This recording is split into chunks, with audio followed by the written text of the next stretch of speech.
Hello, hello, hello the Chaucer, hello Roxanne, it's me, C-Roy7, Mastermaticus, Bijante, Eagledub, and Corvus Korak, and everyone else. Let's do this. The run continues. Hope you're all having a wonderful start to your new year. So, it's been a really interesting first 13 days. Hello, Firemaster Bill.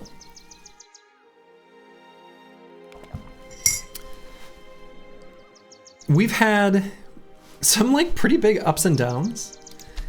Yeah, I can show the famed bow. We had like 3 contracts complete on day 1, something like that. Maybe it was only 2, but just on day 1, we'd gotten a ton done. Kind of crazy. And then the team had some, like a really stupidly long Caravan contract that debatably I shouldn't have even done.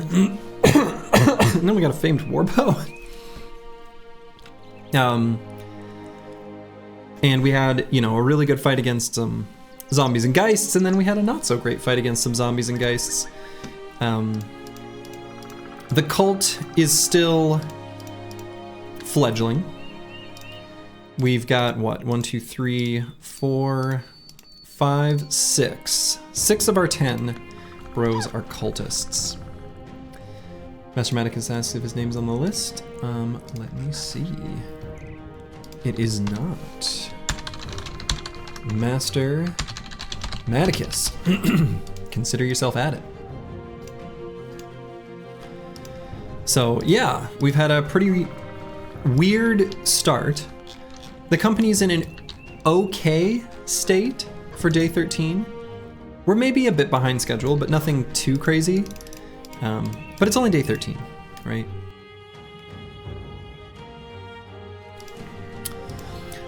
Firemaster Bill asked if his name... No, it's not. It certainly can be. Consider yourself at it. Should we go over what we plan to do with the bros? Yeah, I think that's actually a pretty good idea. Kind of level sets what we got going on. Just Nam here. He is our dumb, tiny cultist. TBD. He could be given, you know, shield mastery, mace mastery, stunner type build. Kind of a tempo brother. That would be a reasonable option, but I don't have any specific plans with him. Nothing too crazy. Schrodinger, he's going to be a spear bro, and in this run I think I'm going to do spear plus shield because of our extra fatigue that we can get from our Davkul religion as well as the iron lungs here. And I think he will be a hammer and shield as a sub roll. So that'll be the plan with Schrodinger. Eagledub is really good. Probably just like dodge quick hands. Some sort of DPS build of some form that can still take, you know, take melee contact. Nyx Larves. Probably similar. Probably just kind of a dodge quick hands sort of thing. We're hoping he gets converted into a cultist, but we'll have to just wait and see what happens there. Ragged Edge 82, I think we're going to plan to make him a spear bro. Same idea as Schrodinger. Baron von Pone, who has a famed warbow right now, isn't going to quite get the range skill to use it effectively in the long term relative to the damage that he could output as a thrower. So we are going to eventually get this bow to someone a little more capable, but for now he's wielding it. He's just going to be, you know, a bunch of tempo perks with throwing mastery and do some throwing. Roxanne, it's me here. He is going to be our banner, and I think in this case I'm not going to do the anticipation banner. I think he's going to be just a poke him with a stick kind of banner. The game always gives you decent named bows. Yeah. Honestly, we get good named bows and cleavers because the game The universe has a sense of humor. Blessed be you sacrificial daggers, fellow Davkul worshippers, glory to the Great One, and let us march forward in blood and gore this unholy night. Yes. Yes. How do you plan on teching the bow in? A good question. So the trick to that is that the bros that I would really want to use the bow on, background-wise, are going to be hunters, swordmaster, or excuse me, sellswords. Hunters and sellswords are going to have to be dumb for me to be able to convert them. And I don't really plan on purchasing any premium backgrounds without being able to convert them into a cultist. So, yeah. Should Dub's build be based around their impatient trait? No, impatient doesn't affect combat enough. Never a fencing sword? I know. If we got an early fencing sword, maybe it'll happen soon enough. King Tet here is just pure tempo perks to hit and do things with this whip. He's got this maimed foot that is unusable long term. An additional action point per tile moved is like really bad. So his action economy is always going to be pretty screwed up. So we're just going to keep him around because he's a cultist and he can help us convert other bros into cultists just by existing. Hanky, tempo thrower, kind of a weird one to have this out of a gravedigger, but you know, he'll be a tempo thrower and that's just going to be the plan. And then Olaf, who is also just going to be some sort of tempo Zergling type build. So as far as like plans with the bros, there's nothing terribly exciting with anyone at the moment. And as far as like what the company needs is we've got okay like raider gear. We could use a few more helmets. I think we just need to take decent, easy early game fights and kind of see where things take us. Yeah, that is a very good meme. I like it. In before maimed foot guy becomes prophet. Oh god, that could happen. Okay, hunt down Webknechts in the woods around Grossholes. We're probably gonna do that. I don't think there's anything else too interesting here. Pretty good price on ammunition, at least after we complete this contract. There's a cheap spear, which I'm honestly genuinely tempted to buy, which seems a little stupid, but especially if we're about to fight Webknechts, I think that'll pay for itself already in that fight. We're at 10 bros. Do I hire these bros or do I not? I want to increase my proportion of cultist. So I might not hire these brothers and just try to find new towns with cultists. You've seen me in the Stone Shard sub. I don't think I've posted anything on Reddit under Stone Shard. Did I? Is that true? I've browsed it a little. Yeah, it's fun. I like it. It's good. Yeah, and the other thing, yeah, and also we should wait for better ones. That's the other thing too, is I can do better background-wise than daytellers. I think we can save our money for like militia or thieves, that kind of brother. The event proc cares about the number of cultists, not the proportion. Well, yes, that's true. It is purely based on the number of cultists.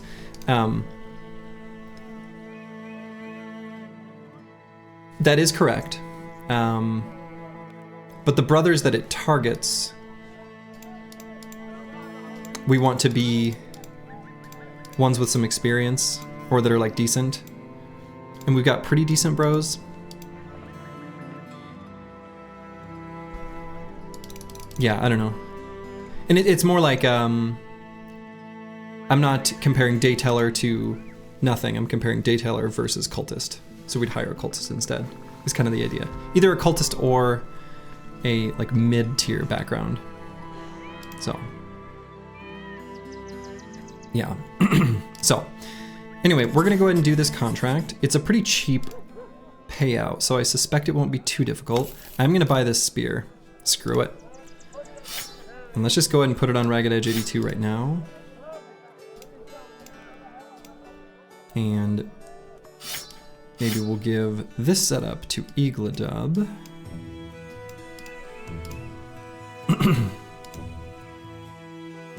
And we don't really need the flail for this fight against Webknechts, so. Oof, cut arm sinew, that's a really bad one. Is what it is, I suppose. So buy all brawlers as usual. I mean, yeah, brawlers are really good. Though I was surprised when I looked through the stats of backgrounds that I have used so far that made it to Monolith, and I was surprised there were only 7 brawlers in total. I thought it would be more. I've used more cell swords than brawlers. Cell swords was number 1. What the hell? Okay. Alright, I was like, Webknechts, hello. Okay, just 9. That's not too bad. Oh, they're attacking me, so it picked my location. Oh god. Okay.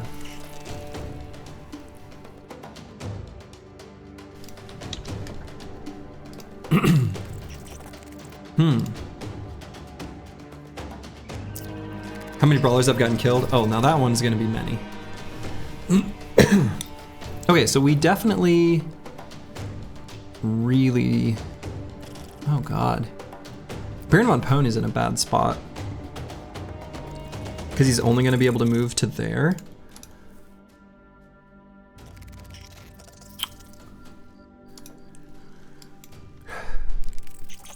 This is really bad, actually. Hello, Black Fire. I didn't think that fight would be in the swamp. I thought I was already in the forest. Swamp is bad.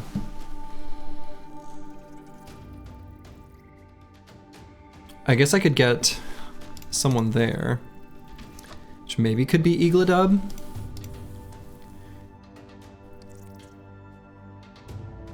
Since Baron von Pone can only move to here.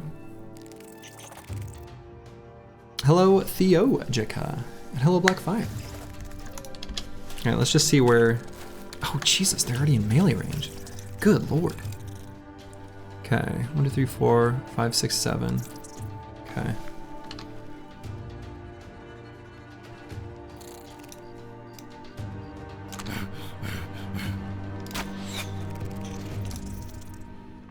So we want to move on to...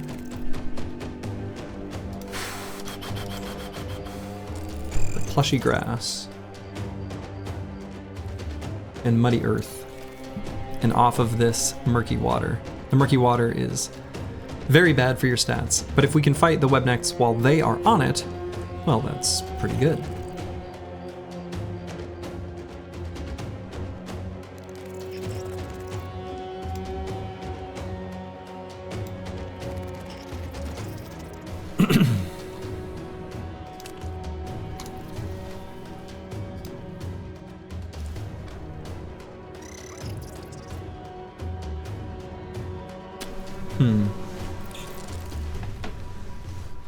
So we're gonna have Ragged Edge 82 hold off quite a few of them, I think is gonna be the plan. Oh, that was good. Actually, maybe I wanna go there.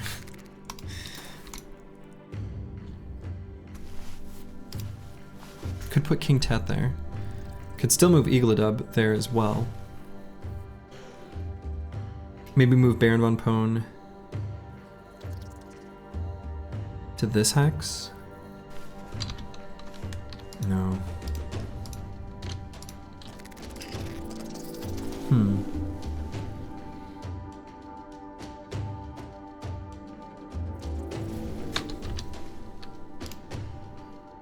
He's got quick hands. Really? Yeah, I don't know. Maybe it'll be okay. We have the net we can throw if we need.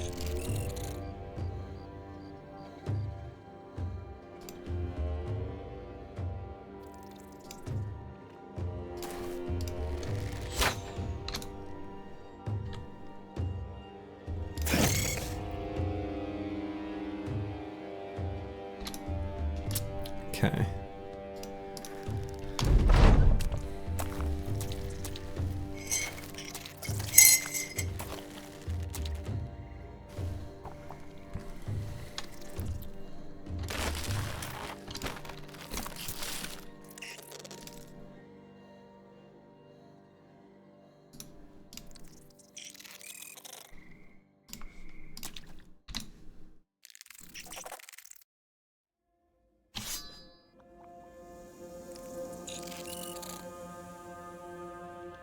Let's just go right there.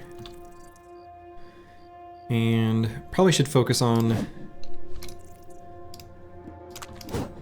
the Webknechts over there on the left side. Come on, team. Come on.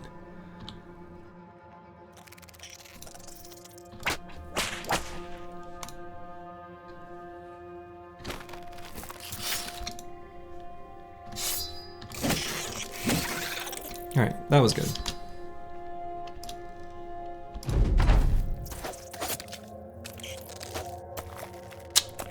Oof. Well, the spear wall certainly didn't last long. Yikes. Okay,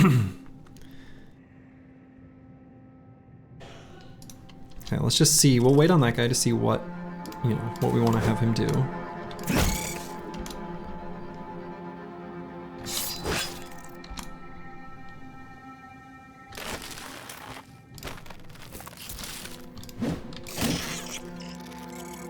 Give that one a concussion at least.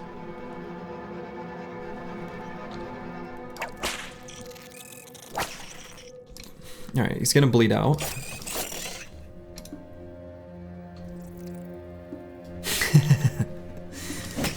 Yeah, shooting a bow with a potato sack on your head. Davkul wills it, and thus, it is something we shall do.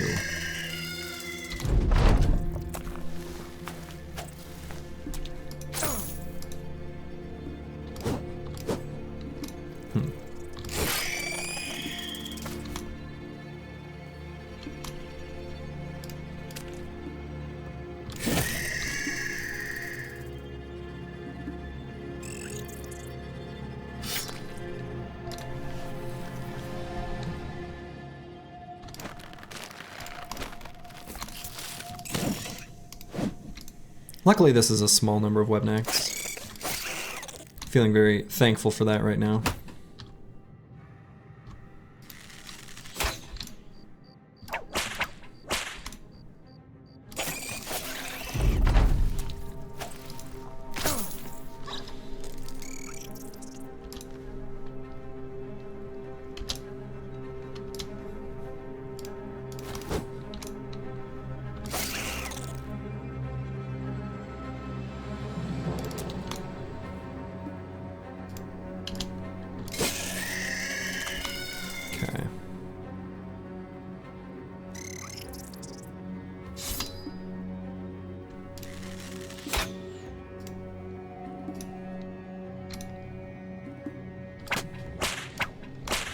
Whip 'em. Whip crack.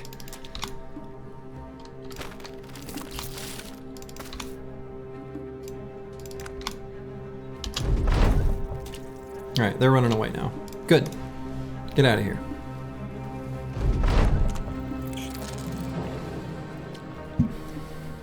You just so happen to have the perfect meme for that.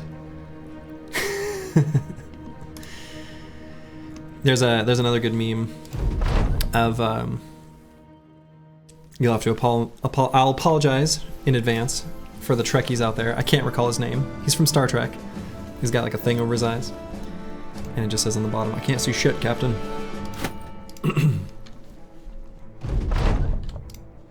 Alright. Let's return to Grossholes to get our little paltry sum of 270 crowns.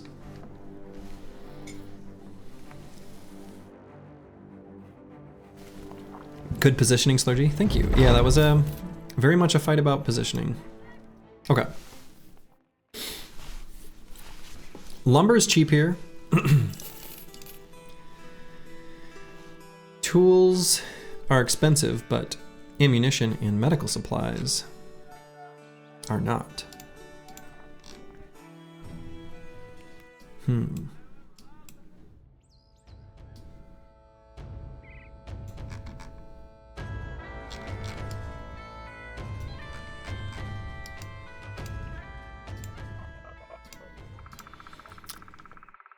Yeah, so let's get some medical supplies and ammo. I guess ammo...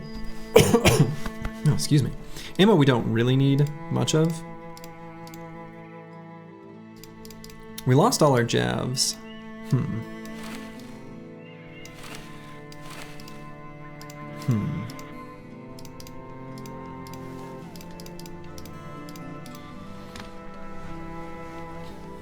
Well, we can buy the medical supplies. I don't think we even need to bother with the ammo right now.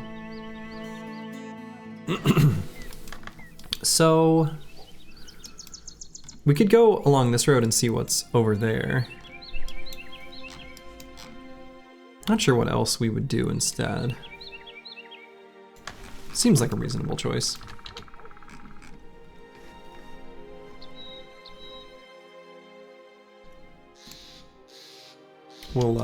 We'll see what's over here.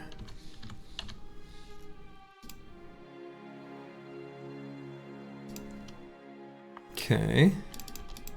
See some footprints that came from yonder way. Briggies. A few thugs, some raiders. Perfect. That is a fight we want to take. Alright, let's level up Nick's Larfs here.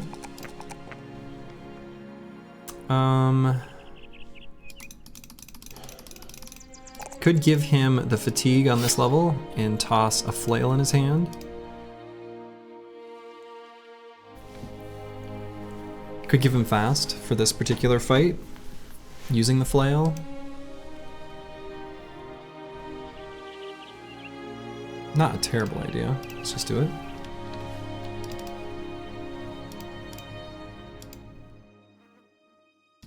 All right, this is a very good fight. A nice little one against some thugs and briggies, and hey, a pike. 3 idiots without hats. That's why we brought out the flail. You love to see it. So we're really hoping to get this pike from the fight, and maybe this armor and this boar spear. The boar spear is very exciting to me.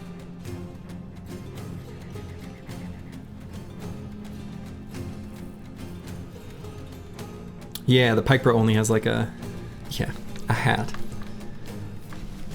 He just like, you know, took the tablecloth that they had hanging around and put it on his head.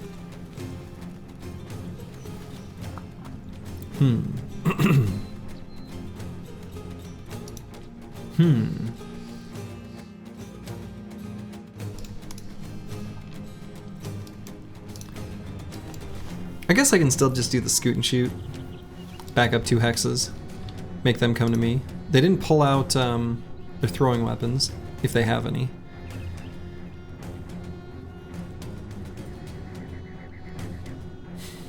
It's always the risk. Alright, we'll do this low percentage hit, or shot rather. And we'll back it up. I don't think I'm gonna bother spear walling. No real need. No,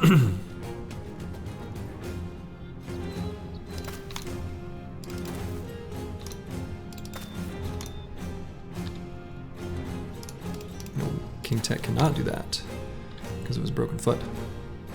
Okay, and we'll take a higher percentage shot, like against that thug there.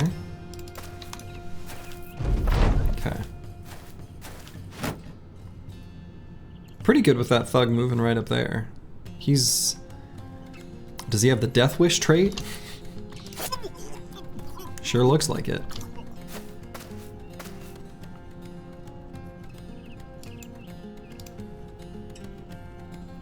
Yeah. Wearing a hat over your head. Not particularly controversial, but... You know. Makes you look dumb.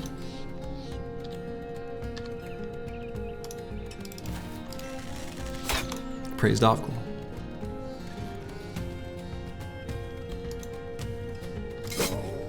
Ooh, alright, got a warm-up shot on the head there by Roxanne It's Me. Hopefully Nixlarfs can just finish him off.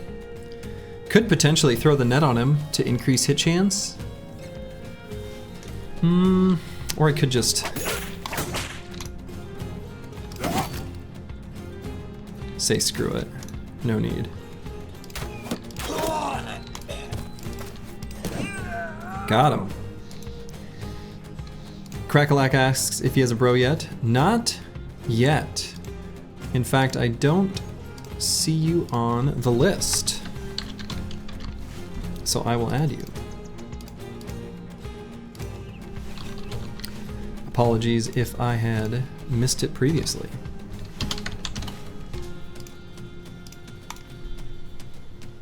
I should create a better system for tracking.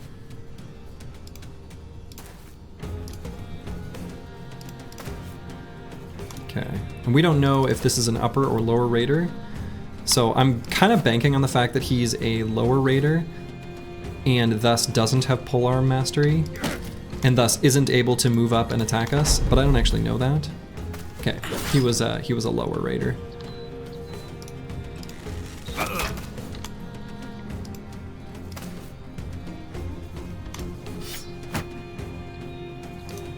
Christoph, I think you died.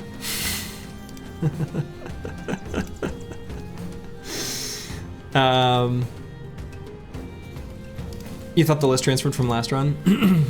Yeah, that's what I'm saying. I need a better system, and I know that.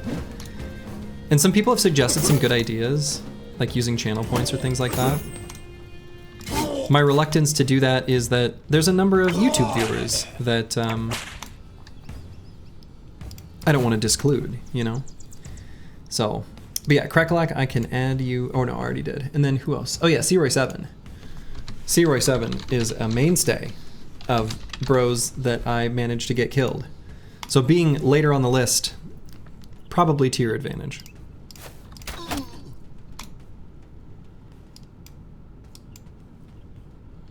Yeah, sup YouTube nerds.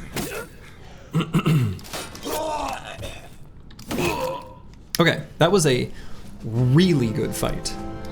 I mean, it was an easy fight, and we got a pike, which is excellent, and this worn mail shirt, which is also one of the better pieces of armor that you can get from Brigand Raiders.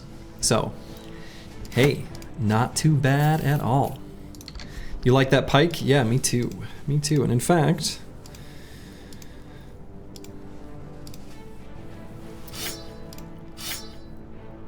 that's gonna get you an upgrade to this good old hooked blade.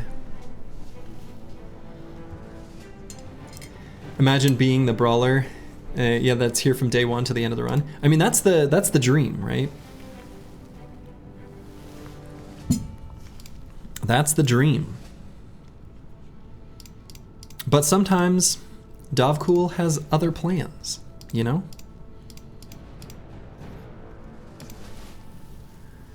Okay. So let's do a little armor transfer, as you do.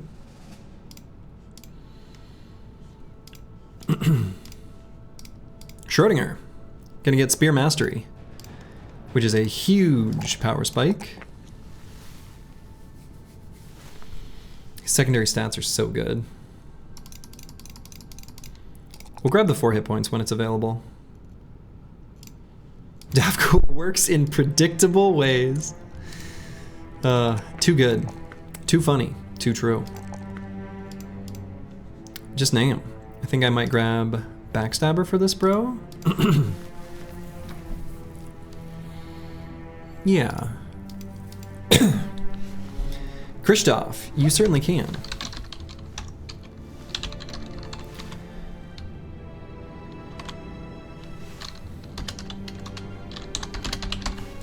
Christoph 2.0 is in the queue.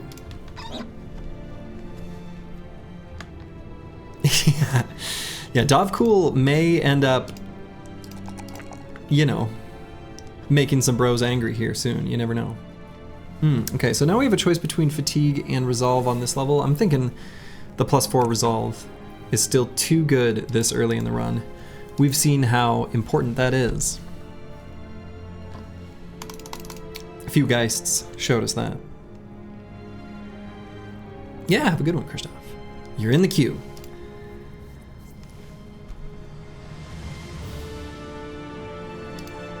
Yeah. Yeah, Sabka, I think that's a fair take. And yeah, I want to make sure to be clear, just to reiterate, I know I've said it before, but I want this to be a place for games and gaming, and obviously, you know, people can veer off into their own discussions, but keep it reined in.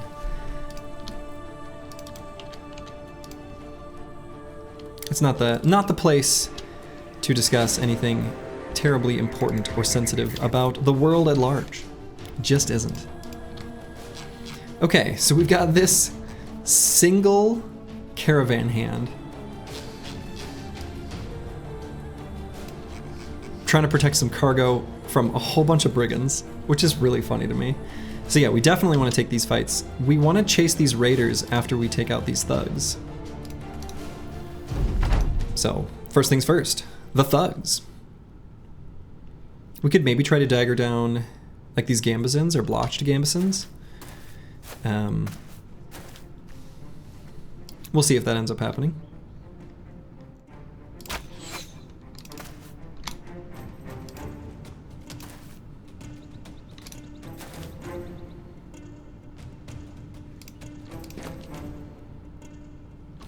And we will go ahead and spear wall as well. We'll leave the classic Slurgy single gap.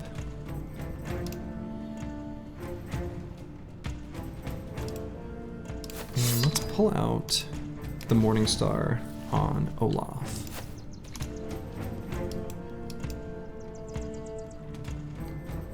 Apples and fruits says hi appetizers. That's very charming. Apples and fruits. That's a fun name. I like that. Damn, I missed the rebuild the company part. Yeah, we haven't had any like disasters, right? Nothing terribly bad.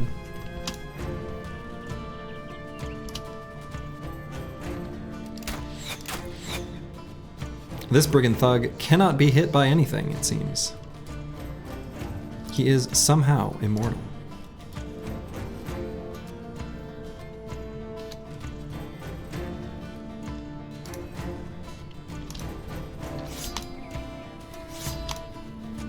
Are apples not fruits? A great question.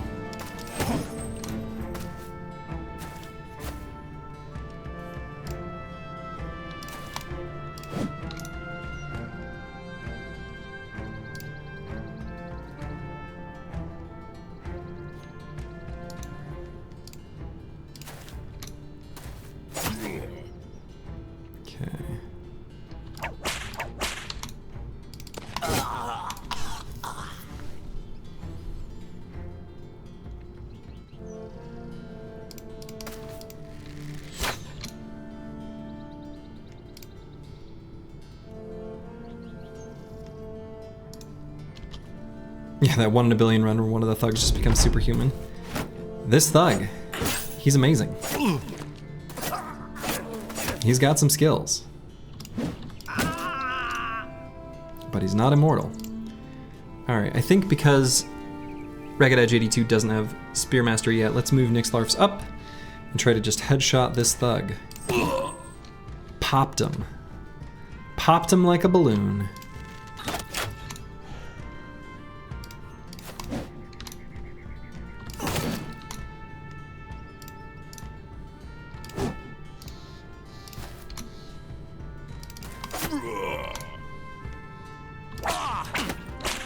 Okay.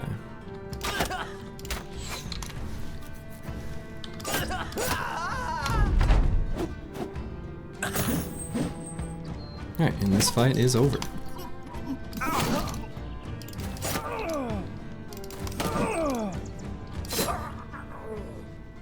That, kids, is why you wear your helmet. That's right. Okay, nothing really terribly interesting in this loot except for, you know, the gambeson, which I guess is mildly better than the padded surcoat. But it's armors that we can put on bros that we recruit, and so we can hang on to those 2 armors for that very purpose. King Tet now has full pajama gear on. He's got tattoos and his kind of onesie pajama set. Kind of looks like, I don't know, that's his nightie that he sleeps in his prison cell. All right, Olaf here.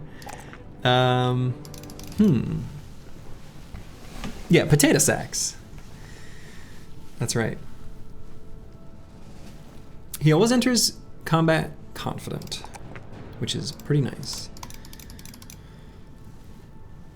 So let's go ahead and amplify those stats with gifted.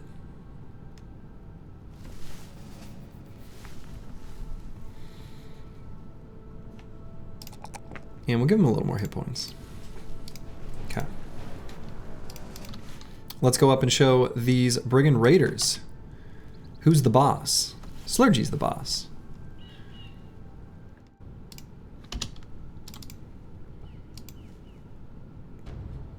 Where are they going? Get back here. Okay. All right, we've got a wooden mallet and a poor excuse for a helmet, and then 2 other no helmet briggies. Now they all have flails. You would think, given that they are using these flails, that they would maybe recognize the value of the helmet, but they don't.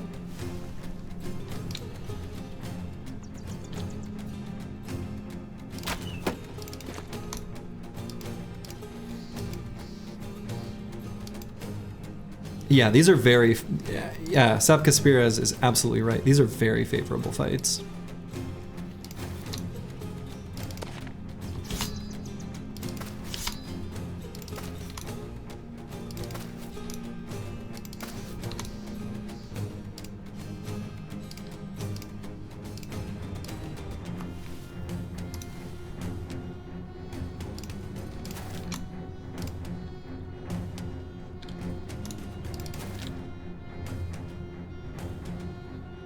Going uphill for my extra 2% chance to hit.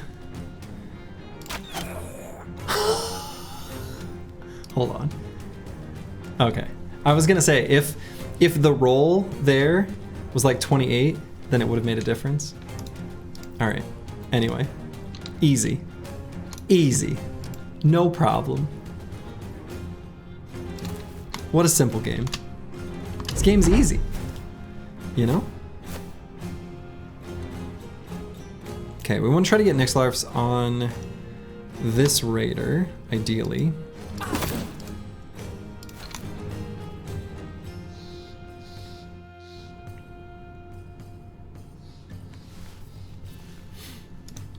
Yeah, just roll well. Exactly. When you hit the enemy, the game is super easy.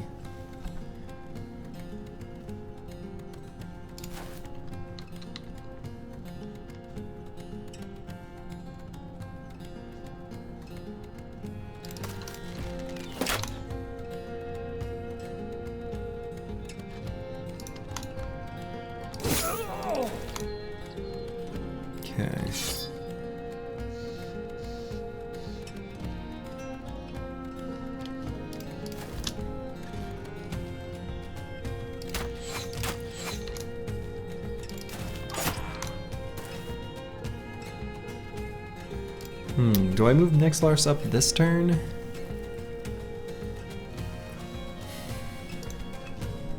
Yeah, enemies, yep. Sapkaspiras and Manifest Destiny's Child. That's a two-part answer. That is great. That is a great two-part answer to why these fights are good.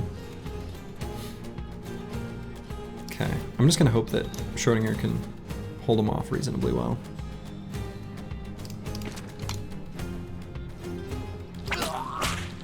Nice.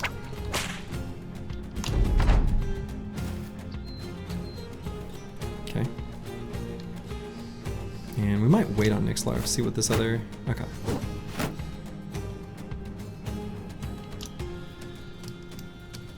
Raider gear equals late game gear. Pretty much.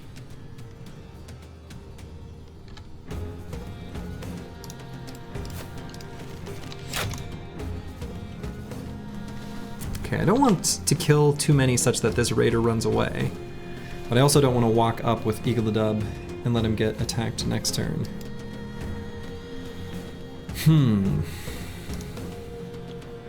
But I do want to attack this raider. Well.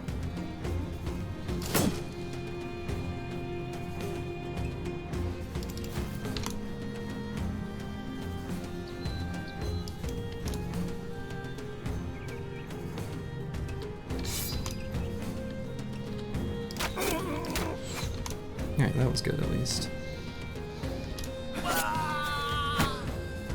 Okay.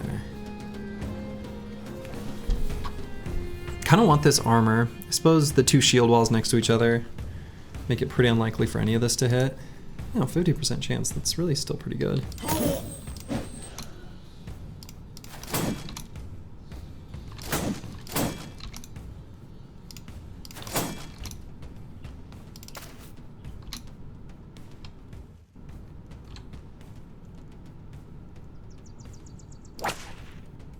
Nice. Oh. Yeah, that's what I didn't want to have happen. Eagledub got slammed.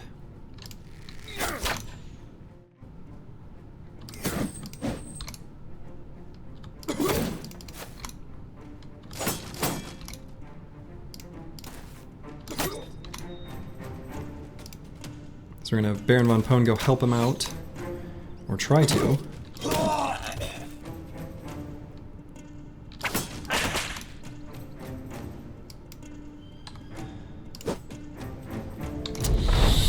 No, come on, son of a biscuit.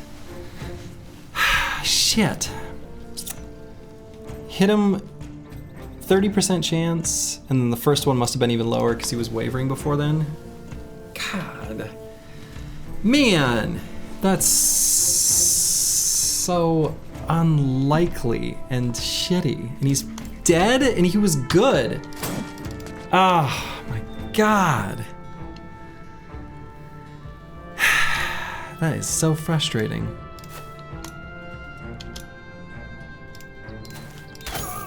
Bastard.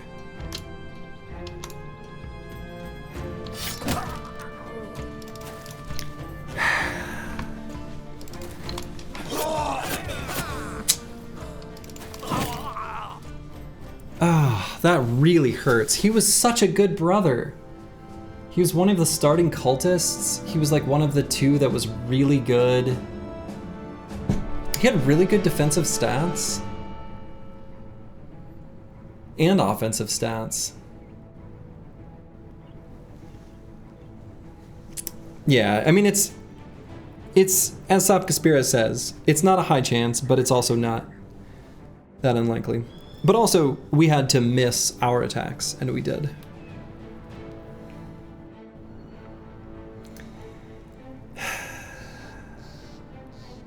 She's not gonna have that pike now, good lord. Ah, man.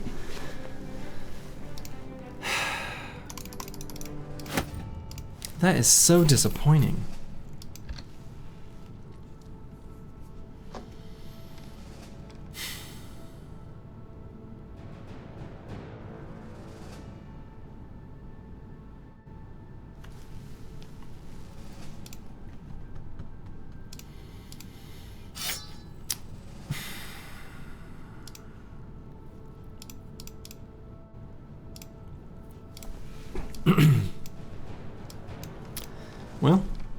Davkul giveth, Davkul taketh.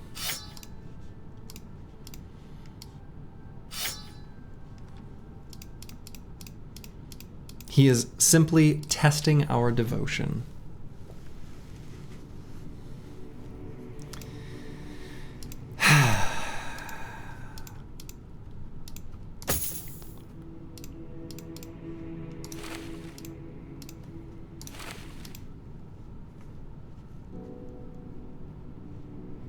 We got a new hat though. A padded dented nasal helmet, so that's good, at least, you know?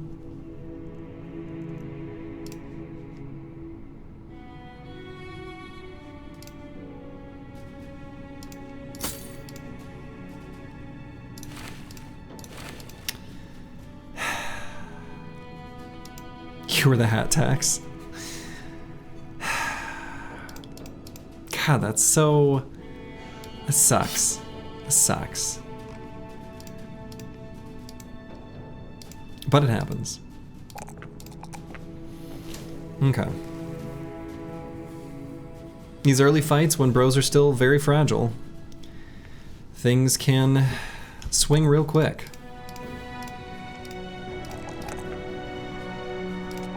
As we just saw. So then starting cultists, we've got 3 of the 4. Okay. I also just hate losing cultists generally. Damn. Okay, well we got a big town here. Grunhain.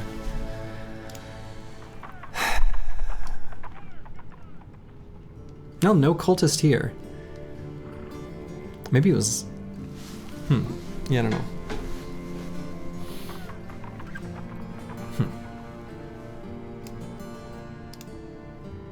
Cripple time? No, we're not going to hire any cripples. Okay, follow the tracks, return Crystal Skull. That one we can do.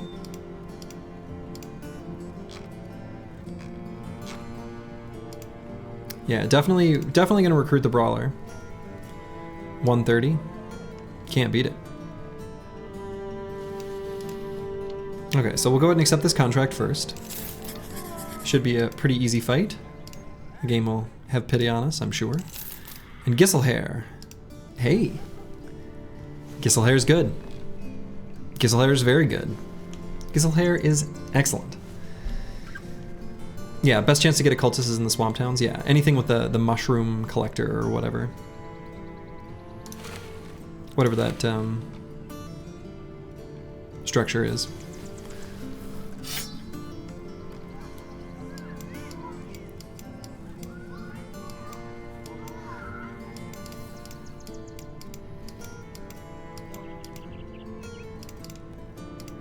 That bro has some hair.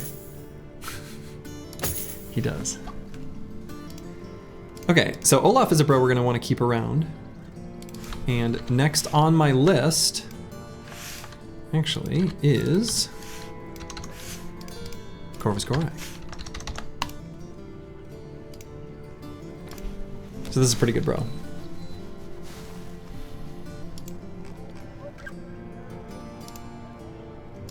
Yeah, we're gonna, for as far as bros that we're gonna specifically set aside to sacrifice, as cruel as this is, the indebted from the south, those are the best. Life's not fair. Okay. So we'll complete this contract.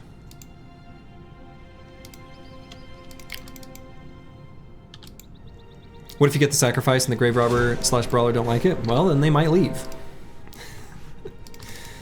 That's the risk. They might just simply abandon our cause.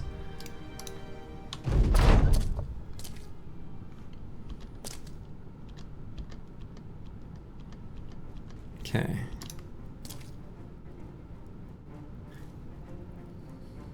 What are they doing?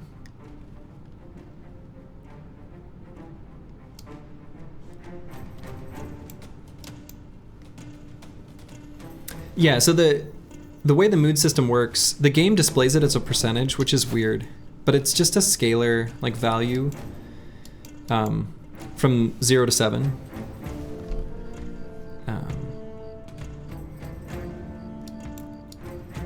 And so, or 8? I suppose it can go up to 8. I guess I can't recall for sure. But basically the idea is, as long as you have them at this one or higher, then you're okay.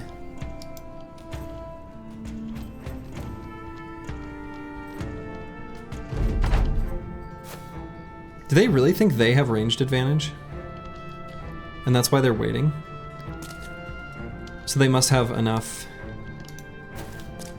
bros with throwing weapons.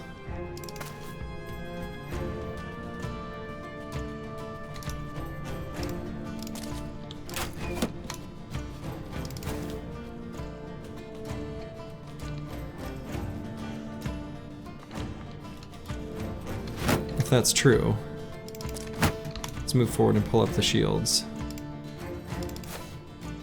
Oh, we need to give Ragged a JD2 pocket shield.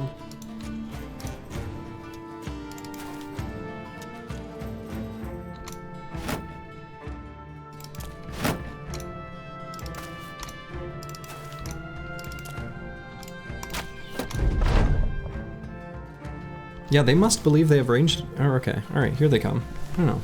Weird.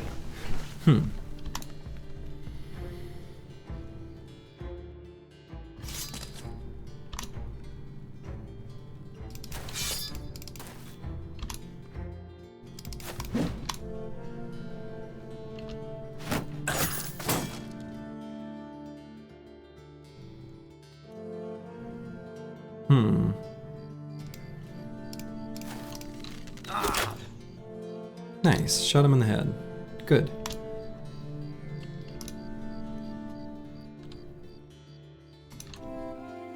Guess we'll let him move forward first. Okay.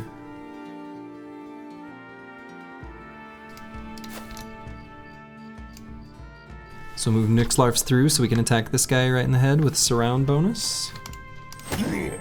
Easy. Schrodinger will have tie up this guy.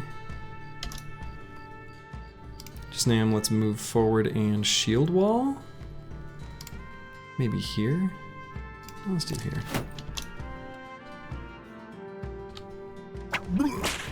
Nice.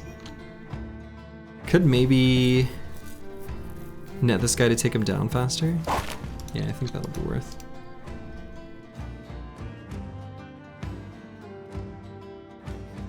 Yeah, some really nice leathers on these bros. Bros. These are not bros. These are enemies. These are foes.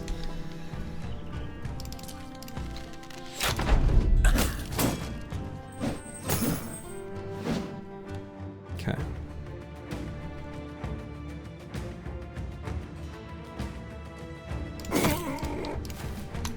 Hoping for some resolve to start dropping. That way we can dagger some of these fools down.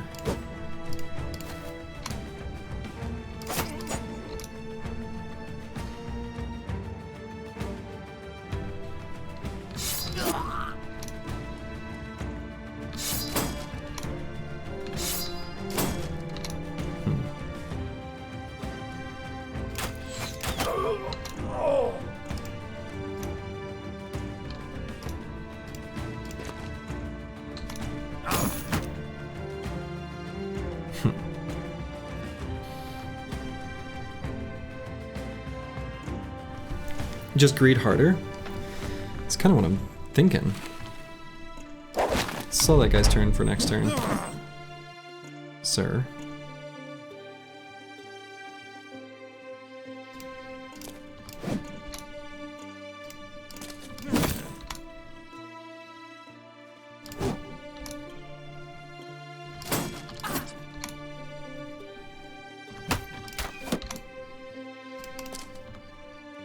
Okay, that one's fleeing. Okay, that one's fleeing. That one's disarmed. Excellent. Will you ever do a run where you just go as long as you can?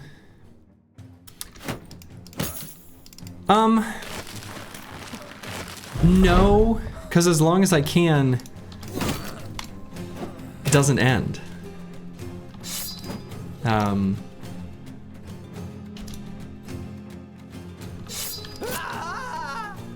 You know, I don't know.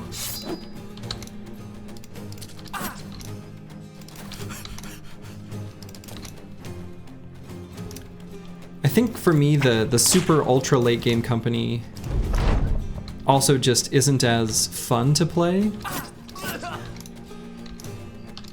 because you get a little bit too powerful. You can play pretty sloppily. No, it's not. I mean, I think this is true for anyone, right? Like, I think once you have a good sort of mastery of the game, once you reach the super late game, it's just not that interesting strategically anymore. You know, there aren't things that slow you down once you have a really powerful company. So to me, the most exciting Battle Brothers gameplay is actually happening right now.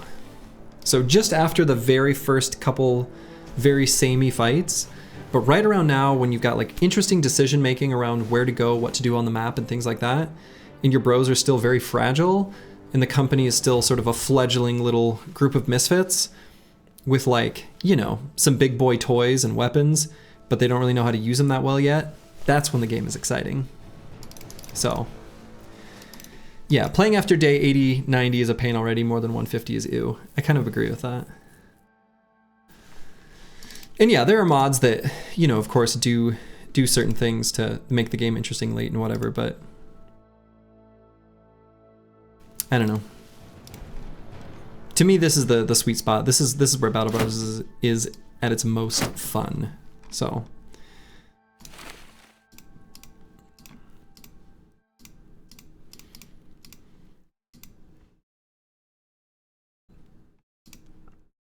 yeah, the pop-up after the first crisis explains it clearly. It does indeed.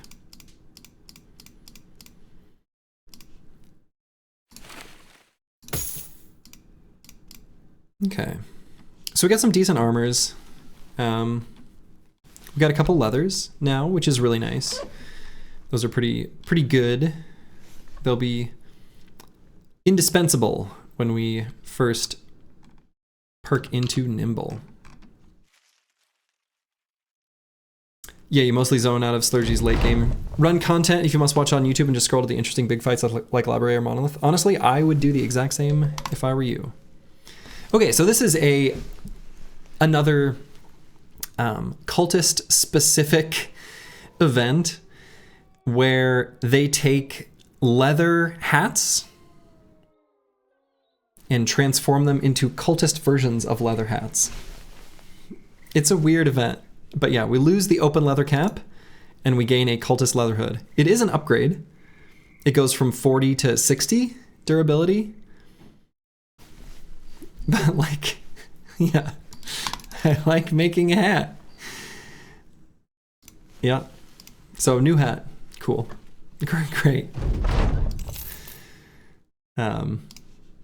Okay. Does it look cooler? Oh, it looks way cooler. Right? It's this hat right here, the cultist leather hood. So much improved, right? We went from the open leather cap at 40 durability to the cultist leather hood at 60. You don't like these events, you sell all your leather stuff ASAP to avoid it. Yeah, I mean, the downside, of course, is that that event procced instead of something else. Yeah, it's technically a positive, but it's not a new cultist or, you know, something like that. Yeah, so we should sell all our stuff. In fact, what I was doing was I was planning on selling things here in Grunhain. I was waiting for, after completing the contract, getting just a little bit of relations because we didn't have anything to spend the money on. So I was going to wait to sell until after the contract, which, knowing that it's nighttime and I'm waiting a little bit, is maybe a little bit of wasted time. But it's fine. It's a pretty good sale price here, all things considered. We need tools and they're very expensive. here, which is really annoying.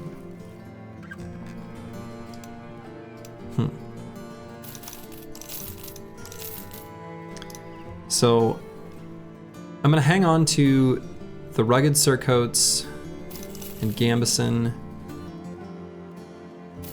Oh, and we've got a padded dented nasal helmet to hand off too. Okay, I don't think we need those. We got all these morning stars. Where's my boar spears, you know? Where are my boar spears at?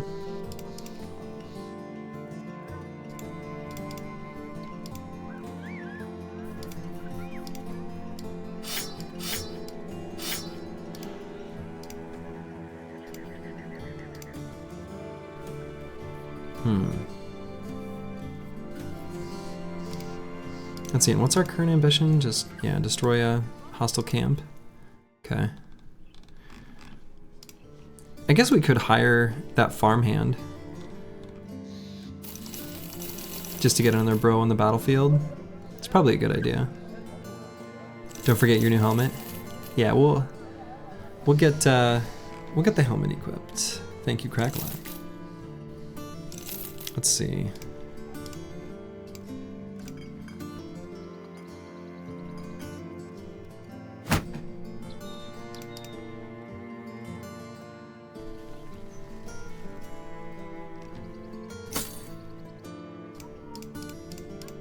And it'll fix up here soon. Okay.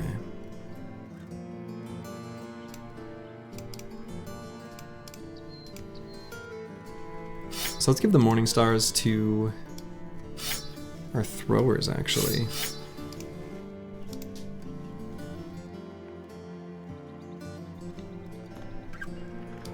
Saddens me when he reaches level 7 with his first wave bros, the fun part is over. Honestly, I kind of agree. Luckily, there's enough interesting late game fights, and I do my best, honestly. So there are fights that I take later in a campaign that I'm confident won't be catastrophic, but they're risky, and then I'll still take those.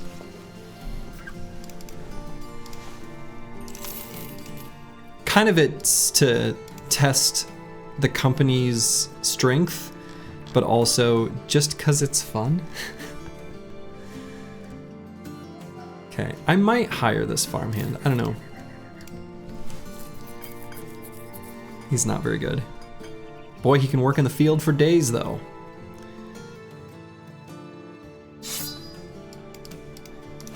Wish Battle Brothers' power spikes were more subtle. Yeah, Nimble's the big one.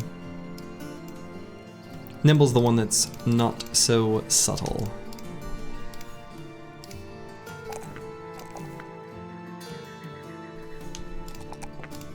Okay, we got our tempo thrower here. Let's get him quick hands. We need to get him throwing weapons, is what we need. But we'll get there eventually. Roxanne, it's me, our banner. Future banner. Unfortunately, rolls a +2 there in resolve. You hate to see it. If we're going to rely on these rally the troops abilities, we're gonna want to do so with higher resolve. Might just grab Fort Mine now. The other alternative is I could grab something like Quick Hands, so that he can use this two-handed mallet in situations where that's relevant. We could also just grab Polearm Mastery. That's kind of tempting.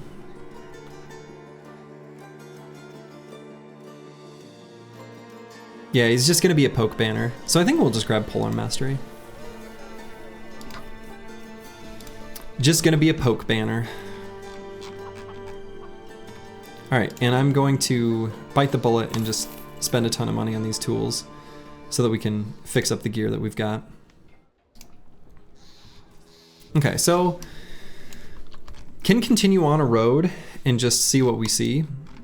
There were enough ambushes around here that there's probably a brigand camp nearby that's spawning them. And so given the trajectory of this road downwards, I'm guessing there's like a brigand camp in here. And if we do that, that will give us the opportunity to complete our ambition. And it's dawn, so we've got a little daytime to work with. Oh, okay, this isn't a road. Okay. I still am gonna go down here because there probably is a brigand camp that we can bust. Hopefully? I don't know. I might just look like an idiot, but...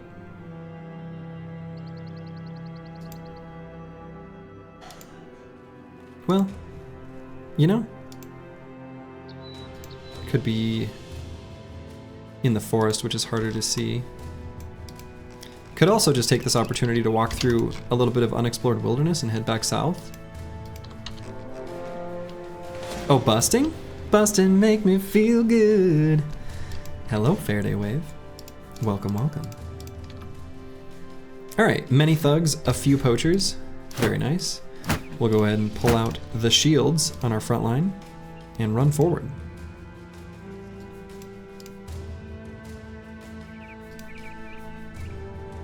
Didn't we used to have a kite shield? Might have lost that.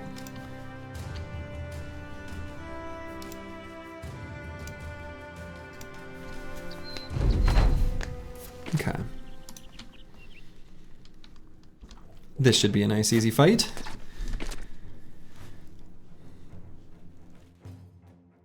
There was an inside joke amongst, in my family when I was growing up, where I don't even know what game it was. It might have been like Warcraft 2. But my brother was playing, and I said, and I quote, "Oh, this easy mission." So like from that point on, anytime we saw the other person playing a video game, we would just say, "Oh, this easy mission." Anyway, this easy fight made me think of, "Oh, this easy mission."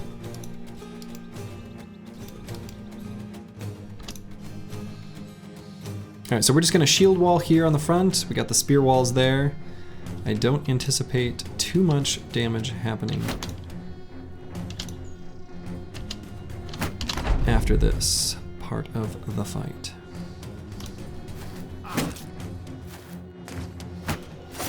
Let's see, because what was that guy's hit chance? It couldn't have been good. Yeah, 11.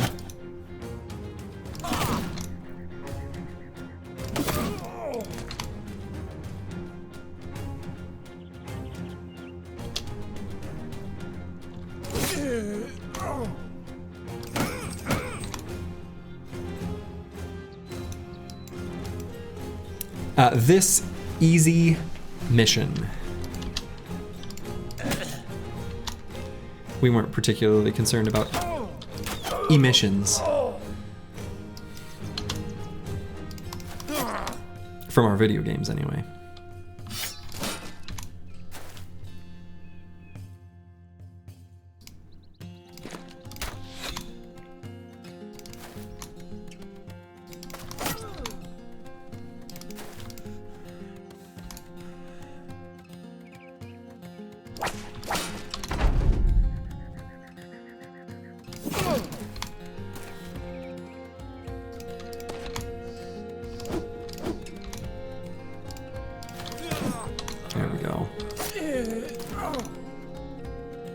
You have a similar one where you're playing a game and your little cousin asks you if that's the bad guy, to the most generic looking bad guy, and it's been a lot. Nice. Yeah, those kinds of things are fun.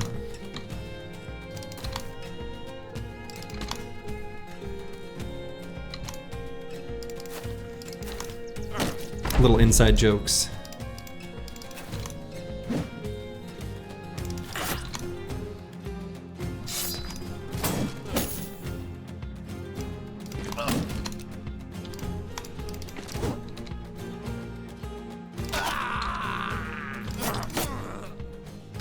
So we should get our ambition complete for what we just did there. You love to see it. And so hopefully the next ambition that comes up is just, you know, collect 2,000 crowns, because we've already done it. Boom. Another challenge conquered. And so right now, like if we were to get the Cultist sacrifice event, because we are, you know, in pretty good spirits, we wouldn't drop our non-cultists to a level where they would abandon. So, or the higher 12 broskies ambition. Well, we already reached 12 previously, so I don't think that one will, I don't think it can proc if you've already reached it. This could be a Spear Bro number 3. I think I mentioned previously that I'm okay running a 3rd in this campaign. So, especially since I'm gonna dual purpose them as hammer and shield in addition to spear and shield. Not something I've done yet. King Tet, since I focused him on offense, has only rolled +1s in melee skill exclusively. So that's cool. How many days between events? So events generally, they're on a timer that's usually like 3-ish days, something like that. The sacrifice event specifically is only once every 21 days.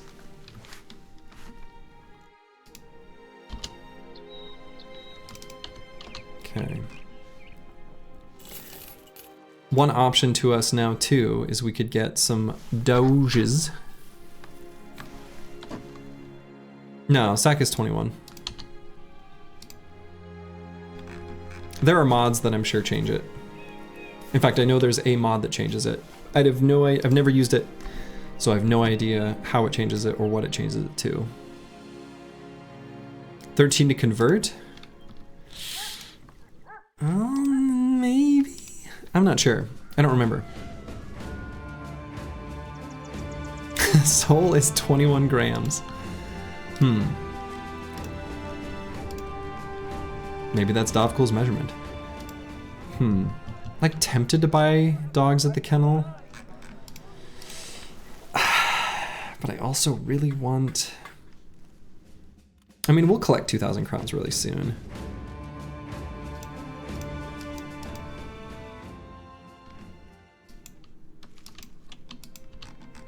Why aren't we smashing stones into smaller shards right now? Because we're battling our brothers. You'll go check on the wiki? Sure, I looked in the code for what it's worth. That's my reference, was literally looking at the game's code. And I've made errors in looking at it before, but it's pretty clear in this case. It's not always consistent in how it tracks cooldowns, which is really obnoxious. Okay, we're gonna sell the super cheap stuff. Begrudgingly buy these tools. And how's our food? I think food's looking pretty good. A bunch of stuff's about to go bad, but that's okay. So yeah, let's get some dogies. We'll just get the ones with armor. That way we don't risk them just dying to, you know, little small arms fire or whatever. Put them on the bros in front. Alrighty.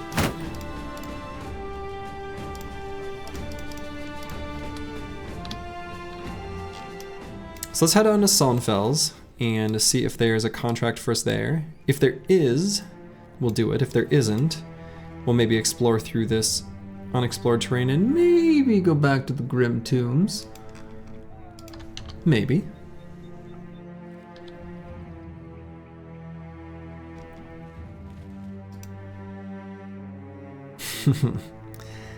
You know, I ate at a Waffle House for the first... Oh no, am I thinking of Waffle House? What's the southern... Is it Waffle House? No, I'm thinking of IHOP. I ate in an IHOP for the first time, which is like a southern United States place, in Canada, which I thought was kind of funny. It is Waffle House? What am I think, isn't IHOP also southern? Pretty sure. Denny's? No, Denny's is like a northern thing, right?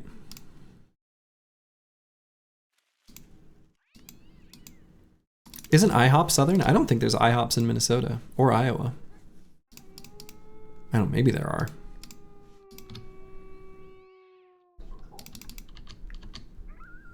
Perhaps a basic bitch everywhere? Are you sure? I don't think I've seen one. Maybe they're in the Twin Cities, but they're not in the rest of Minnesota. I don't think. Or Iowa. Maybe Des Moines? Or like Iowa City, but... 15 Webknechts, that's quite a few. Only 2 spears? Man, I wish I had more spears. I think that's been the main thing, I feel like, slowing progress. More spears would make this all way easier. Maybe I should swap to 4 AP weapons on a lot of these brothers. Oh god, his accuracy's so bad though. Maybe just a sword.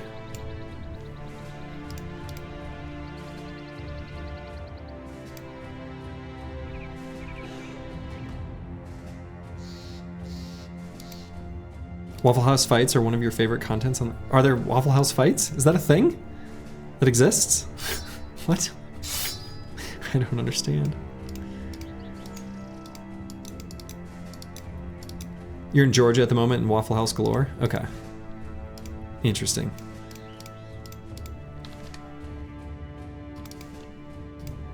I don't think I've ever eaten at a Waffle House. But I ate at an IHOP for the first time in Canada, which I thought was funny because I think of that as a southern place too. Maybe it isn't. I actually don't know. It's 13 days. No, it's not. It's a 21 day. Oh, to convert. Okay, sorry. Okay, sure. For convert, yeah, you might be right.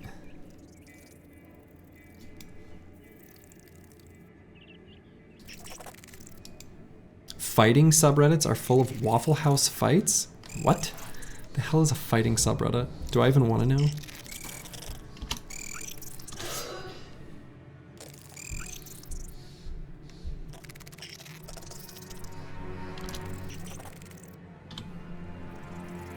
Is that like where there's like fights in public kind of thing?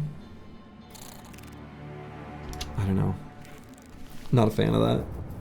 That just makes me deeply uncomfortable to watch.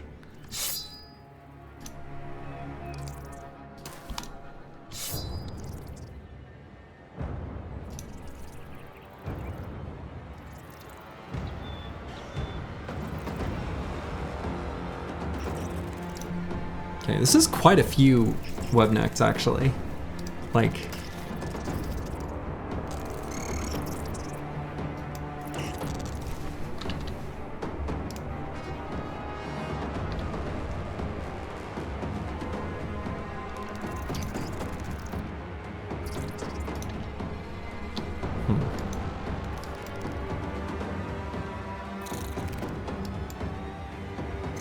Waffle House as a worse Walmart where everyone is drunk? What?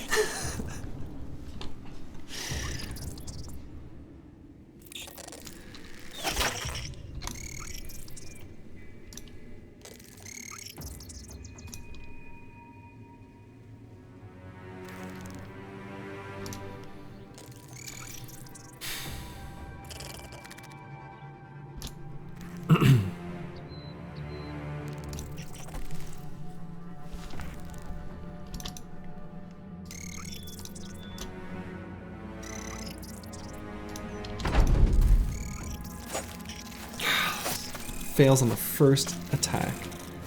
Shit.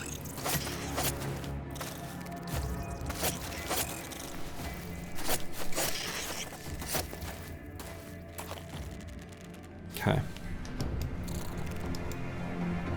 You refrain from watching street fighting contests because of how addicting they are? Are they addicting? Interesting. I remember, boy, I'm afraid to even make this comment because I know how it could steer. When Twitter became X and they changed their something about that way their algorithm works. From that point, I would see like random fighting videos and they were like they made me deeply uncomfortable and like sad and upset. They would just pop up on my feed randomly, and that's kind of when I stopped going to Twitter. Yeah, you left Twitter, but yeah. I mean, I'm just like, I don't want to see that. Like that's not safe for life kind of content in my mind. Like, I don't like that at all. I don't want to see that. I understand that that is a real thing that happens in the world. I'm not that naive. I just don't want to see it.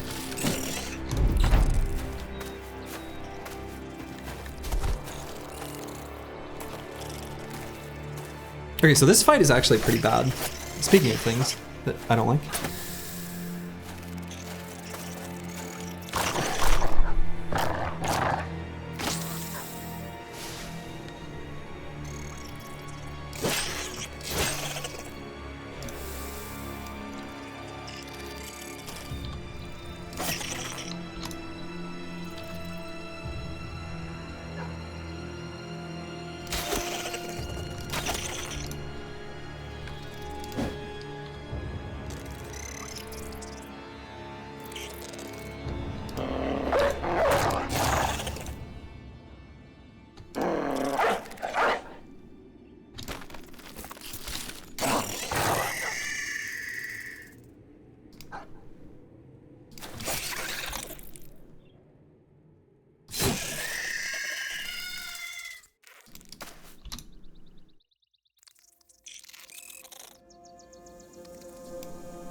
Not only do you not want to see it, you prefer for it not to be seen. Yeah, I think I agree with that too. Because like, just sometimes that stuff just being seen can encourage the act. That's no good.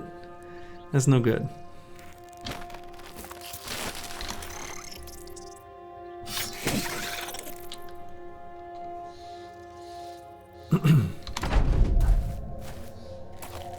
But yeah, I don't know. How did we even get on that topic?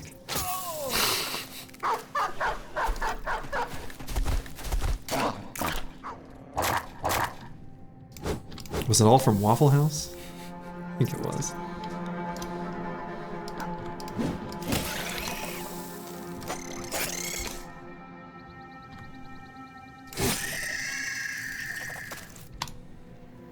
Waffle House, okay. What a world.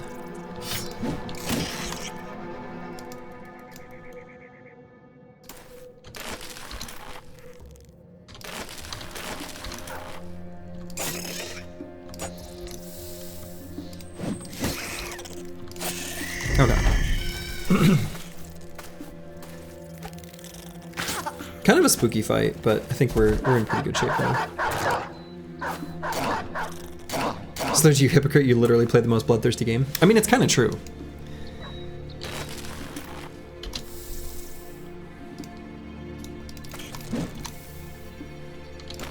It is a pretty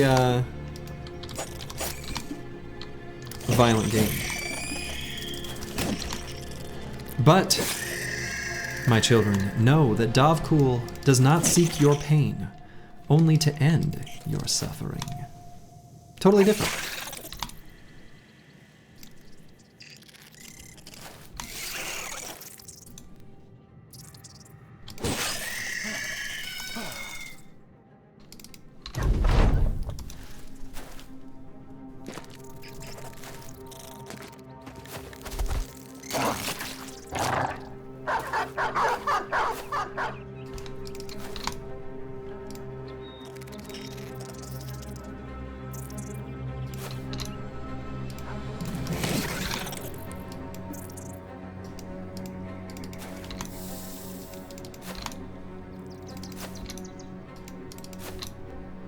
Okay, so the downside to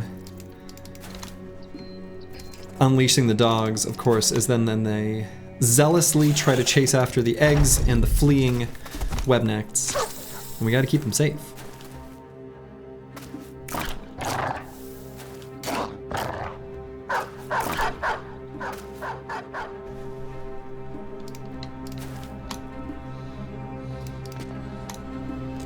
You don't think Slug Wife will be okay with you adopting 50 people?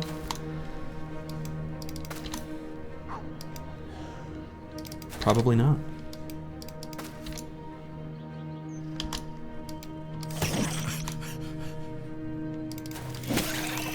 But you know, like the old saying goes, do, then ask for permission, you know? Hate that the dogs run so far and die to Webknechts, yeah.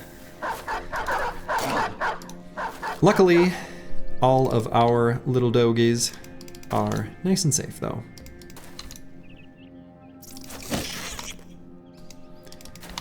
None of them ran too far away. And now we've just got this one little Webknecht.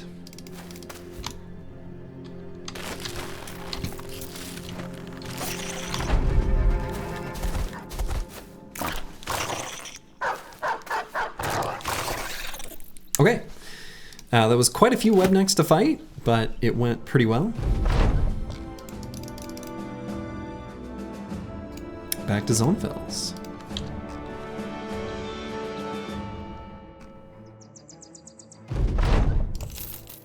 Okay, so we've still got this local holiday going on in this location. I don't know if that means I'm actually going to buy and sell anything. God, I'm kind of seriously tempted to buy another militia spear. This is ridiculous. It's kind of stupid to buy one because they're so abundant, or should be, from thugs and raiders. Wine trader, let's go. Yeah, it's a pretty good price for the wine. That's true.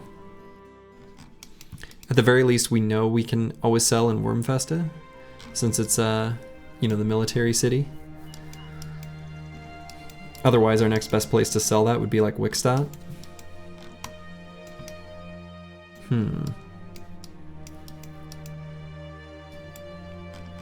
we know they've got the ore smelters here, so they'll have a decent-ish price on tools. If I remember right from being there last time, it was like 240, 245, something like that.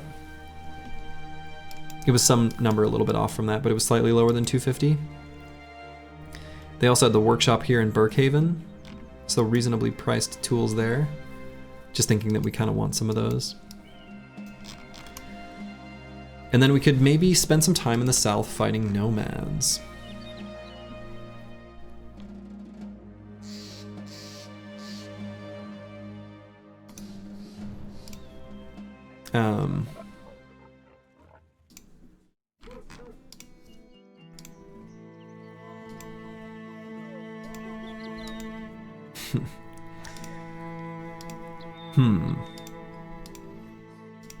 So yeah, I think we'll buy the wine.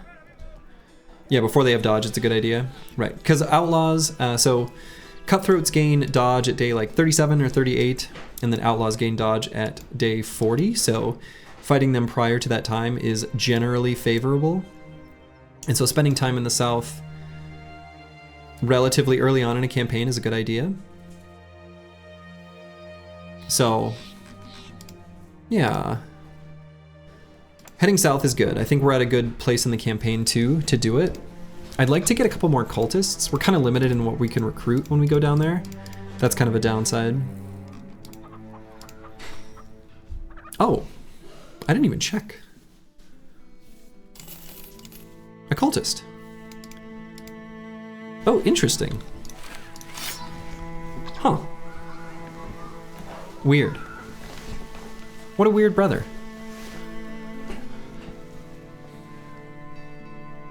It's too bad about the low roll and hit points. I'm not sure what to make of this guy. Yeah, because cultists, you know, they kind of have like base lowborn stats, only their range for hit points is widened. Instead of from 50 to 60, it goes from like 45 to 65. So, yeah.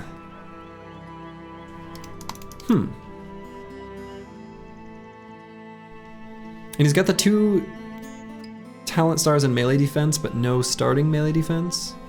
He's like tanky-ish eventually, but not really, but he's got iron lungs. He kind of has a lot of pieces that don't quite fit together that like would otherwise be good. He's not terrible, but he's got like mid melee skill with no talent stars. Yeah, he will get a boost from the origin eventually.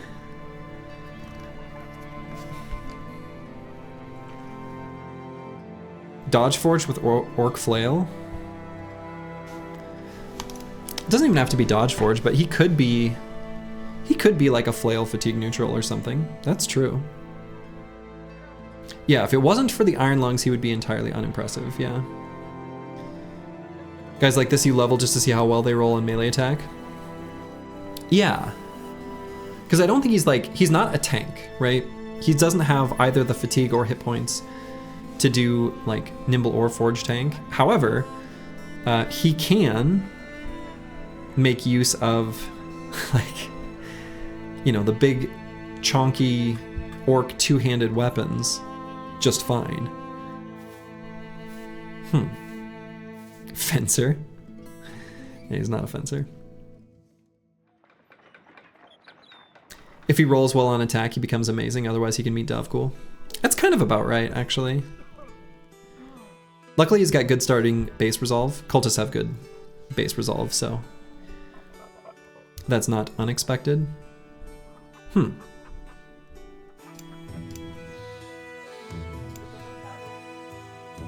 Well, all right.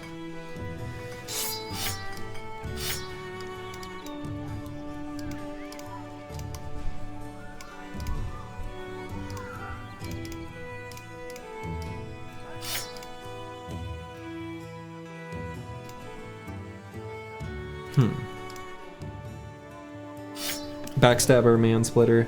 Yeah, and we could even do like Backstabber instead of I mean, we could do Mansplitter. We could also just do Orc Flail. I kind of am a big fan of the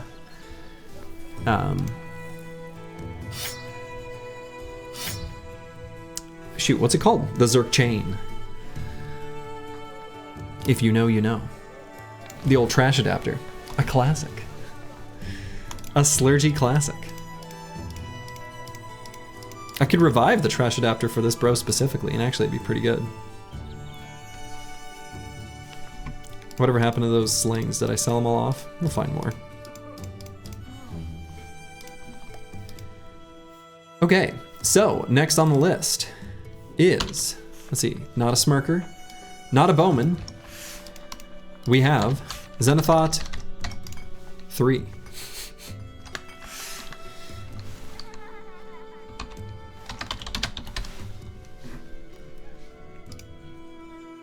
Okay. Is there a one-handed flail possible too if he eventually gets 25 a turn? No, not with this bro, I don't think. We need a Slurgy Classics only run. I don't hate the idea. Okay. Heimrad leveled up. This bro who is bad and weird. Let's give him fast, make sure he can hit stuff. Potentially could have made him a tempo thrower, but we don't really have any throwing weapons at the moment, so.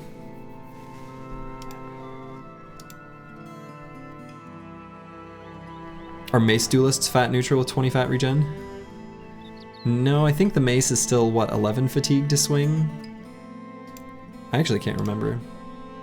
So 13 times 0.75. Oh yeah, it goes up to 10. Yeah, actually a mace duelist at 20 fatigue regen per turn is fatigue neutral. That's kind of nuts. Huh. Yeah, that would be a cool build. So if Zenithot 3 here made it to the third tier of Davkul Devotion after 3 sacrifices, he could be a fatigue neutral mace duelist. That's funny.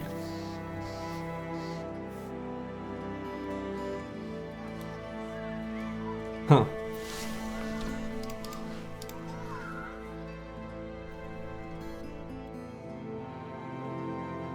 You think he'd be a good Catal?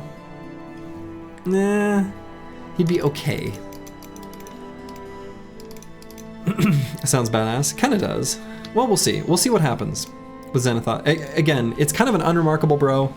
Really, it's the only thing making him stand out really is that Iron Lungs.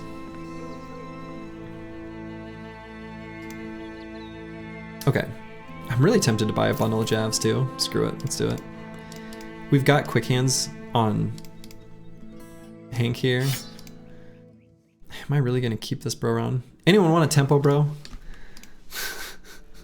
Don't want to give it to someone who requested a bro because this one's going to get replaced.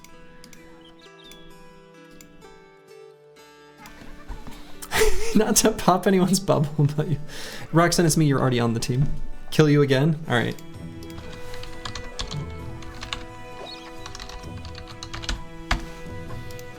Eagles Vi has entered. Roxanne, it's me. You're still alive. You can't claim another bro when you're still alive. That's not how this works. All right, I'm gonna buy in a militia spear. Screw it. It's happening.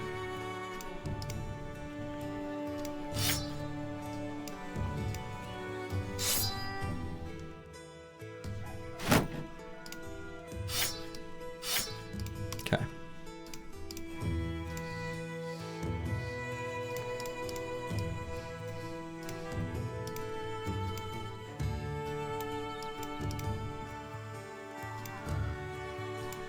You live longer as the trash bro than two good bros put together. It's actually true. Okay, so let's head down to Brookhaven. Somehow I managed to spend all my money. Oh, and this little trading caravan with just one caravan hand is still going.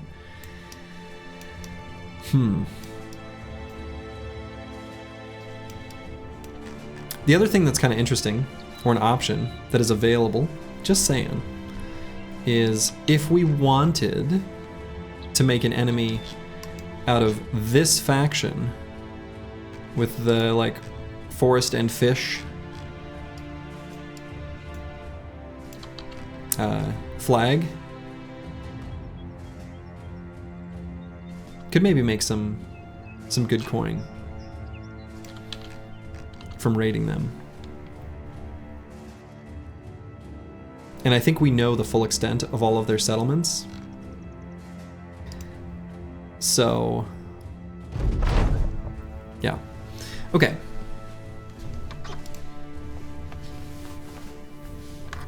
So, we'd already reached 2,000 crowns previously. I was saying I was hoping that would be our next ambition. Let's go ahead and select it. See this trading caravan from Brookhaven? God, that's so tempting to just attack. And the reason is they got the amber collector in the workshop, so we could just get tools from this straight away.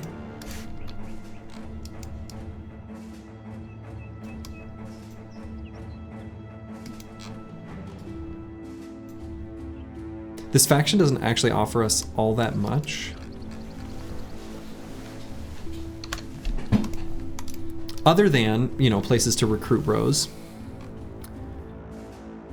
To make sure we get our, you know, as many cultists on the squad as we can.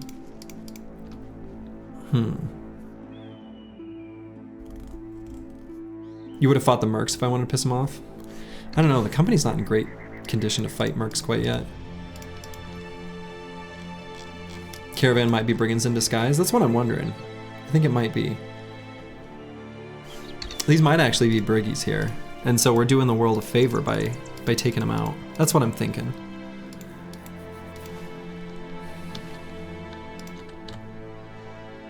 Whoops. Whoops.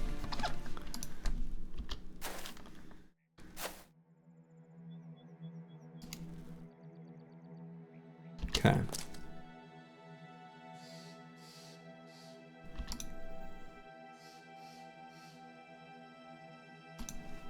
Looks like briggies. Looks like briggies to me too.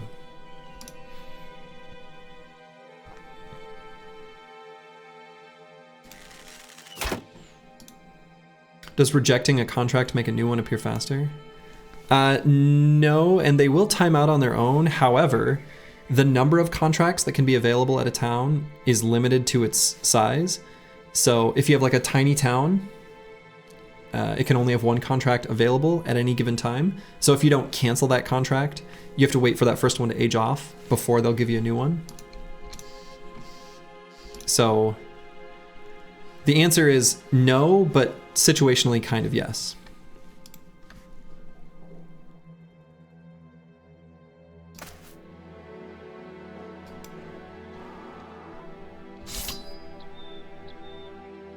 You hate games where the mechanics are not at all explained?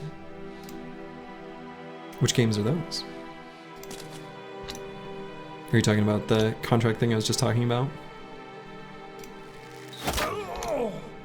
Kind of agree, actually. Just generally, I like it when mechanics are at least in some sort of in-game dictionary or explained in a tip screen or something like that.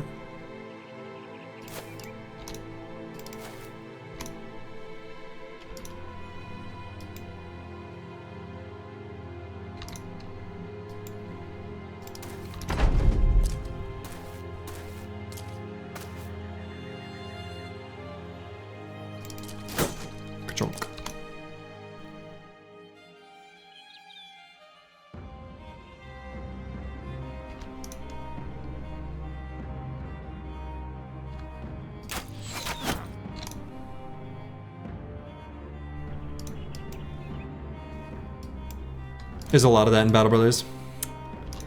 Yeah, there kind of is. I agree with that. There kind of is.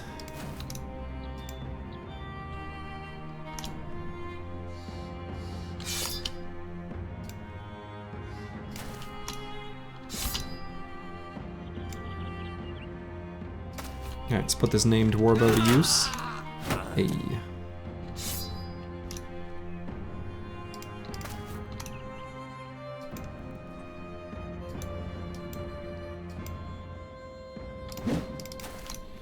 Yeah, I mean, Battle Brothers has the starting tutorial, sure, but the starting tutorial doesn't actually tell you anything, like, mechanically. So, it doesn't... There's still a lot. I mean, I actually think Random Dude lurking in chat is making a very, like, good point. Generally, anyway.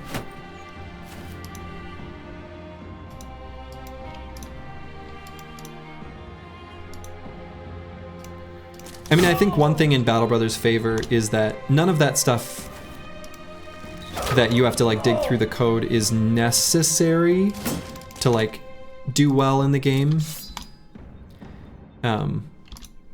Compared to some games where I feel like you kind of need even that. However, what he's saying is all very true. Hey, Akibio, thank you for the sub. And yes, Happy New Year.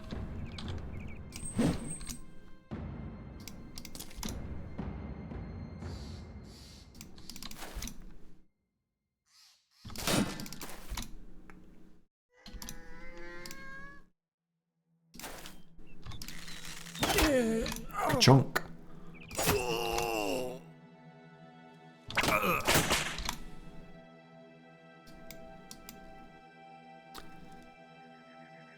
Yeah, not being able to see hit points, armor, action points, and skills of enemies bothering you so much when you're new. That's fair.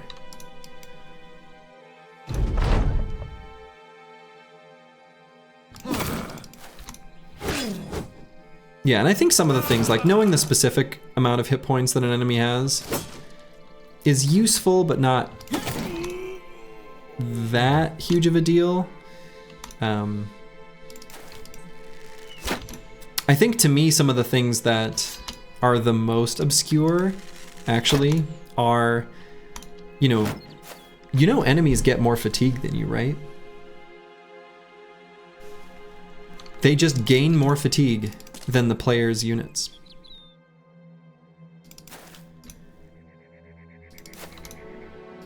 Oh yeah, the core mechanics like a small town only having one contract slot. Yeah, and I think to Battle Brothers devs' credit, they did try to put some of that stuff in like loading screens and things like that. However, you know, you can only do so much.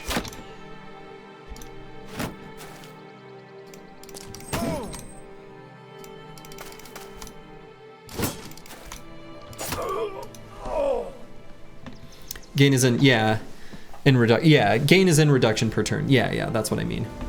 So they recover more fatigue than the player's units.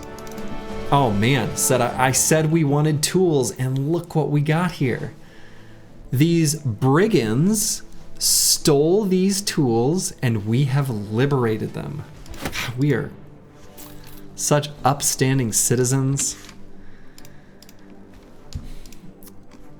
Wonderful. How great. We just did a good thing.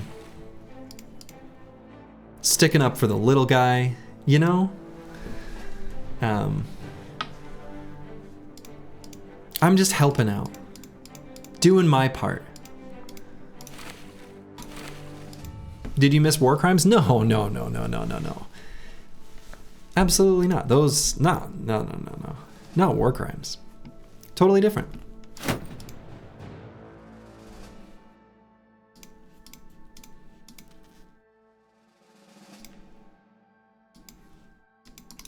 Hey, good night, Bijante. All right, we got this arming sword, which is a pretty nice, like, sidearm weapon, actually. Arming swords are, like, legit really good. Just put this here for now. Before you know it, Slurge will have a patriotic shout at a Battle Brothers sport event. I mean, what do you think the arena is for?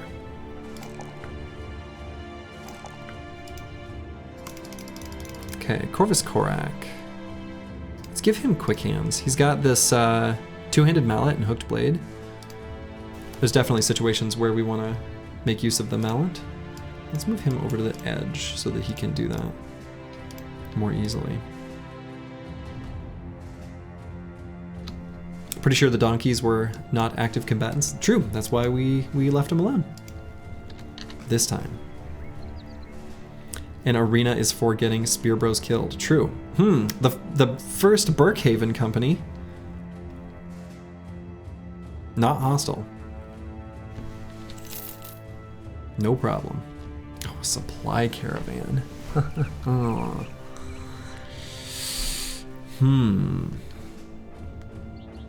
Some footmen and a few billmen.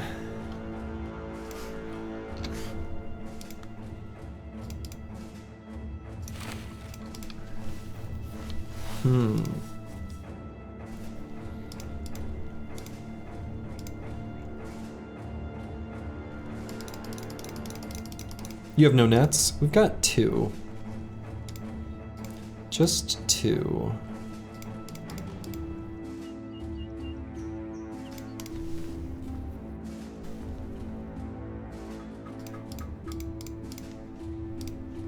Given the path of this supply caravan, let's go to Wickstadt first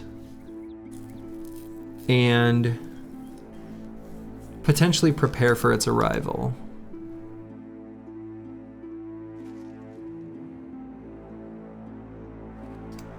Maybe?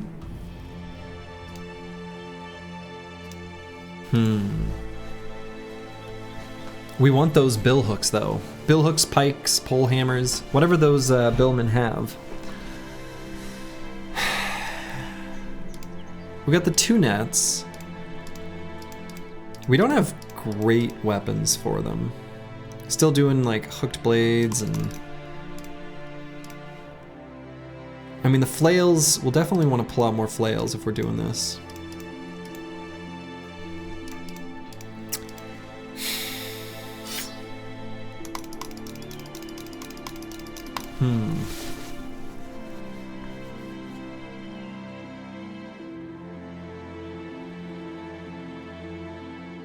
I don't know, it's a little sketch right now.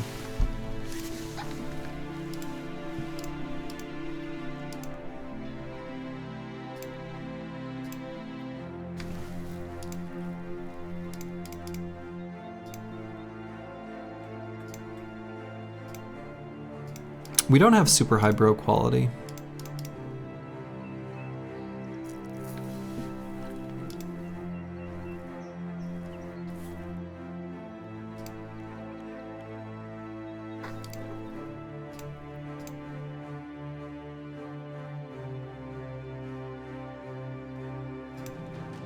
You'd sacrifice yourself for some pole hammers.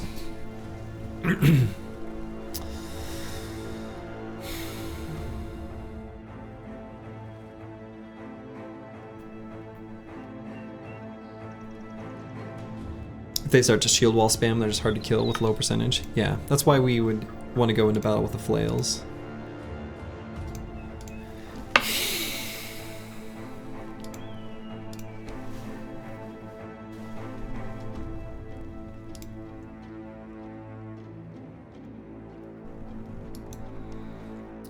Yeah, between the Morning Stars and the flails, I guess maybe we've got okay weapons. We're just...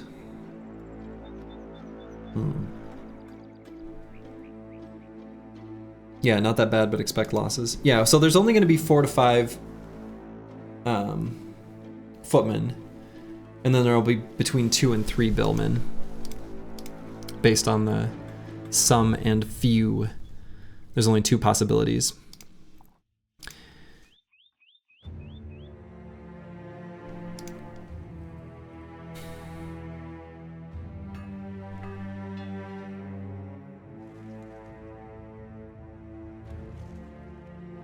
So yeah, we would go into battle kind of with these weapons here.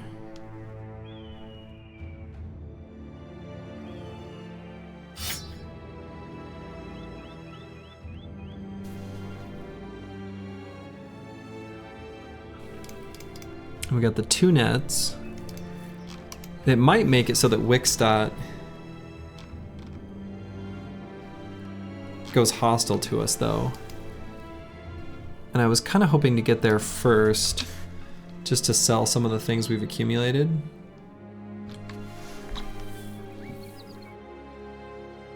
They might not go hostile from this though.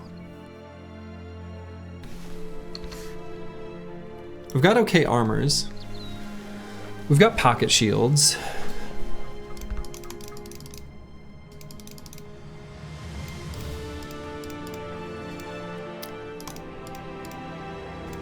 Yeah, Davkul wishes the same fate upon all.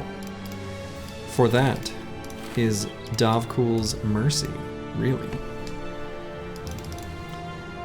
Wickstad then bust Caravan. Yeah, we also have just a little bit of hit points we can regain on a bunch of bros. I think that's the better play. I know I just sort of prepped for it, but let's go to Wickstad first. And then we'll... That Caravan will catch up to us, right? Wickstad will also have nets for sale. It is a coastal town. And so with those nets, we can definitely do it.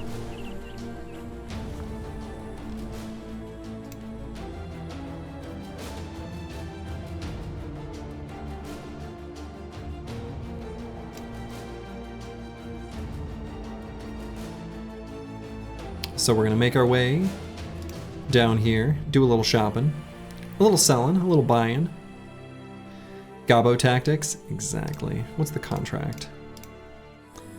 Boy, could we do that first quick? Will we have time?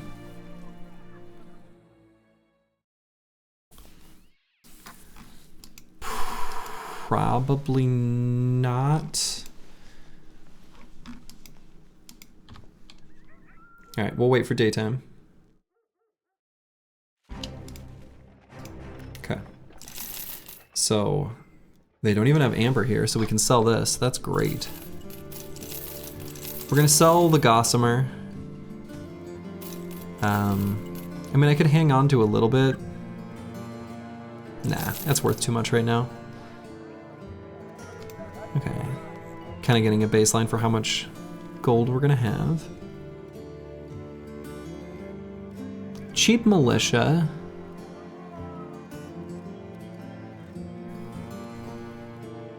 No cultist.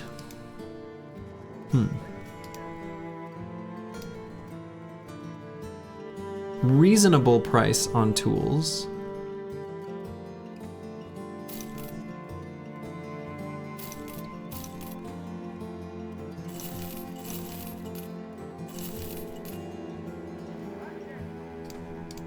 Okay. Actually, I have this patched mail shirt I could put on someone.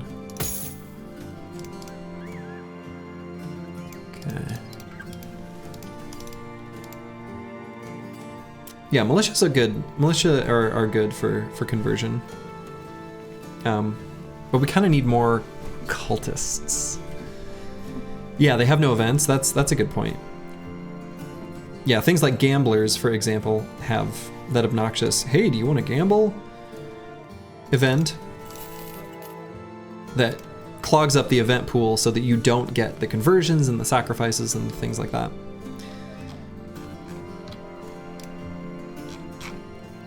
Yeah, I don't know. Militia for 550 is not bad.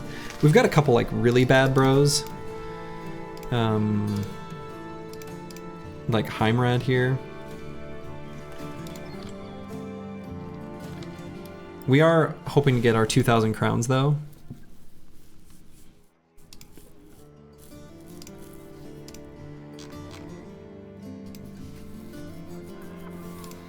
Let's fight this caravan first.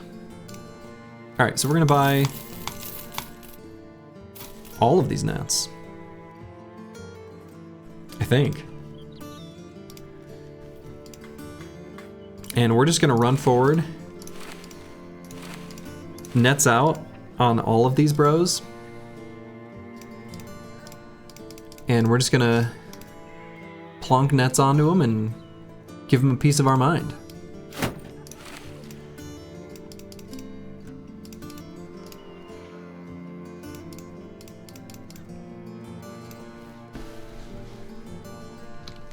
I like it.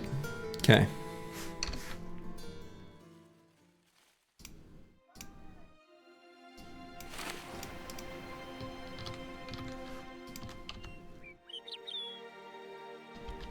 Oh.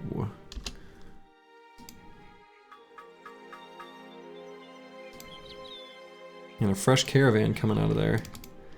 If they go hostile to us, we can go get that caravan. I guess I didn't see which way it turned at the fork. Okay. So let's do this. Engage.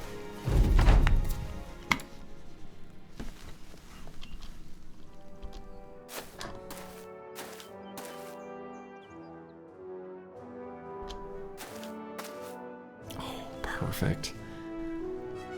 Okay. So we're gonna run forward into them.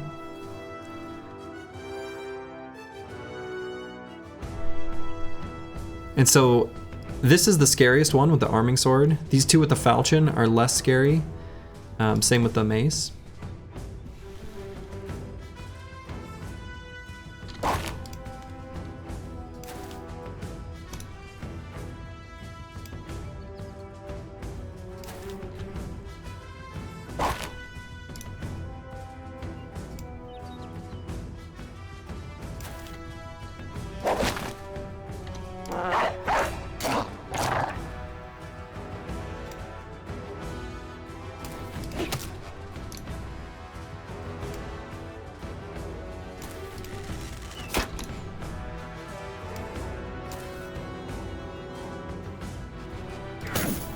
Got the stun.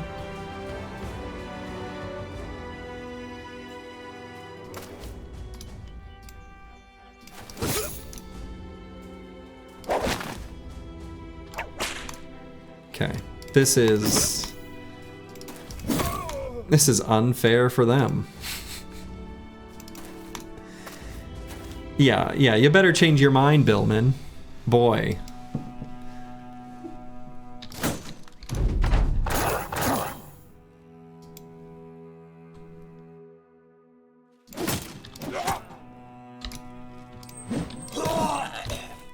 Excellent.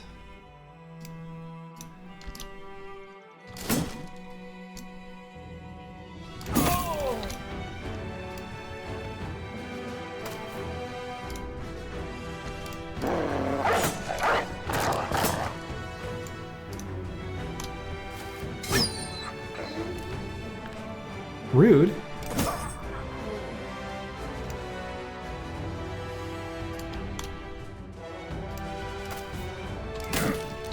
Oh, no stun.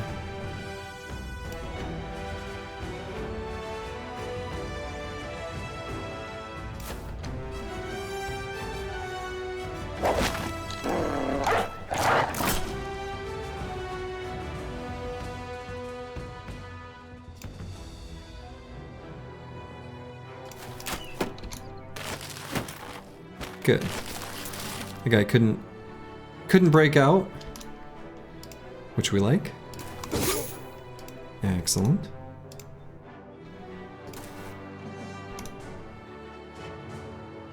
So let's put Nixlarf's here.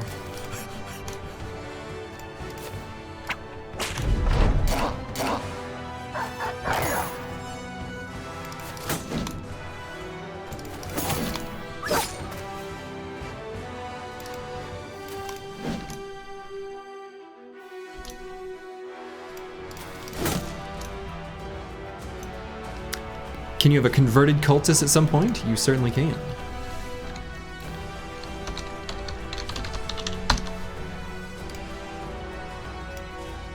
At some point, I am going to put a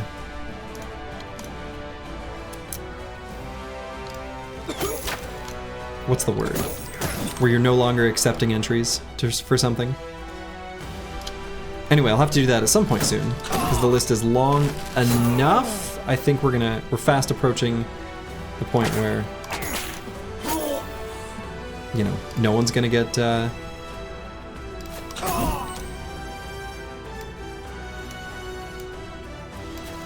opportunity past now. The cutoff? Yeah, maybe the cutoff. I was thinking of a word that's not quite that, but cutoff works.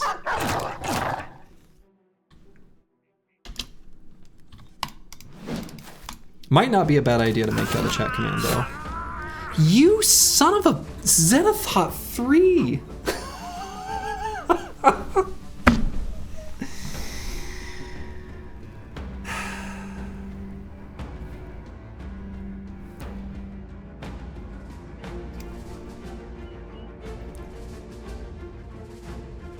Got him right in the head.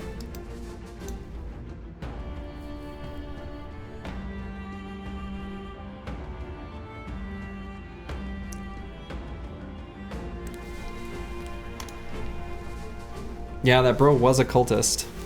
Oh my.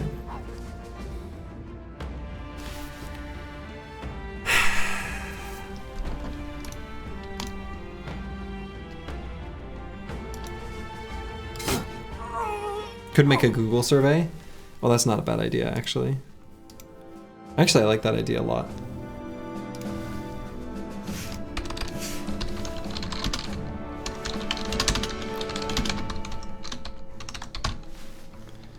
Yeah, the Google survey, and then I can just put links to it. That's a really good idea.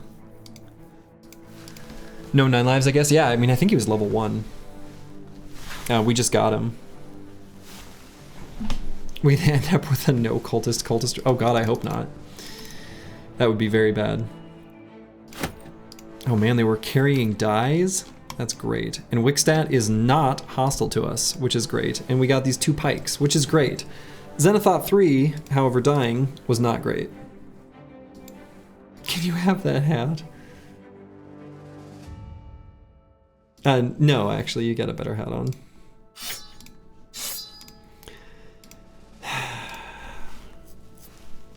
God. And there I go again, yeah.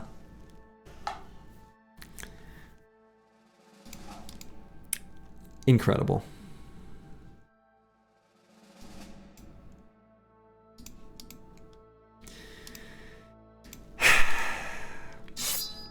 Well,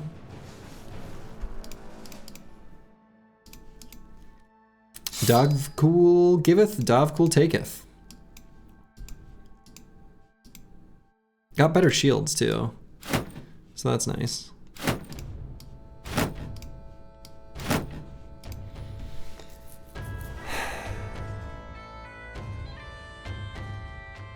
Something overconfidence, something silent. Well, I mean, it wasn't even overconfidence. I mean, it was like, I don't know.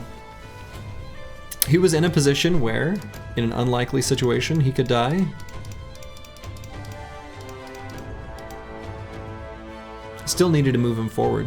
Just like Zerg Rush, Surround, right? Yeah. Those male hats have only 20 more armor and 1 more fat, less than the hoods. Yeah. Yep, that is accurate.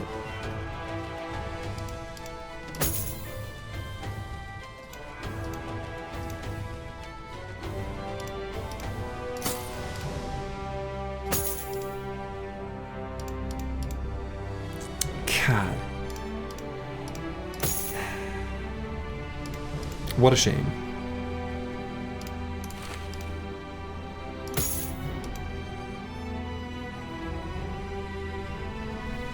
Had he taken a previous hit? I guess I don't remember.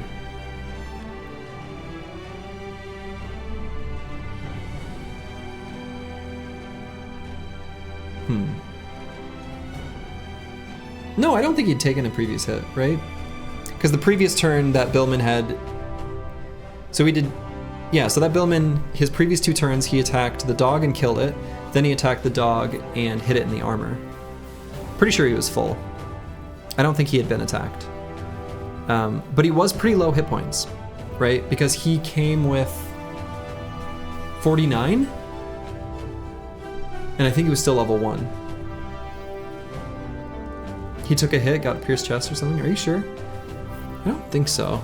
Maybe. I don't remember for sure. I don't think so. But I could be wrong.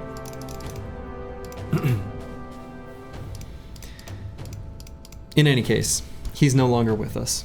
He was hit previously. Was he hit by the other Billman then? Must have been. Okay. Well. That's all it took. You'll check the VOD? Okay.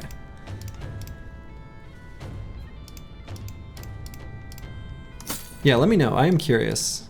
Not that it, you know, impacts anything now. He's already gone.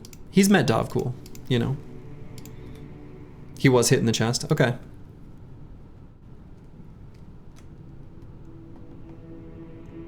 Well, I guess that's that then.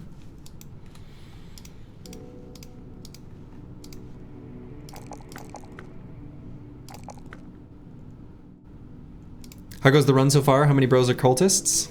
That's a good question. 1, 2, 3, 4, 5. Not enough. Not enough.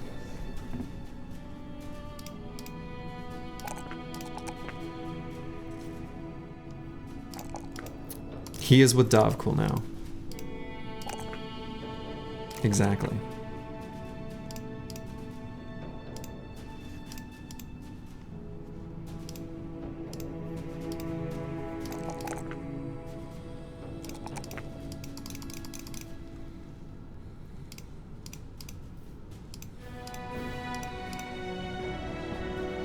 What did you learn, Bandera 1? Sounds like he was hit. He had been hit in the chest.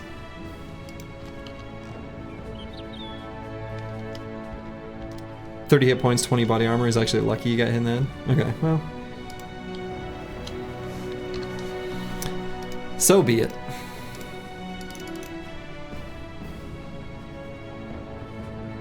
He was hit by the netted dude? Okay. Alright, well. C'est la vie. That would have been a misplay then. I shouldn't have moved him in range of getting hit. I should have thought about that before moving him forward.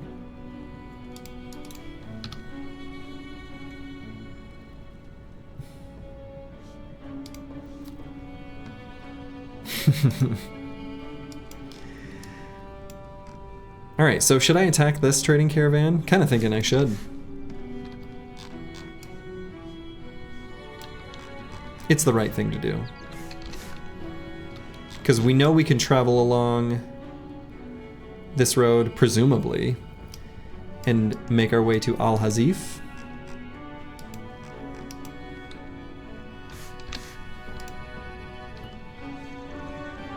A few caravan hands, a few caravan guards.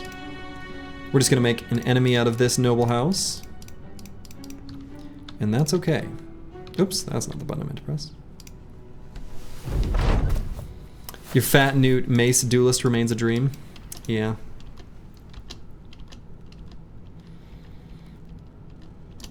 It's a cool idea, though. I feel like as soon as there's a bro where there's something neat that we can do with them, something cool, they're doomed.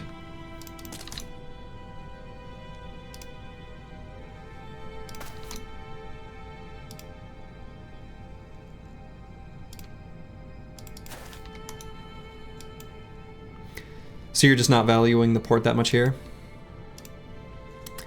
Yeah, I mean, I like the ports, and I made good use of them right at the very beginning of the campaign.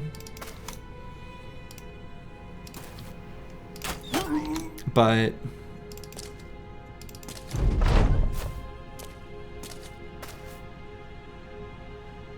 yeah, I guess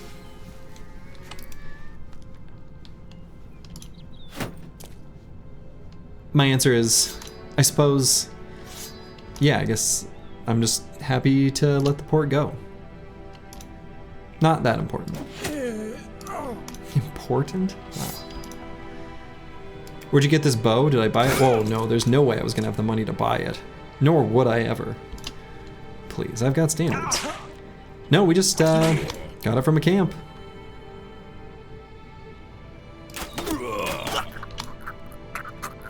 It served us well.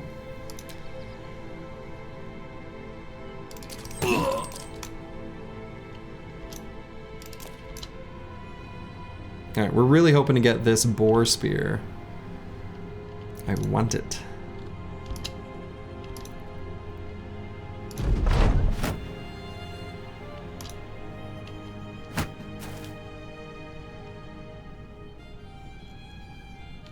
Yeah, we have a famed bow.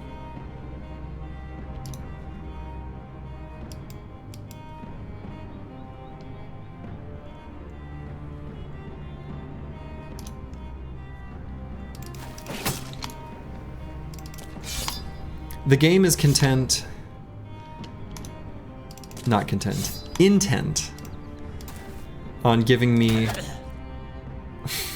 mean, the bow's doing well.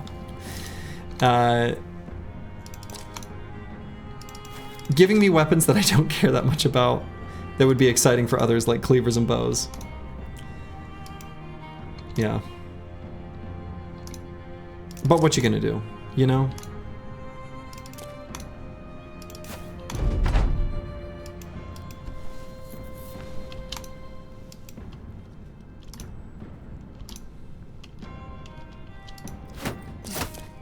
There we go.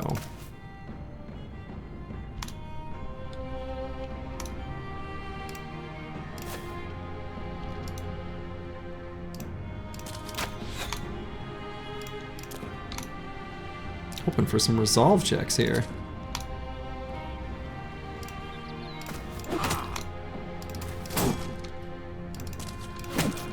Alright, got the stun anyway.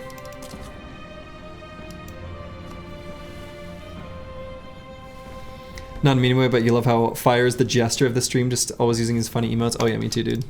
His Blackfire's emote game is top-notch. Absolutely. What weapons would I be most excited about? Two-handed flanged mace.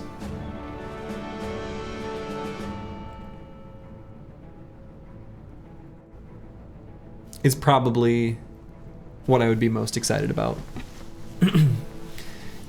Yeah, spear as well, though I will admit that a two-handed flanged mace would be even more exciting. But an early famed spear would also be super exciting.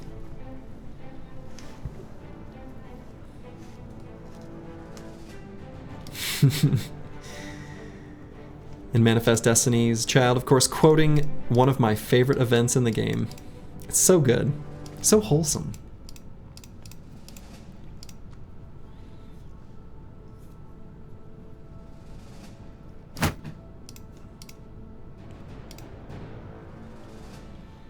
Alright, we got some new pointy daggers, some new hats. Definitely got some upgrades from that, which is really nice.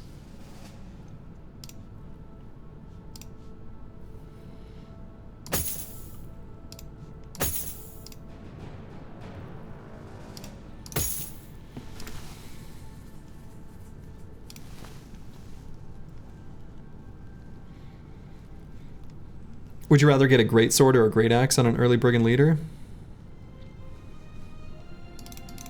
You know, honestly, early in a campaign, the answer is probably the great sword rather than the great axe.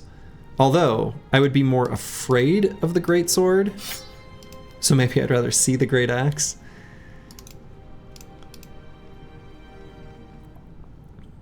But yeah, the great sword is probably better early on in a campaign, even though the great axe is definitely the better weapon to have long term. All right, Baron von Pone, our tempo thrower, who, for now, is just using this bow. I don't even know that I need to take throwing mastery on this level. I could avoid it. I'm stuck step, bro. Oh my goodness. Great axe? It's barely a good axe. That's right. And a great sword? It's like just an okay sword.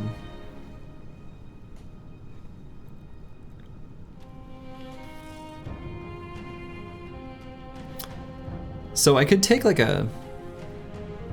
I don't know, what would I get here for a tempo thrower?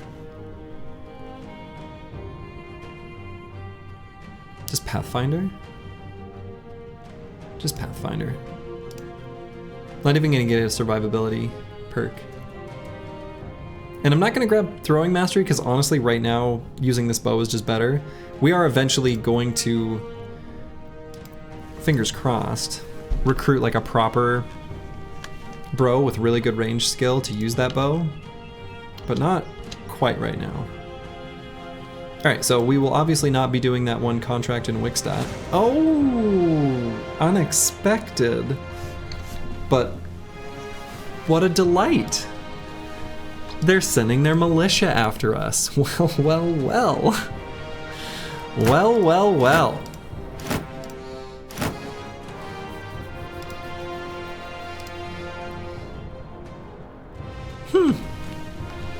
I see.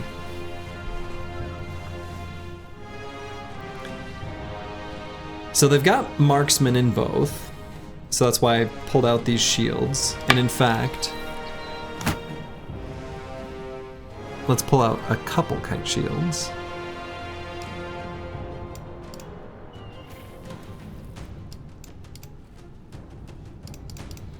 Set up a formation where they're going to attack into the kite shields.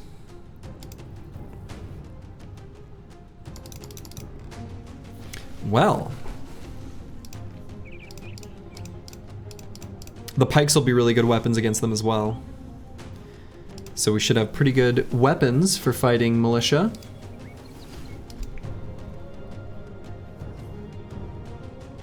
We just need to make sure they don't group up together. 16 is a lot. Like this is a lot of enemies.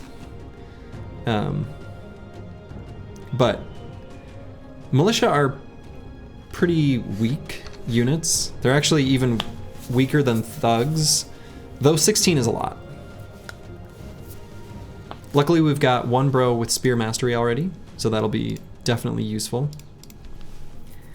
So screening with spears, holding them away, you know, for making melee contact, alongside the kite shields here in the center where their marksmen are going to shoot, paired with kind of some of our good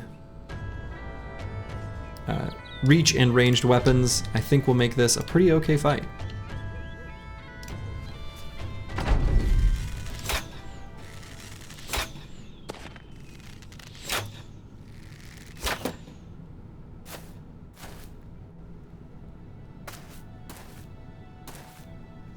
Okay, so definitely going to take this high ground here. Here and here. What a great little spot.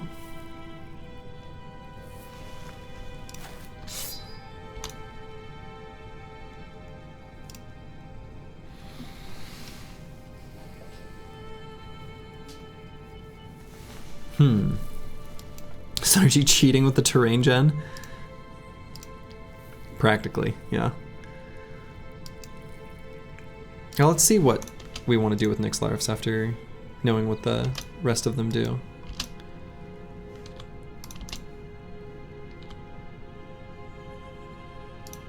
Can he really not see that guy? Is that blocking line of sight? Really?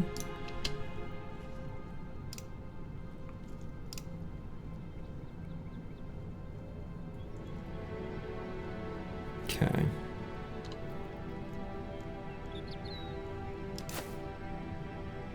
Are you preparing your map gens for Goblin? Oh man, the Goblin City fight in the Anonymous run, for those who missed it, was hilarious. It was the most unethical map I've ever seen. It was very unfair for the goblins, I'll say that.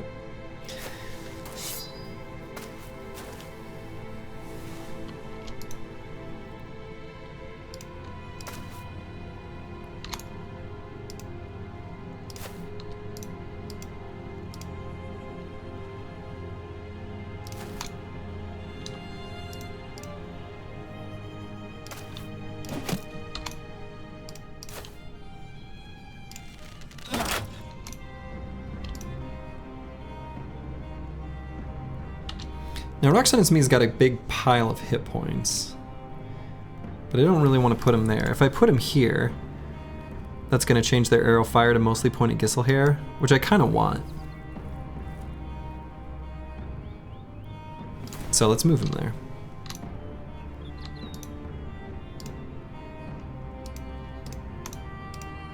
King Tut, I'm not sure exactly what to do with.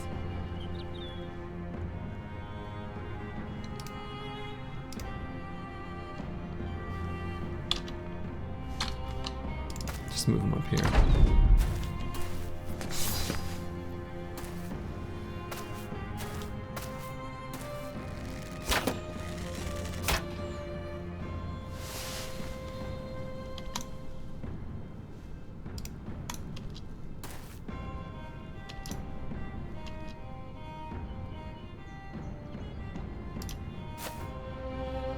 They're doing a lot of moving around.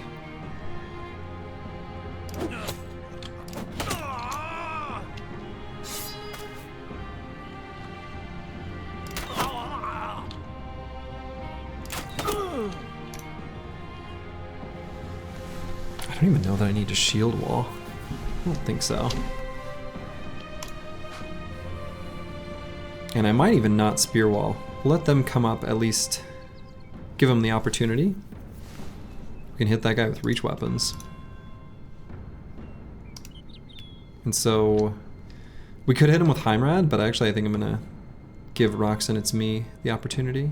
He's got higher melee skill.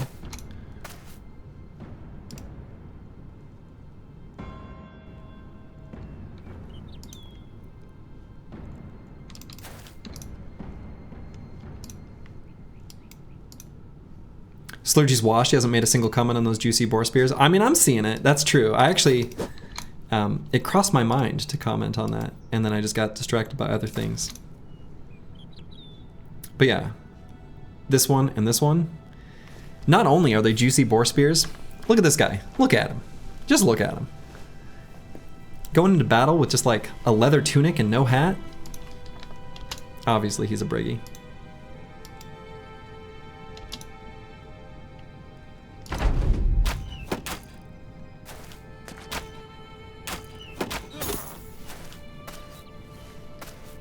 There we go. Now we're talking.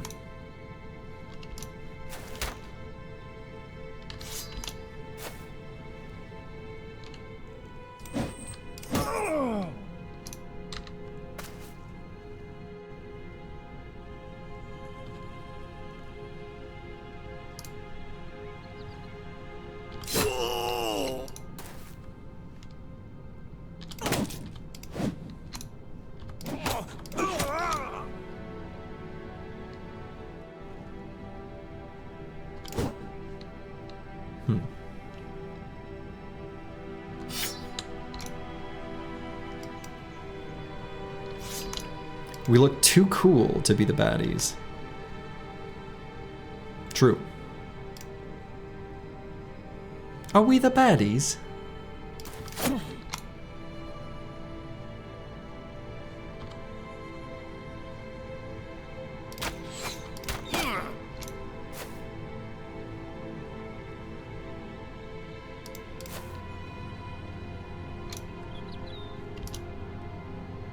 Okay. Unfortunately, they're going to get some attacks here on bottom.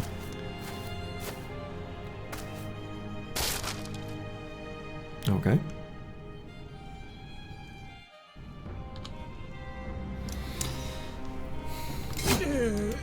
Okay.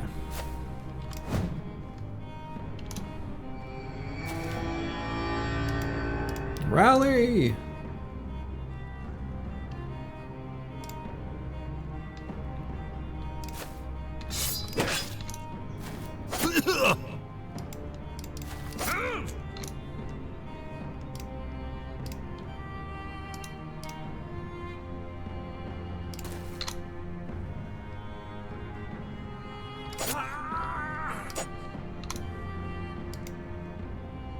Alright, and Nixlarf's shield got all busted, unfortunately.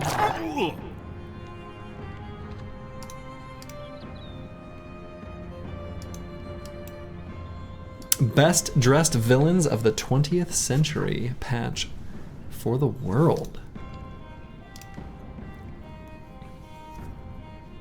We're the good guys. Everyone knows that.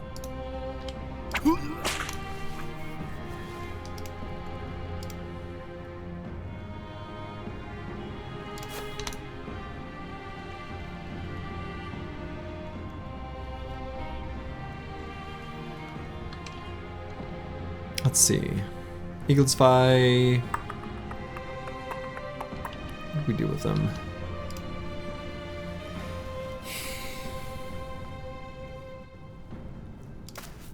Let's just put that guy in a net for now.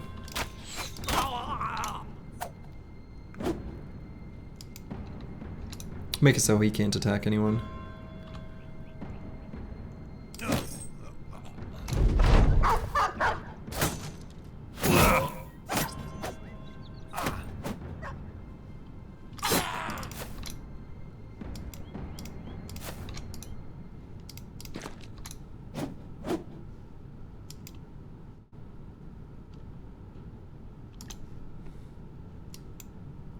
The blue guys fight the red guys is kind of shit with world building.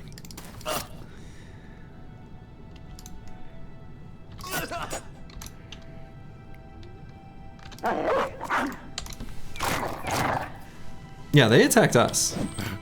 We were just living our lives in peace.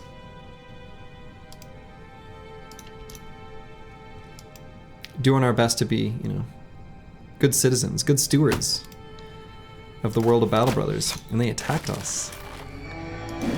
And all we did was take out some briggies who had stolen some goods.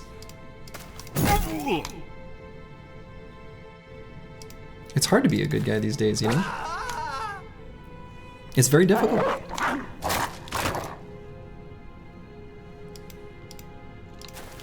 Petition to call Cassie Briggies the Brig Lords, and then find a name for the peasant briggies. I do think we need to find a name for the peasant briggies. I agree with this.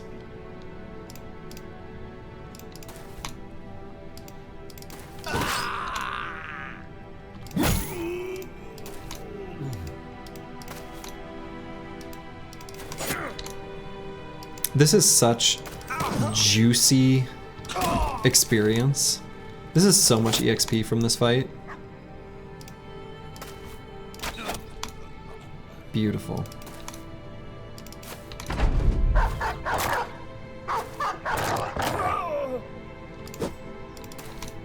Beautiful.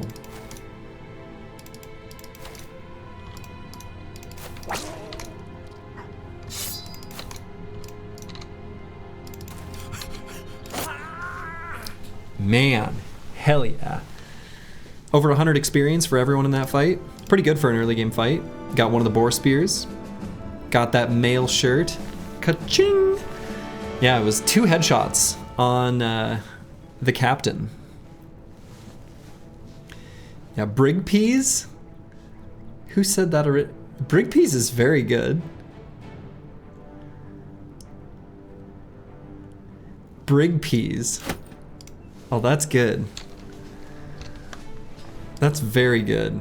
That's very good.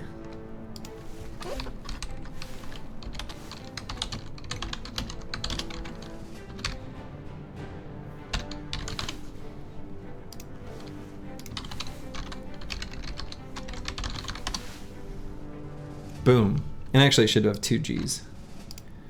Updated. Consider it official. Brigpeas has entered the Brigtionary. I don't even, it like almost doesn't even make sense. And that's why it's perfect. You're proud to add to the Brigtionary? As you should be. Let's see, maybe I shouldn't put this boar spear on quite yet. Put it in the pocket for now. I don't want it to break. God, same deal here. I don't want to lose these boar spears.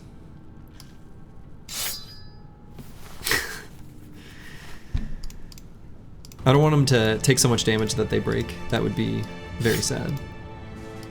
Actually, we can pray.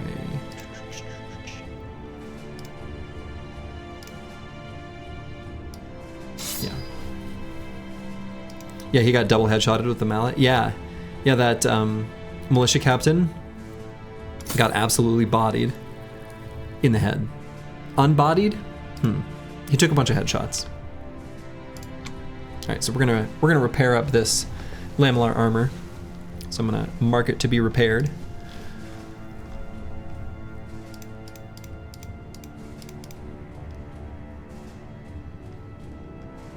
Not for resale, but for reuse. Okay. EELI 2. Our tempo thrower. All your old OG cultist friends are dead? Nah, the OGs, actually, are,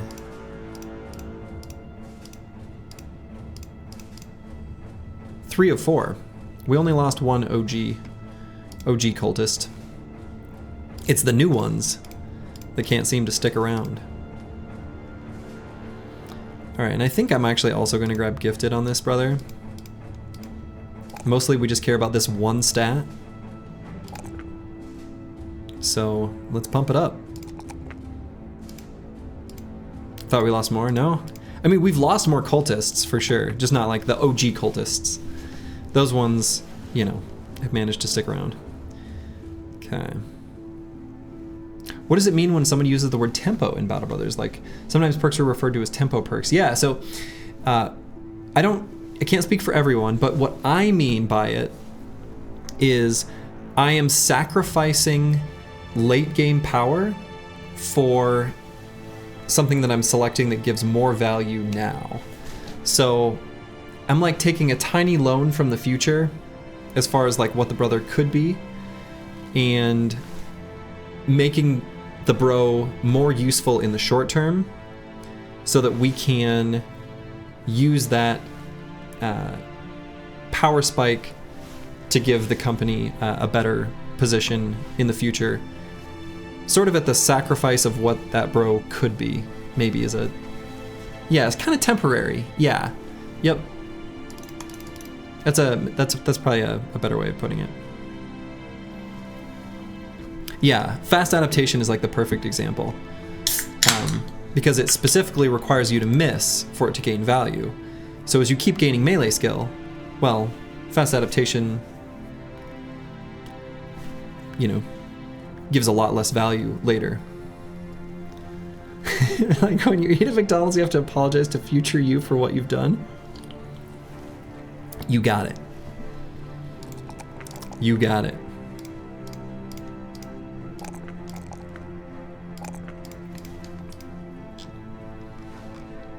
You got it. Okay, so let's fight this other group of militia. And Nixlarf's previous shield got destroyed, so we'll put on a new one. And I don't think there's any other adjustments that I need to make. Is everyone's armor?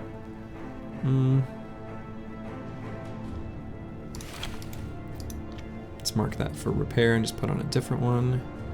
Actually, let's make sure he's got a good one on.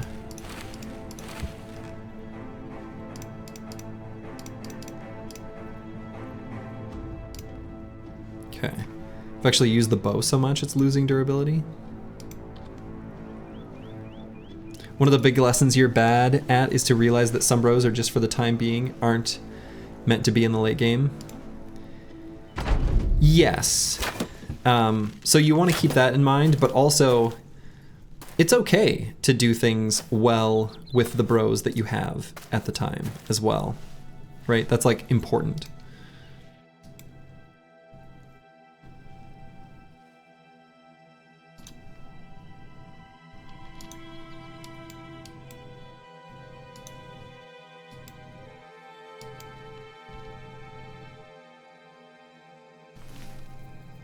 Okay, so we don't have as favorable of terrain this time.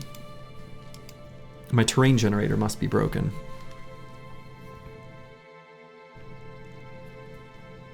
So I might just move up 2 hexes and make a line of shield walls, though I suppose if they've only got the 2 marksmen with short bows, maybe that's not so bad. Maybe I just sit and exchange. Put our warbow on this high ground hex and just let him go ham. Seems kind of okay to me.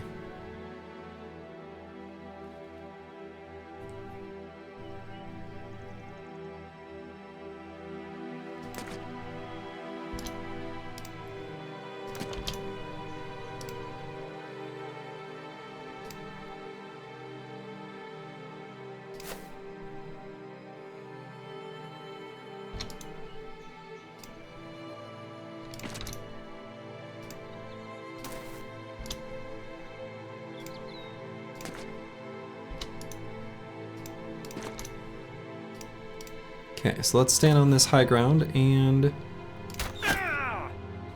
yeah, start shooting. We didn't get any boar spears. We have them, they were just so low durability that I can't use them without risking them getting broken.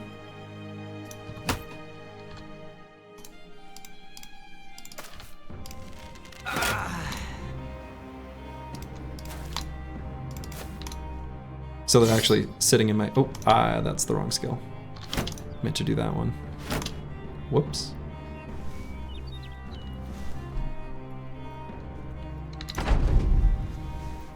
No, yeah, Gifted is not a tempo perk. Well, I mean, it's good for tempo, but honestly, Gifted is one of the best perks in the game late game. Muscle memory, yeah. Yeah, Gifted is absolutely one of the best late game perks for the best bros.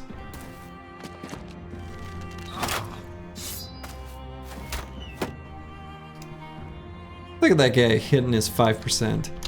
What a bunch of crap. You don't take Gifted on those godlike max 3. No, yeah, those are the bros you must take Gifted on. If it's a defensive bro, you should take Gifted.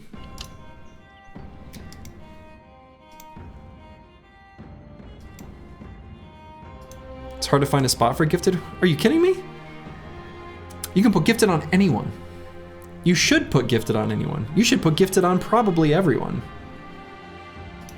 It's both, right? That's why it's so good? Exactly.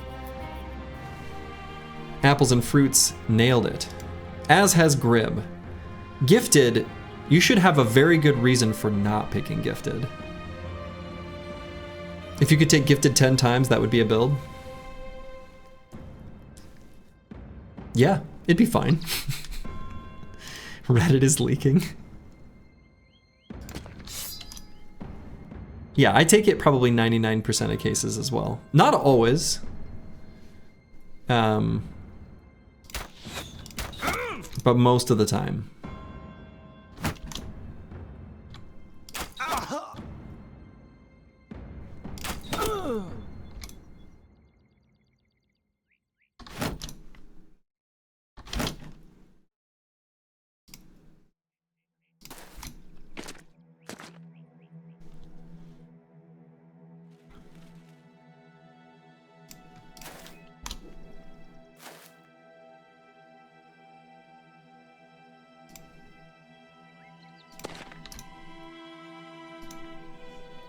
I love how this militia veteran is like, don't worry, I'll take the high ground. Way over here, where it's safe. Gifted doesn't have a button to push, so it's bad QED. Some Weird Sins has spoken. When I did my check-in at the halfway point to do a heat map of all of the perks that I had taken. Gifted was my #1 taken perk. I took Gifted more than I took Colossus, and Colossus is close to an auto pick. So.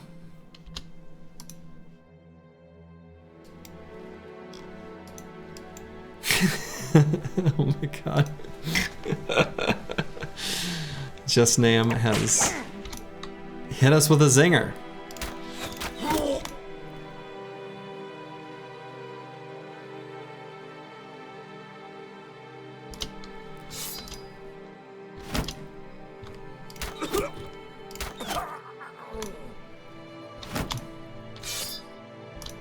Surely they realize at this point they don't actually have ranged advantage, right?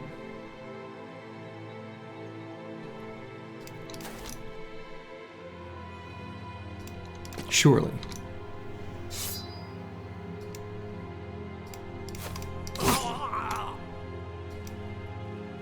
Right?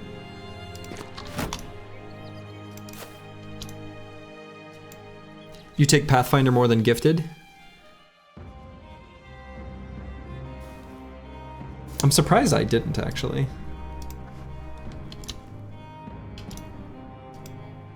Actually, I think I know why my stats for Pathfinder were low, and that's because on Peasant Militia, I did a build where I didn't take Pathfinder that found a way to always get enemies to close in on me, if I recall correctly.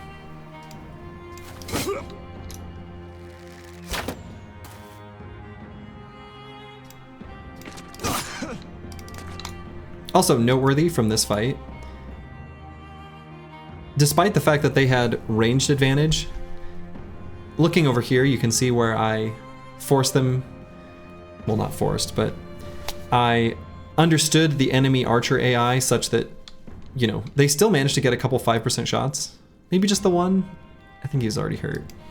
Anyway, we took very little damage from ranged attacks because of these kite shields.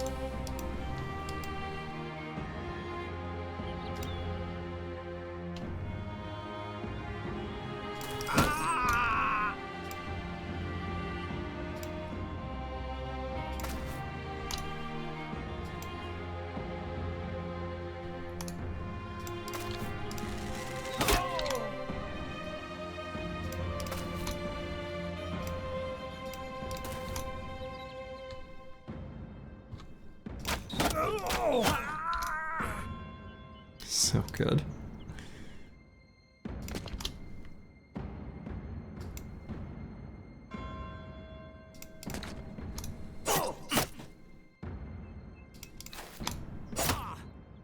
Yeah, this fight was dramatic. I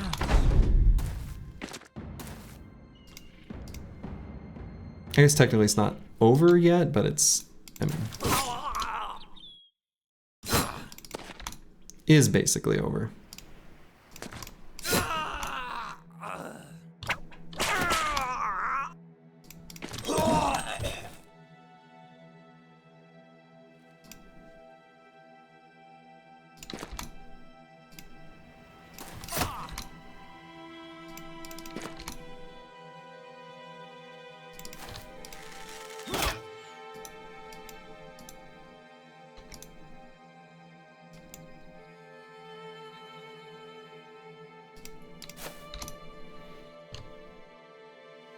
Oh man, can't quite reach him. There we go. And the fight is over. Look at that. That was disgusting. I kind of didn't think that the company's strength was low enough where they would have sent militia after us. I feel like once you reach like 12 bros, it's, I mean, I realize it's a T3 city. Oh, I guess I'm 11 bros, right? But still, I'm surprised.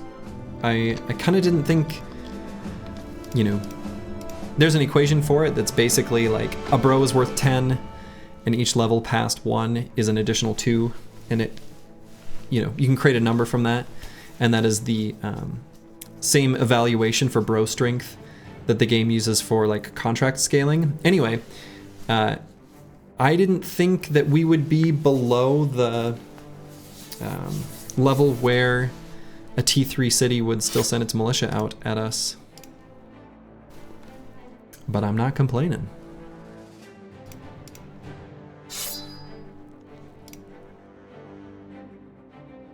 Cool. Yeah, Somewhere Sin's got the, the militia. Yes. And basically all that's doing is, you know, those two blue boxes from the form that Somewhere Sin's linked, you know, you put the number of brothers and the sum of their levels, and yeah, it'll creates a formula that does the scaling that the game uses to determine it. All right. Ragged Edge 82. Let's grab more resolve here. And we will definitely take Spearmaster here. Very nice. So our inventory is suddenly pretty full. So it'll be no problem for us to get to 2,000 crowns worth of stuff to sell. And I suppose we're gonna take refuge in Al-Hazif. Another militia? What a delight. Oh my god. How great. This very blessed day, Davkul has blessed us with more militia to send to him with a capital H. And send them we shall.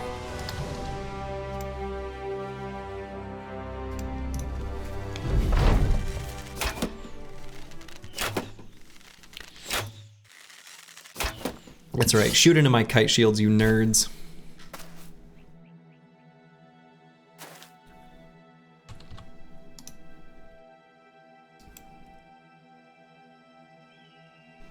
Okay. So I think I'll move up 2 hexes. We're gonna occupy this high ground hex with Ragged Edge 82.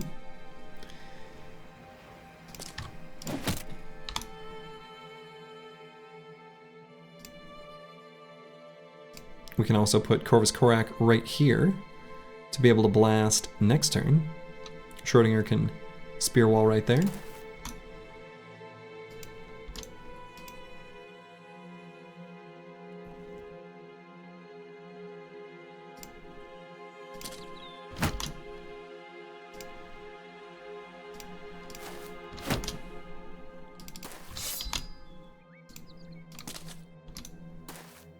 Sergi's now the COO of Militia Bully.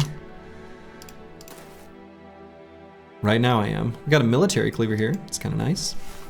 Might be a weapon we can make use of.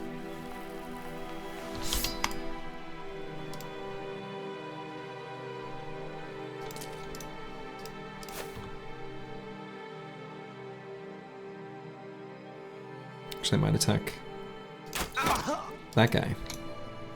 Going into battle with just like a linen shirt. Not even a linen shirt, just like rags. That ain't gonna work.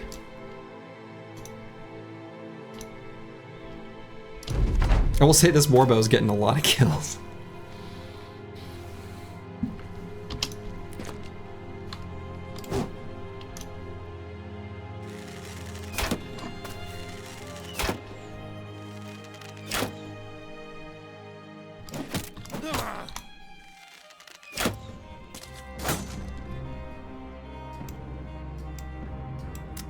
Warbow getting use here is like Mariah Carey getting use on Christmas. She is the Queen of Christmas.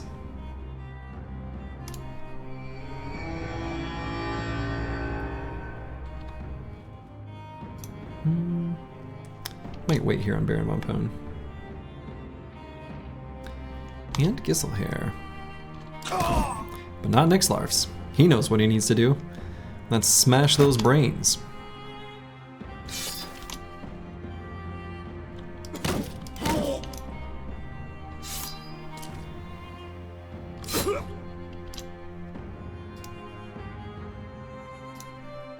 Oh, oops. That's okay. We'll just go right there.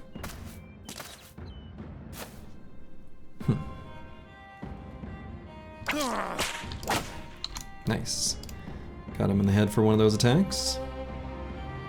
Still kind of tempted to move Mine Rat up and give this guy a smack, but we'd rather just hold.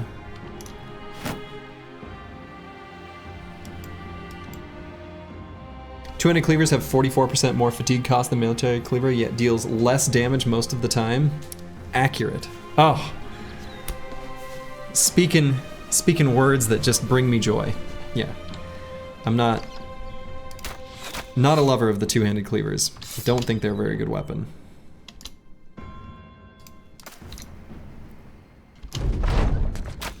I'd rather run an orc cleaver. No joke.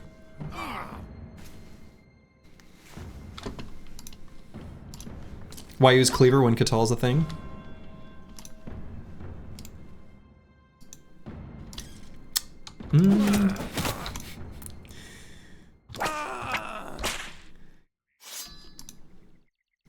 Fair. Not totally unreasonable.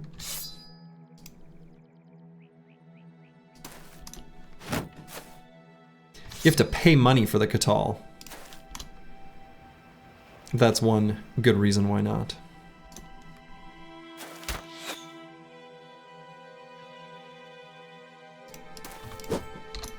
Or fight an assassin, which, that's unpleasant.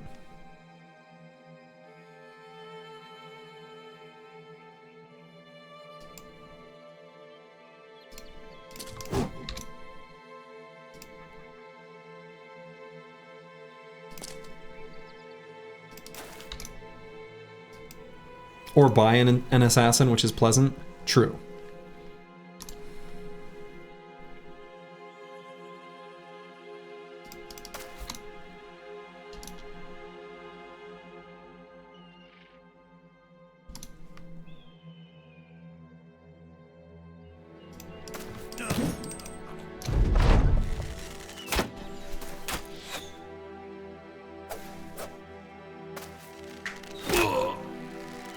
Yeah, but you really shouldn't care about the armor damage of the cleaver.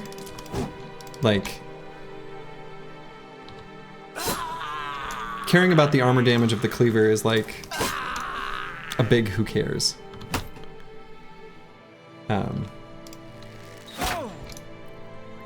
Because of the nature of like decapitate as a skill, you really want it to be a follow-up weapon, and it is best, basically like a duelist with a one-handed cleaver is like using the cleaver and duelist to their fullest extent.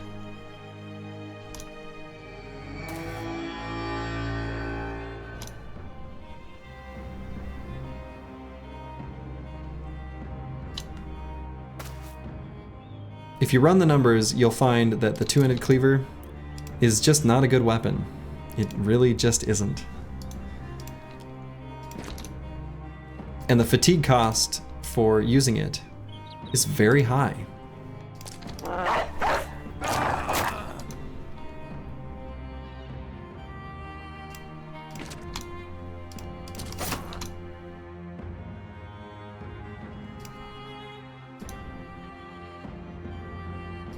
Kind of hate how little Warhammers benefit from Duelist. Yeah, that's fair. I actually kind of like that though, because it makes it an interesting choice for a real Chad brother to use Hammer and Shield. It's not the same as one-handed? No, one-handed cleavers with Duelist are gonna way outperform.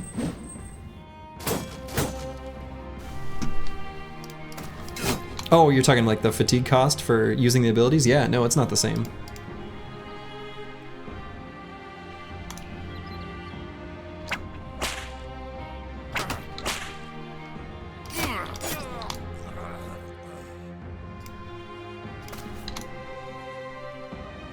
This poor captain, constantly rallying.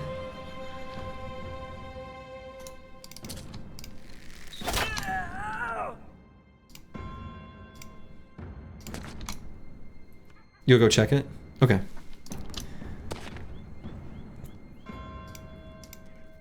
Trust me, they're not the same. Always good to trust but verify, though. Generally speaking. The cleaver's running away. Yeah. The dogs are gonna catch him, though. Come on.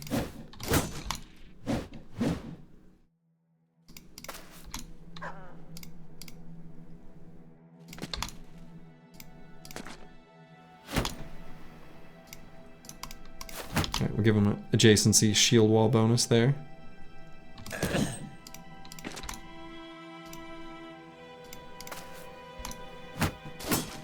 Two-handed cleaver's better if there's literally no armor left. Right. And, I mean, as previously stated, it does do more armor damage. But, like... who cares? It's not a good way to use the weapon.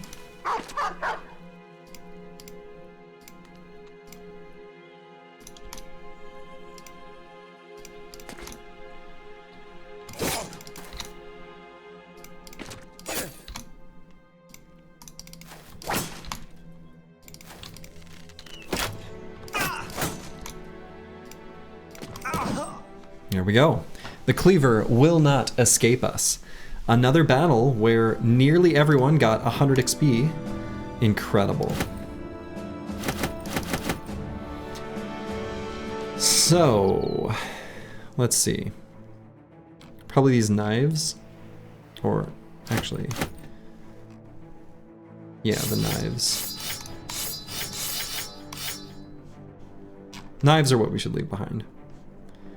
More than anything else. It did escape you? Yeah, in the end. We did not get... yeah. Did not get the military cleaver, unfortunately. And also didn't get the boar spears, yeah. Luckily we don't need the boar spears as much. We need one. We need one more boar spear. We did get these proper daggers, though, to replace some of our butter knives that are still hanging around. Been hanging around these butter knives on the corner.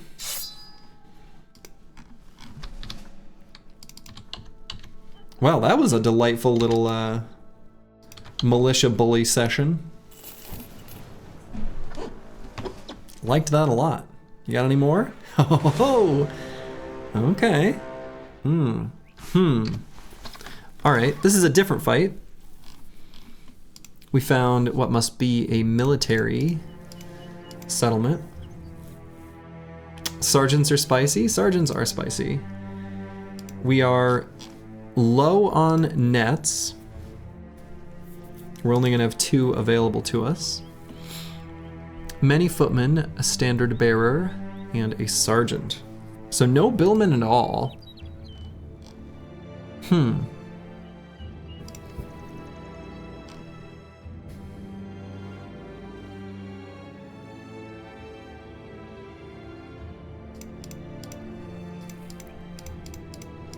This is a much more challenging fight.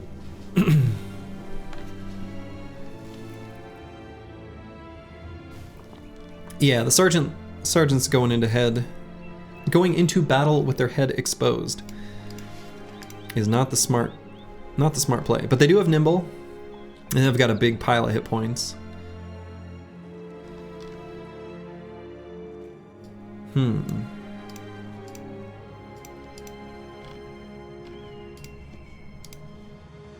A pretty scary fight, actually. We've only got 2 nets in total. The sergeant could really do some serious damage. And it's gonna be pretty hard to chunk down the footmen.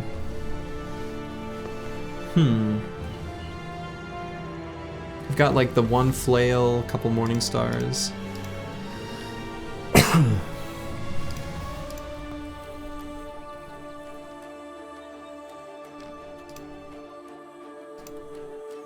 Spears aren't really useful in these kind of fights. Spear wall's pretty worthless against footmen for the most part.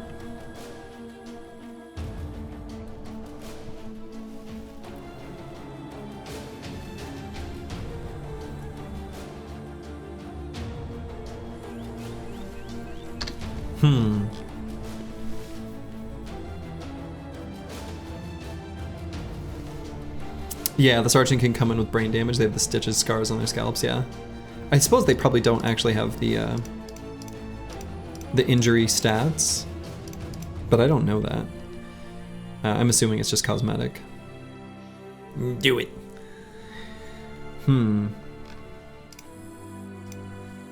Yeah, so we would certainly put like a flail here. Change our pocket shields out because we don't really need them to be those. We would move one of the nets to here. Let's get rid of that. Probably change this out to, I don't know, I suppose that's what we, may as well leave this as the Morning Star.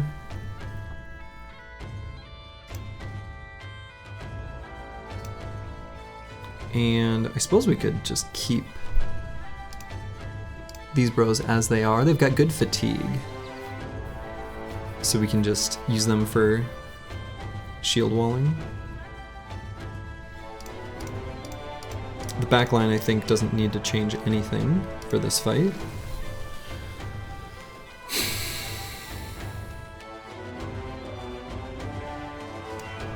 Could swap the spears for arming swords. Though the spears could be used to hold off the Sarge on the side.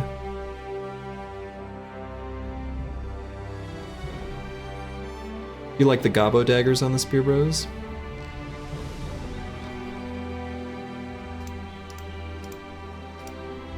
Talking about like the notched blade.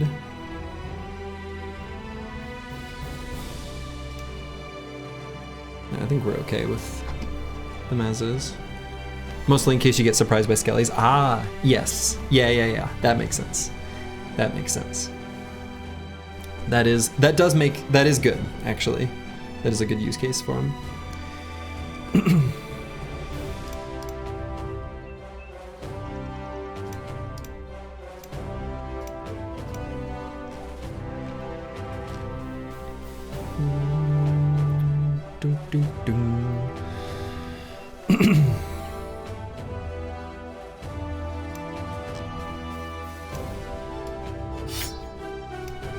Okay.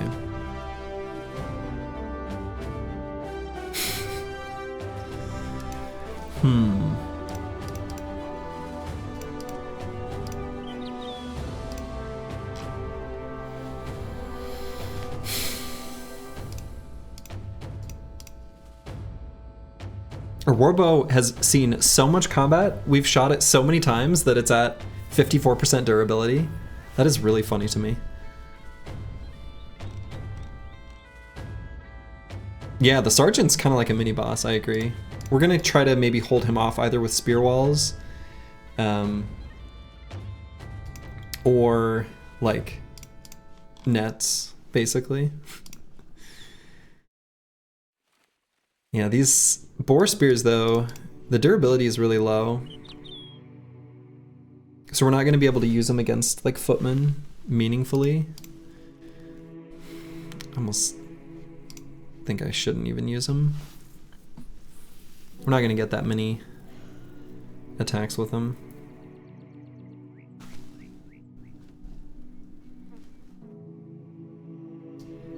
Would be better to just go with the Malicious Spear, and I'll have an arming sword ready to swap in. I think that'll be just better.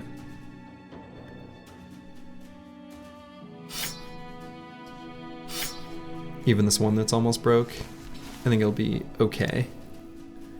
Slurgy becoming a true bowman. I mean, Baron von Pone definitely has the most kills on the team. Yeah, 39. Like, let's be real, this warbow's getting a lot of... I mean, the thing is a warbow is a late game weapon that's good against early game enemies. And this is early game, so we're fighting these low armor, you know, low range defense, enemies without shields, things like that. And obviously the bow is performing well under these circumstances. We got a bro who we gave gifted and fast adaptation, and obviously he's putting out a ton of damage, so yeah.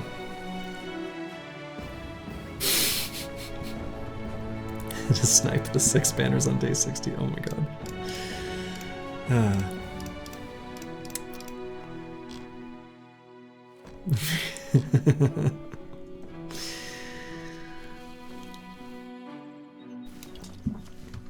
And I will set these items to be repairing while we're sitting, or while we walk towards them. Yeah.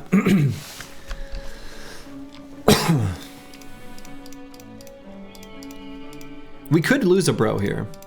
I mean, there's definitely a risk of that.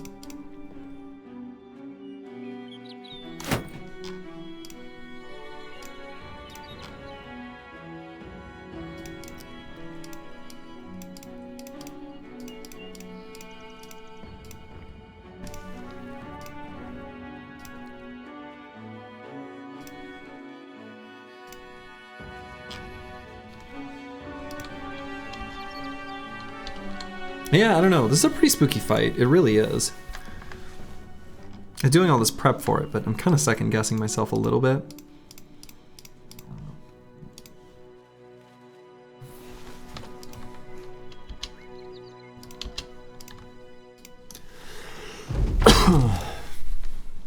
Alright, so there's the Sarge.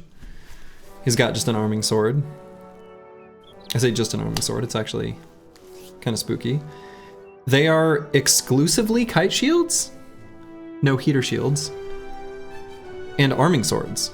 All arming swords. Okay, 2 falchions. Oof. Actually, kind of not what we want to see. We'd rather see them with like military picks.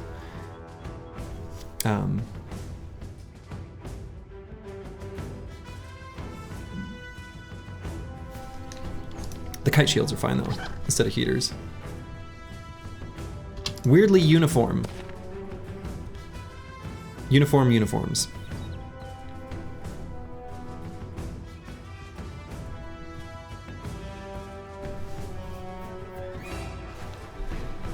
They did not like the militia getting slaughtered? Apparently not. Yeah, extra hit chance for all of them, not great.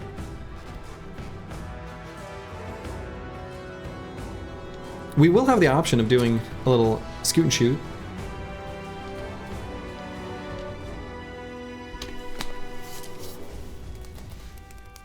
So, there's that.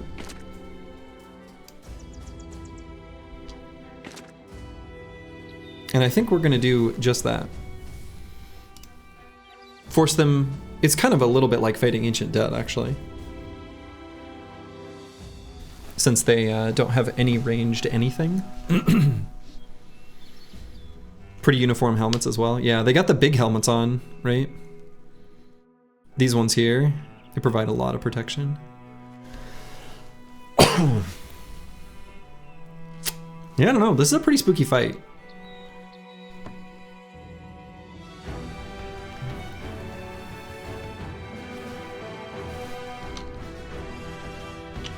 Schrodinger's our better of the 2 spear bros. We'll probably just have him pull out the arming sword right away as we back up.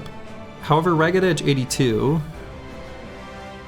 I don't know, maybe I'll have him pull out the arming sword too.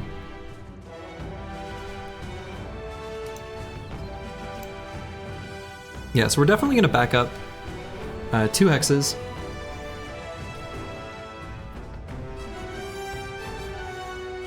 Going down and to the left.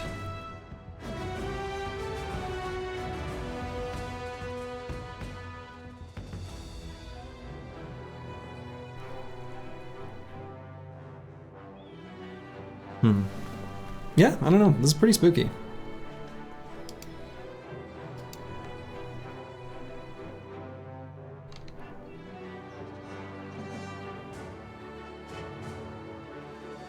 Could also consider pulling out the pocket shields on the other 2 bros with the flails. So that next turn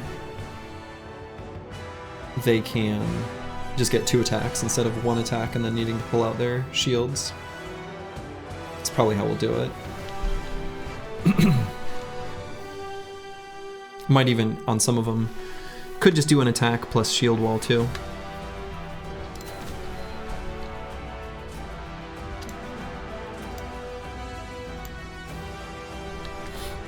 So yeah, let's pull out the arming sword.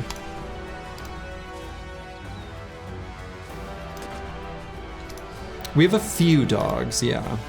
We have a few dogs.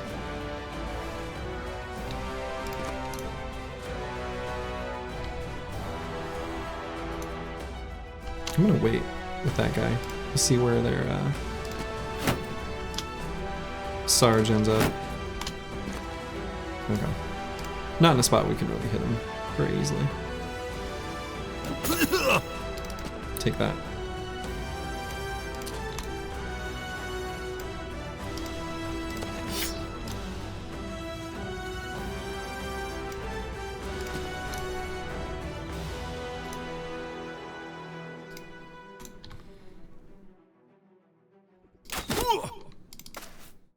Hit him in that big chunky helmet.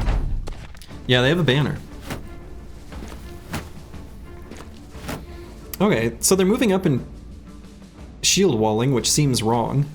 That seems just like straight up incorrect, because I'm just gonna go ham on their sergeant.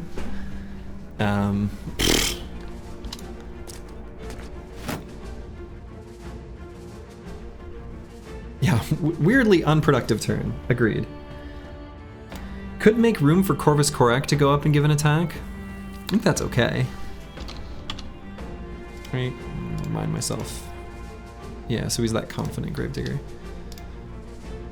So he's gonna have a pretty decent hit chance. So we're just gonna blow up this sergeant. Yeah, accidental Northern Raiders run? Apparently, yeah. And do I just net him with King Tet? I think so. Okay, I was hoping the whip would hit him in the head. And do I just go for the headshot? Might save the fatigue. Sergeants have steel brow. Don't they? Sergeants have steel brow, right? I'm pretty sure they do. Gotta remind myself. They have steel brow, right? Yeah, they do. Okay. So I suppose if we just hit the armor, that's fine.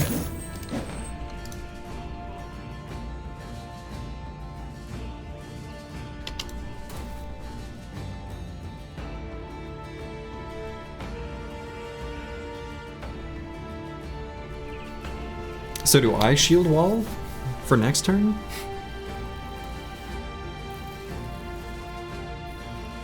Yeah, and underdog. Yeah. That's why we threw him in the net. Because they've also got like just decent stats overall. Good chunk. We missed.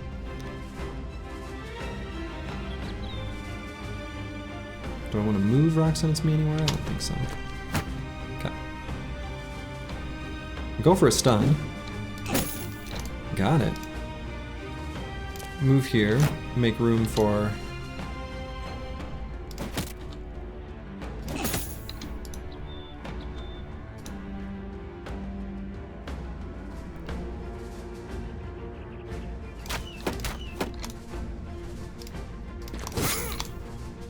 That sergeant is so durable.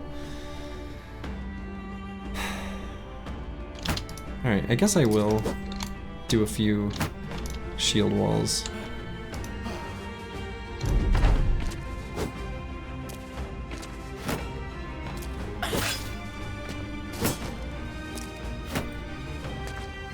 Okay. So I kind of feel like I feel slightly obligated to attack this footman here with this good surround. Right? I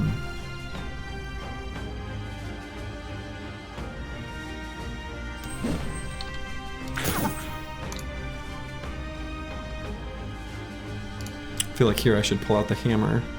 Or mallet, whatever. I mean, it's a hammer. Attack this guy. Ruh-roh. Kind of not loving this fight, actually.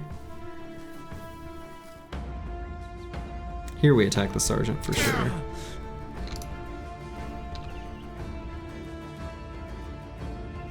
Same deal here, I think.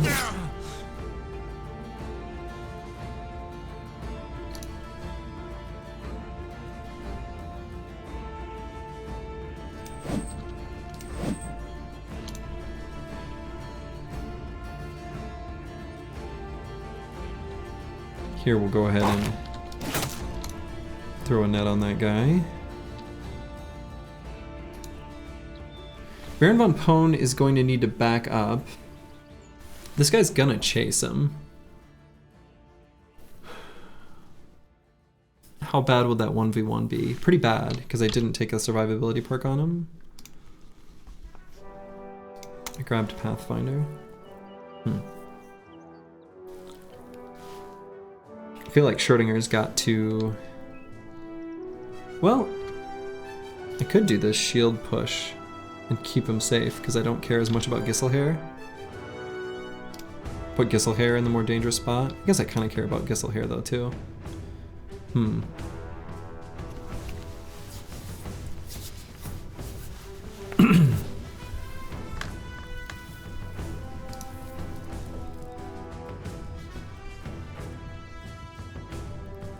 Maybe I just attack and then shield wall. It's gonna be such terrible damage. Could riposte.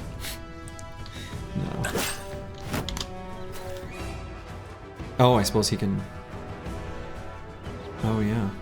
Alright, we're definitely gonna get a dog down here on this flank. Try to get edge 82, and I think then we just attack. Bow in danger? Bow in danger. Bow fine.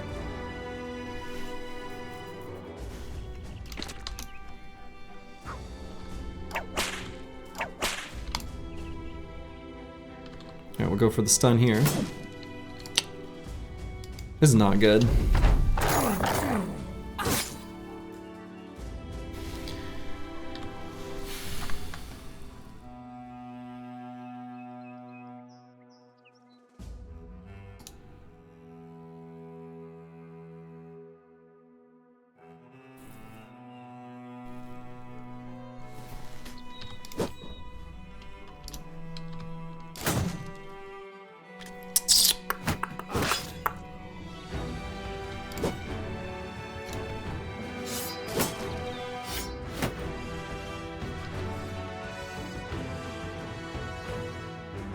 So this guy's riposting, and this one's shield walling. I should probably do a shield wall just to help Schrodinger take less damage.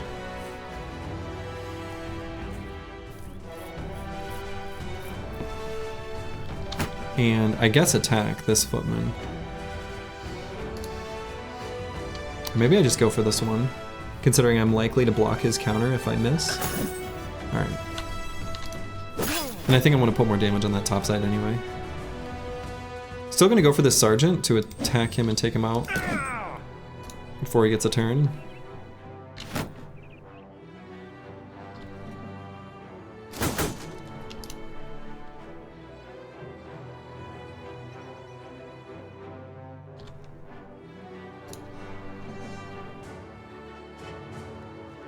Well, I don't want to attack this guy as riposting. I mean, I could just push this guy.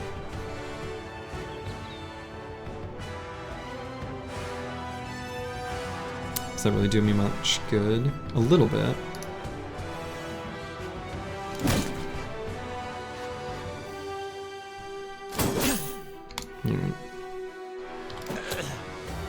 Okay.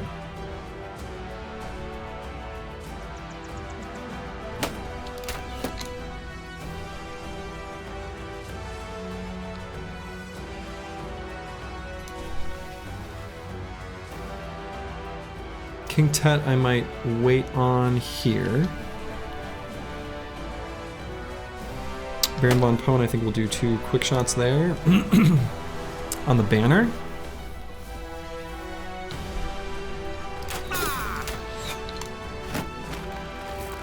And this guy might go all the way around for the bow bro, which honestly is fine. That is not the button I meant to press. I meant to put the dog down, and I pressed the wrong button. Shit.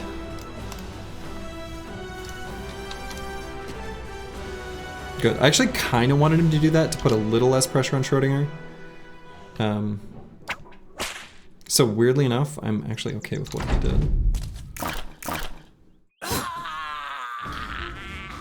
Wow, okay, there goes Heimrad.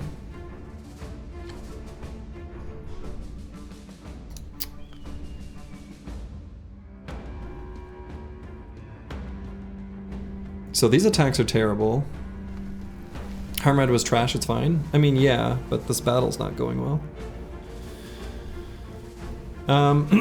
The attacks with the hammer are bad right now. We could swap to the pike to attack this footman who's not shield walling. That's probably the best play.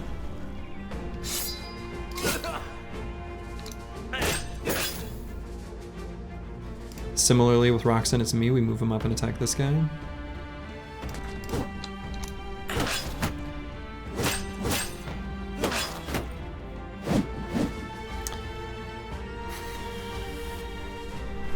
So, Nixlarf and Justnam both have dogs they can put out. So we'll put Nixlarf's down here.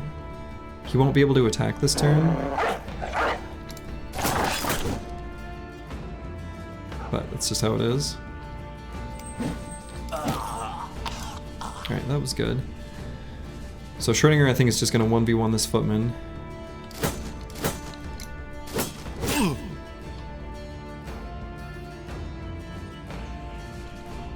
We're gonna wait. We're gonna disarm the standard bearer, but we're gonna wait to do it till the other dog is down.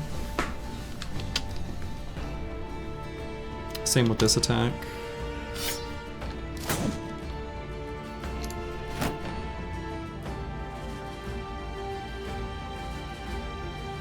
Eagle's Vi could come around here to help Baron von Pone. He's got a fast adaptation stack. It's probably going to be better than whatever stupid stuff he can do with his short bow. Yeah, I think that's just true.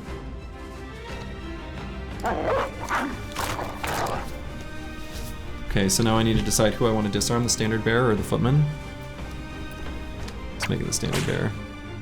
And we're not even going to bother attacking. We're going to save the fatigue.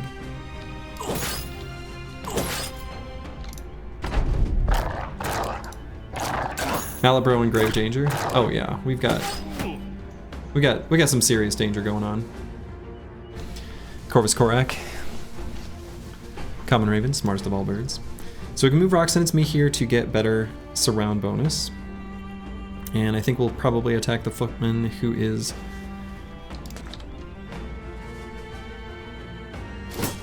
not shield walling.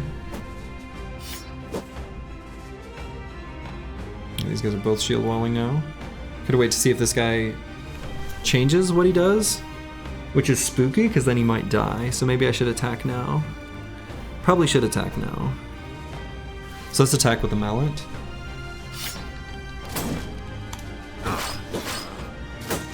Oh, glad I attacked.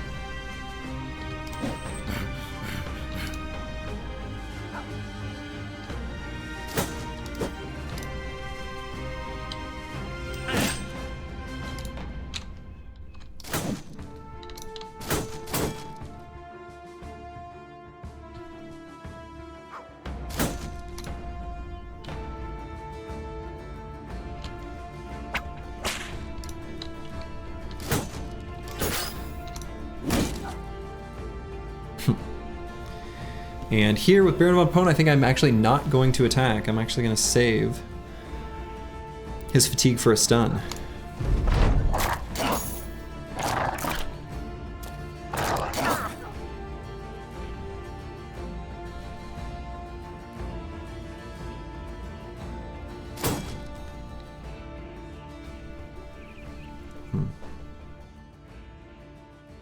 We're gonna let the mallet for maybe an opportunity to use it next time.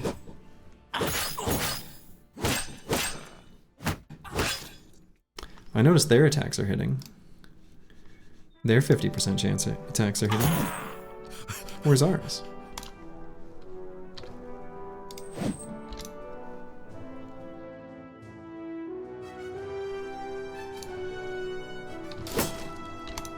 Schrodinger's kind of in danger up there now too.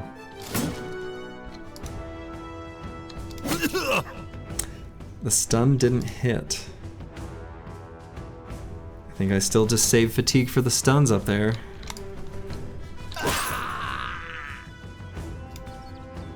Could put Ragged Edge 82 over here to keep this dog alive. I think I actually care about that. Nixlarfs can go here. So I could go there. Because I think he had enough fatigue. Weapon breaking? Yeah. If the arming sword breaks, the arming sword breaks. We're gonna use it till it breaks.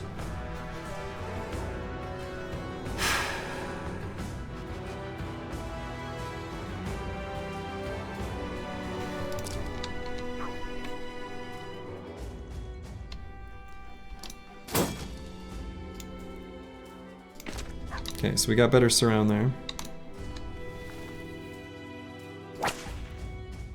Keep that banner disarmed.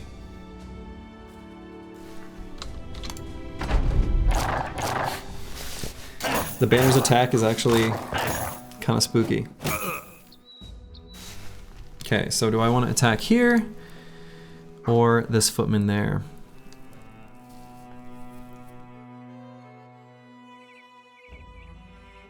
I think we want to attack this footman. Why are... Come on, come on, come on, come on. My hit chances are actually higher than theirs. Well, not these most recent ones.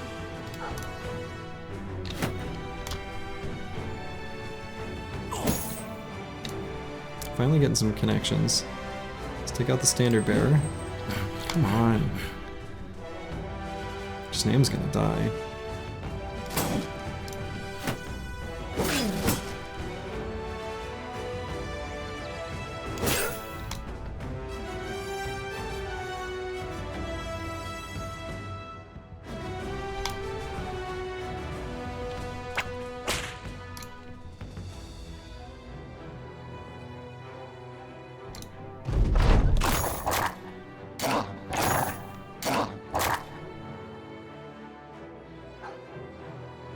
Still gonna attack this footman. Still gonna miss. God damn. Jesus. Oh, Roxanne, it's me's gonna die now too.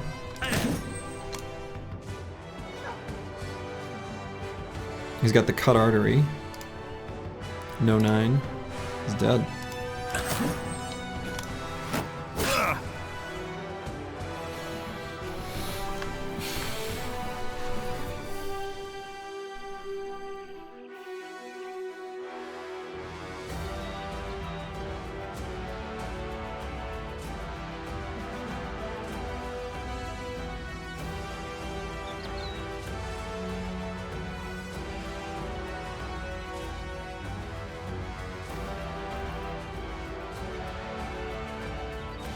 We need to seriously consider what's going to happen in this fight.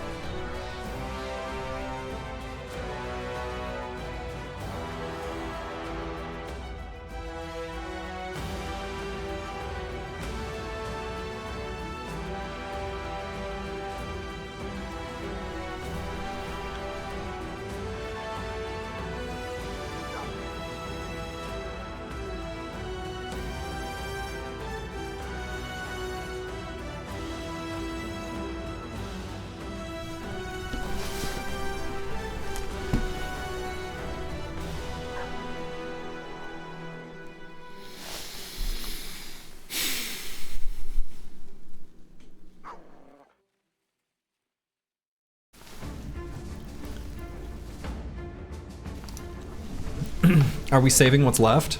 I don't know that we can disengage safely. Is the reality. So if Schrodinger shield walls, he goes to 64 fatigue. So we get like one attempt to get away.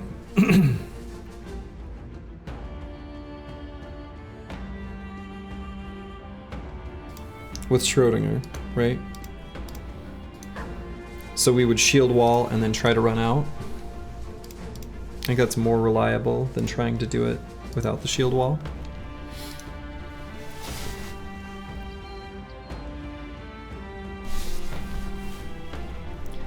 All these footmen are exhausted.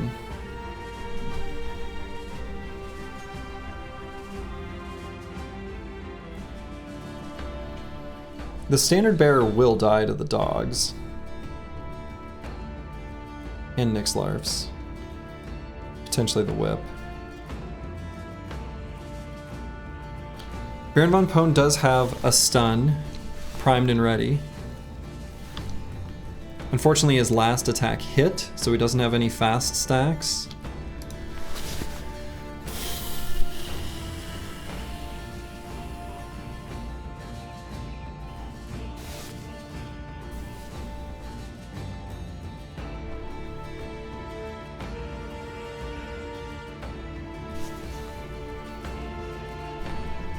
This guy's still in pristine condition. This guy's pretty hurt.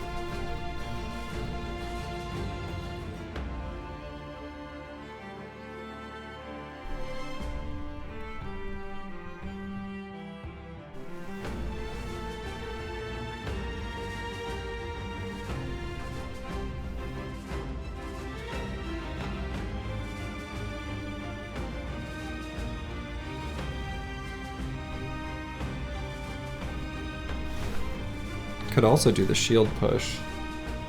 50% chance to hit because he's shield walling. The thing is all these footmen are exhausted, so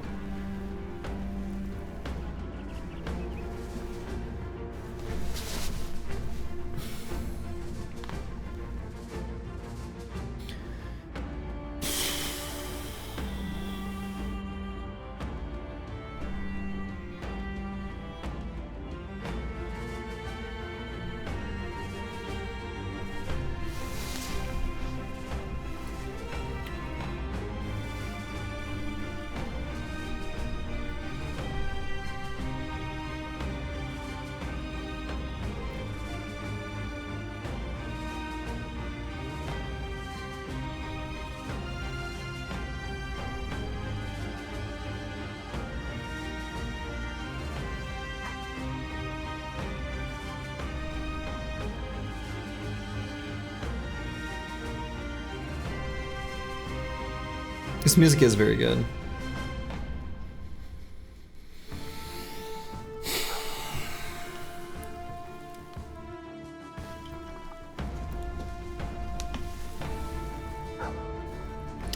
So the dogs are going to kill the standard bearer.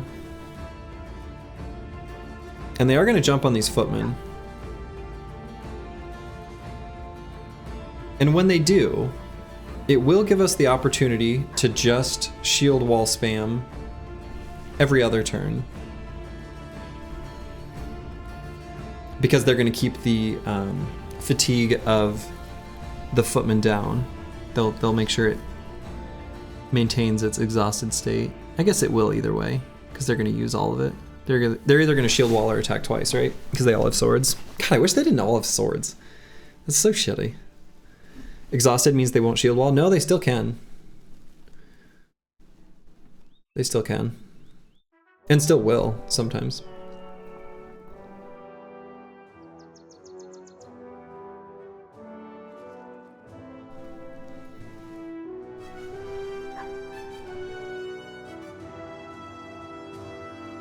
They cheat? Yeah.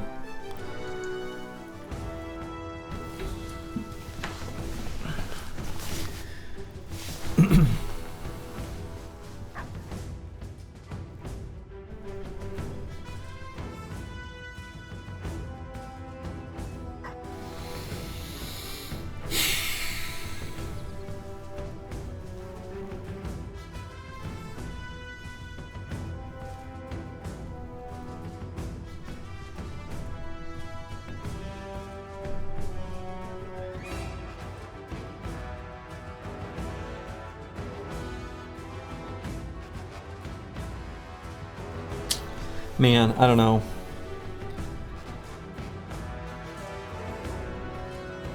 Running is so sketchy too. Running's really sketchy. Fighting is sketchy. Oh, shit.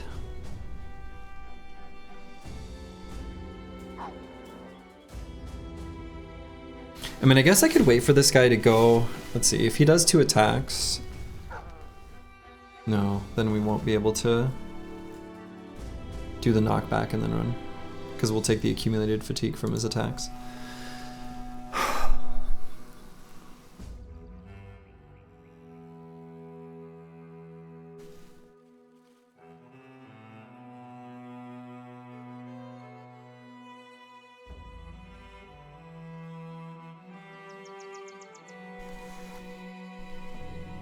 Yeah, so if you ran, you can make it out with 2 to 3 brothers. Oh, I actually don't know that that's true.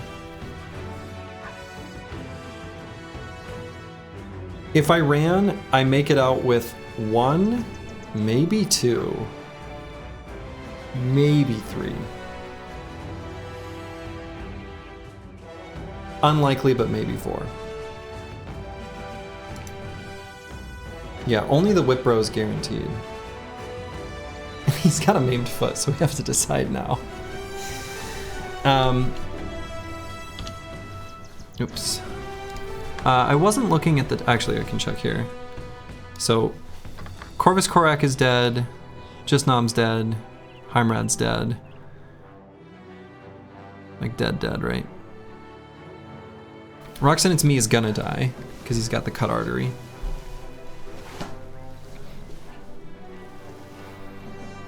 So there's no one to, like, maybe recover. Damn, this is really bad. If I make it out with 2, maybe 3, is it possible to really recover? It is only because I have a inventory full of items that we can sell and regrow the company with.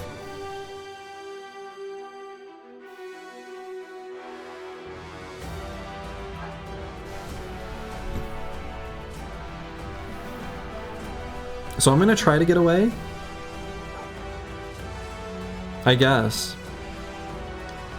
So Schrodinger is going to shield wall and run to here.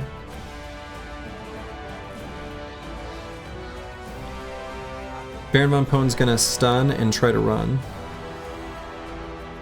King Tet's just gonna run.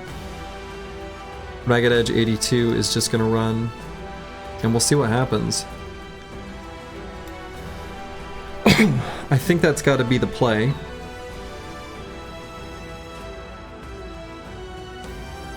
What would the alternative be?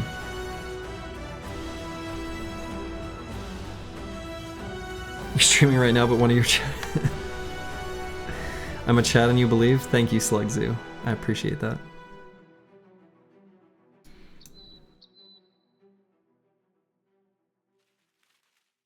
So what would combat look like if we kept going? To compare it to what I just described.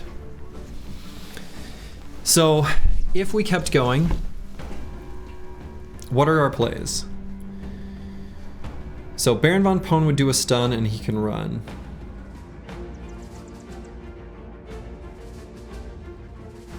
He has brain damage, so he's actually going to be behind him in the next turn order anyway, so he's going to catch him no matter what. Just realized that. That's so shitty. Well. But he would get a reprieve. At least. Somewhat. Kind of. Schrodinger would do a one-on-one battle with this footman and probably just lose. He's got really good stats, but probably just lose.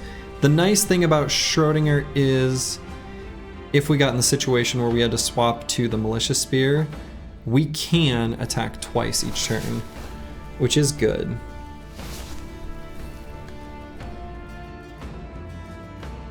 What would the rest of the battlefield look like? Ragged Edge 82 would be down here with this footman, and actually might do okay. If it weren't for the fact that he were wavering. Him being wavering is really bad.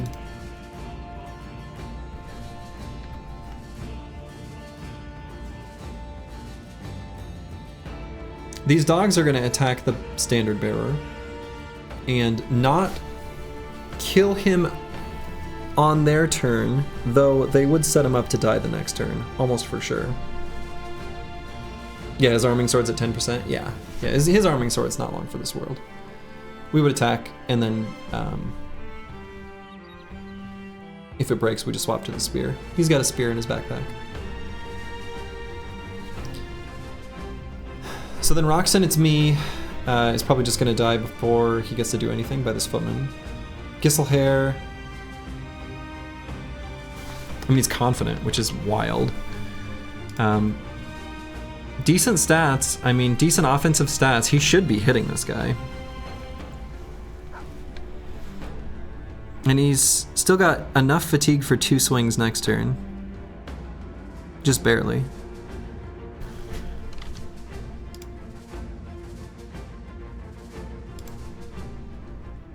Yeah.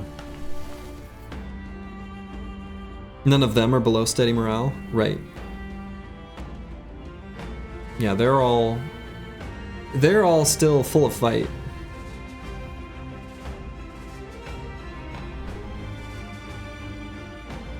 Continuing the battle is a coin toss. Agreed. Running is a coin toss.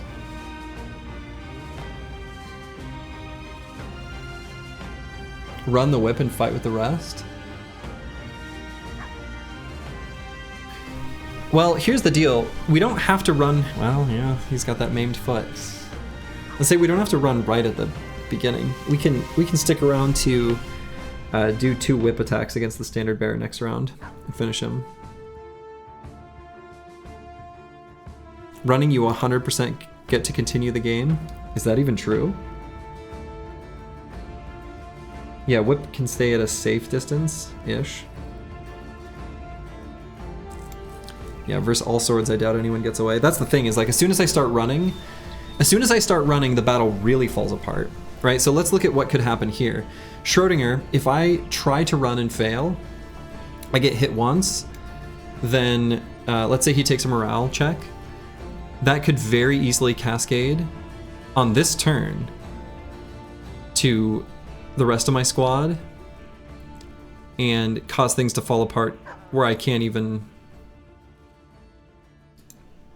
You know, where it's like a really doomed kind of situation. Whip disarm the bottom guy and have our other guy run with them.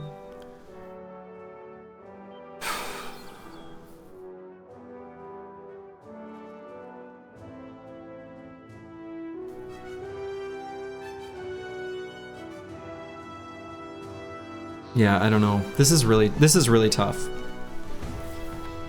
Especially because, I mean, it's actually kind of close. Either way. Do we even have the fatigue for disarm? Let's see, how much fatigue? 23, yeah, it's because it's a weird number. No, we'd be 1 short. 1 short.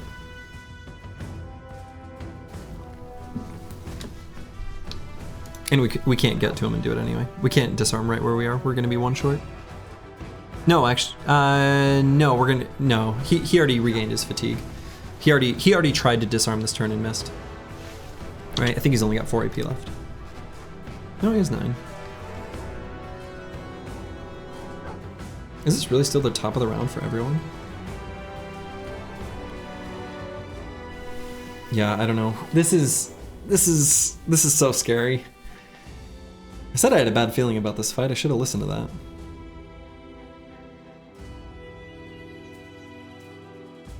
And what I could have done too is upon seeing their loadout of all arming swords, just noped out.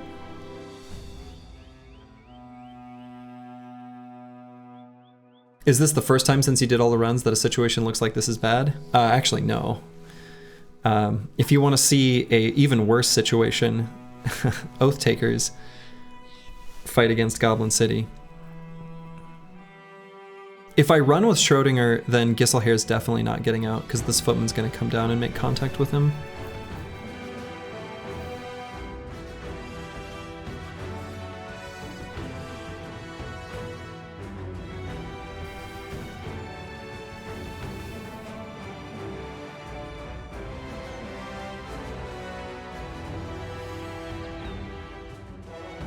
Schrodinger can take one more attack.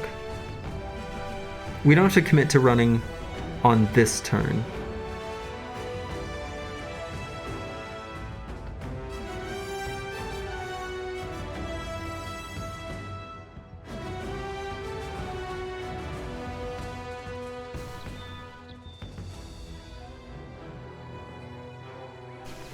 No, we're happy to flee.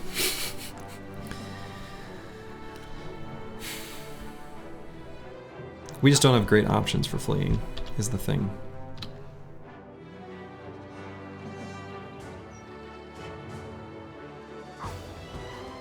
Yeah, we only need one bro to get out, and we potentially can rebuild.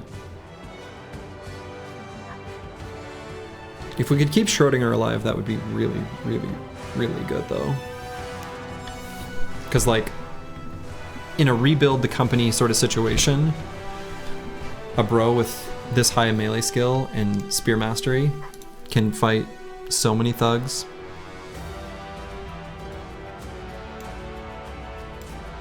Yeah, I think there are a few people that don't realize what is on the line. I agree.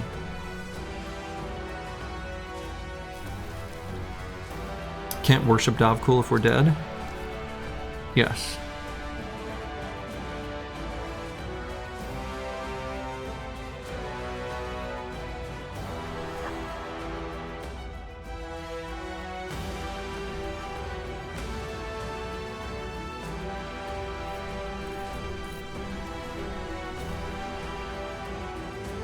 Yeah, we're definitely... So, the whip is eventually going to run. It's not true, though, that he's not going to do much, because at the start of the next round, these dogs are all going to attack the standard bearer. And even though dog's damage to armor is low, the fact that his armor is so low means that it's going to get ripped to shreds. And the standard bearer can do 2 attacks against the the whip could do 2 attacks against the standard bearer and do pretty legit damage.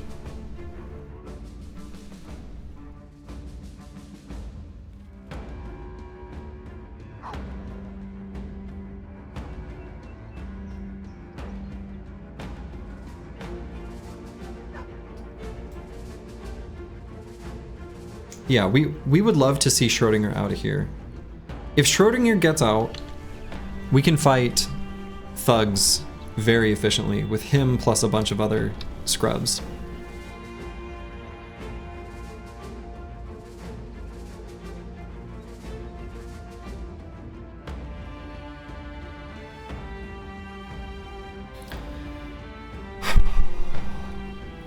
And this is the turn where we have to decide. Because moving to this hex puts us at 48 fatigue. The other remaining fatigue is all going to be spent with this shield wall, since that costs 20. Do we know what the footman is swinging at Schrodinger with, like attack-wise? That's a good question. Has he done one that appears on the combat log that we would see? No, it's already aged off. I mean, we could determine it.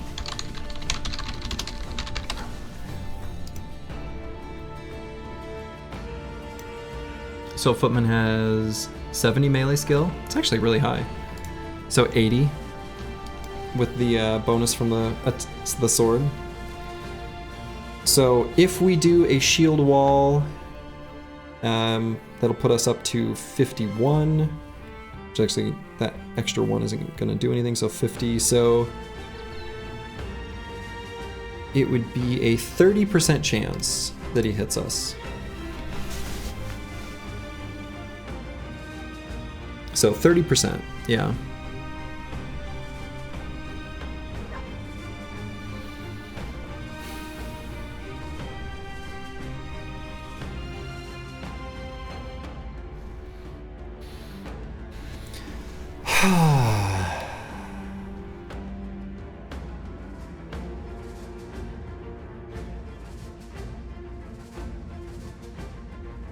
And if he hits us, then we're locked in place. And I guess we're shield walled for when his turn comes up. Yeah, we need if we're running, we need a decent bro to survive, and it's got to be Schrodinger.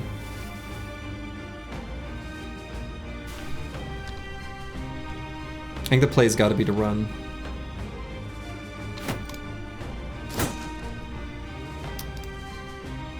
Damn. Well.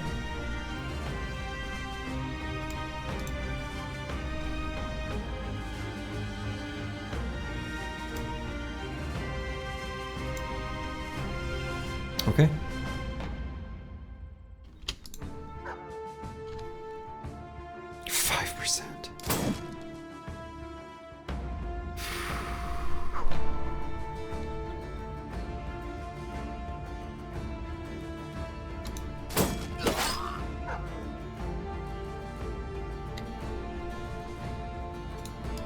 So if Ragged Edge 82 can get out, that also works for me.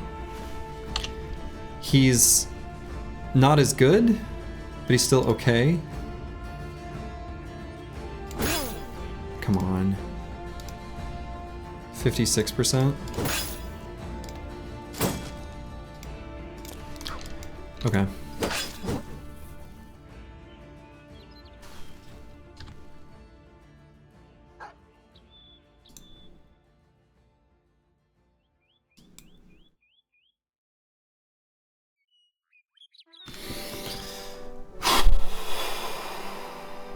I'm not going to have King Tet run quite yet. He doesn't actually need to run quite yet. They're going to be locked in melee at least for one more round. So we can see what happens with the dogs attacking the standard bearer. He may be able to attack it as he runs away to help ensure the escape of others. But he's not going to attack this turn. We're going to wait till this armor's gone. I guess maybe we can go to here to be better suited to run when the time comes. Is that even true? Not really, because we'll probably run left. The dogs will survive a little while. All right, we'll just end turn. Schrodinger, I guess, end turn as well. Come on, don't hit him in the head. All right, Roxanne It's Me is gonna attack. He's definitely not getting out.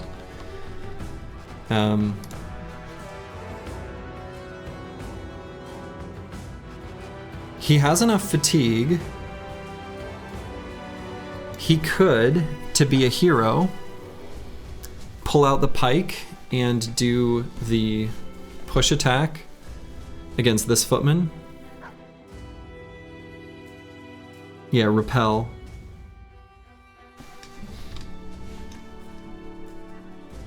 %24% chance to hit this footman too. That's pretty low. The repel is going to be a really low hit chance though. It'll stagger him till the end of the turn, but it actually doesn't matter because Schrodinger is going to be before him anyway. So he can always scoot away anyway. Though, well, yeah. His injury makes it almost impossible to hit. Actually, it's minus damage inflicted. The other thing we could do would be rally. I don't think that's really relevant here.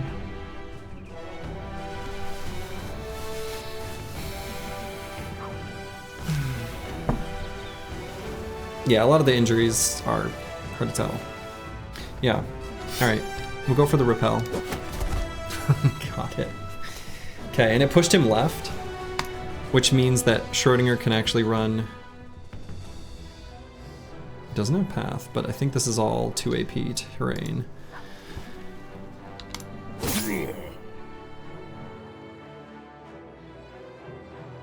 So Giselher can also make an attempt at escape. Which direction would I have him run? This one's gonna be less AP. Yeah, down and to the left is safer. I won't be able to shield wall because that'll put us at 68 out of 72 fatigue, so we won't have enough to give any attempt to run. Oh, yeah. Shield bash and the pike guy can run? Well, not anymore. Well, yeah. Oh, interesting. What's the hit chance of shield bash? 69? Nice. And yeah, then Roxanne, it's me. Ooh, it'd be tough for him to get to the edge of the map in time. He might just barely be able to do it though. Depending on what this footman does. Depends on if they kill Baron von Pone.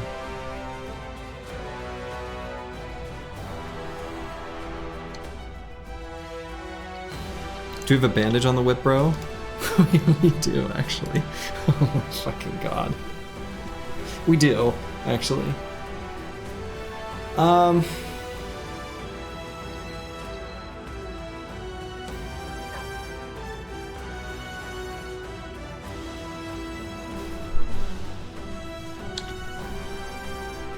Melee defense at 28.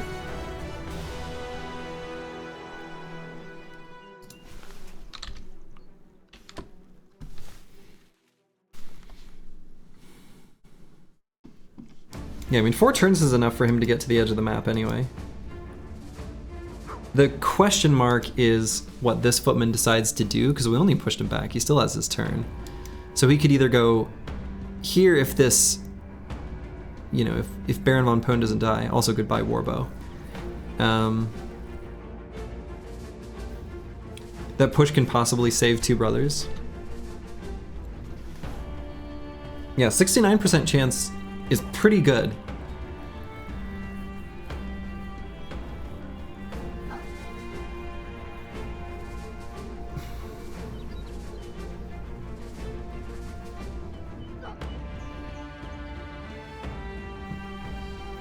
Nixlarfs is just straight being sacrificed here, in so doing. I think it's worth trying. Got it. So do I run to here? Or do I run... Oh, I'm not running there. Can't. Oh, the step is... Yeah.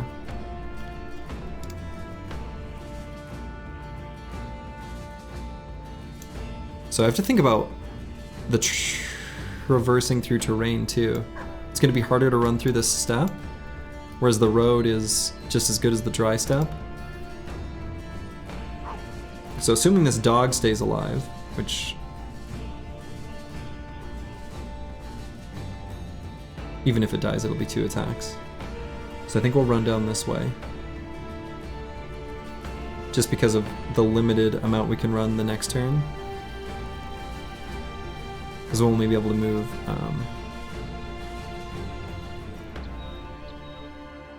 yeah. So we'll go down this way. Yeah, road is 2 fatigue. The road is 2 fatigue and the dry step is 2 fatigue. It's these parts that are like the yellowish that are 4. So yeah, I think we go here and then we end turn. So Nixlarfs, he's gonna die, but we're gonna do 1 attack against the standard bearer, because what else are we gonna do? Adios, Nixlarfs. Alright, so unfortunately this footman is gonna go on to Roxanne, it's me. But that's just how it is. We're gonna make sure... No, hold up.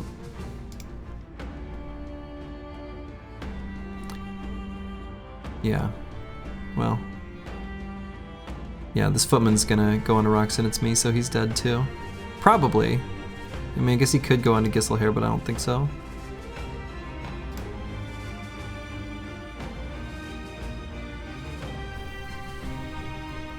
Does the footman have enough fatigue? He will. He hasn't taken his turn yet.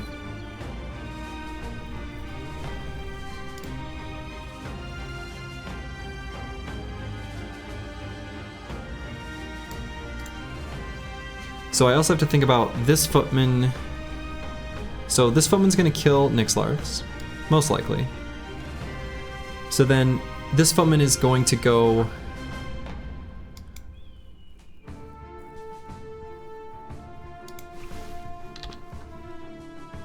Definitely before Schrodinger.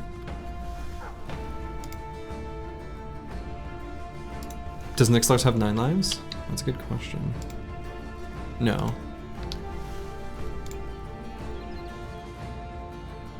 Yeah, Roxanne is me is just dead. I think this footman is going to attack him. He's going to move to him and attack him.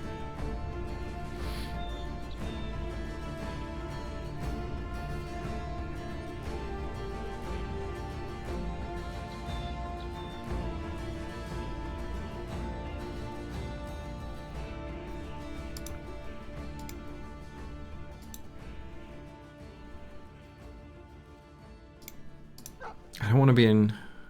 Boy.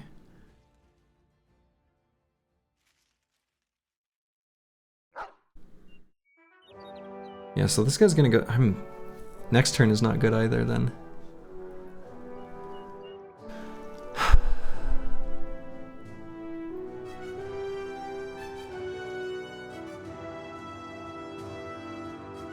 Luckily, Schrodinger with Iron Lungs is going to be able to pass through some of the step. He's got a little bit of spare fatigue. Definitely not waiting. Got to end turn right away. Ragged Edge 82 just going to keep running straight down.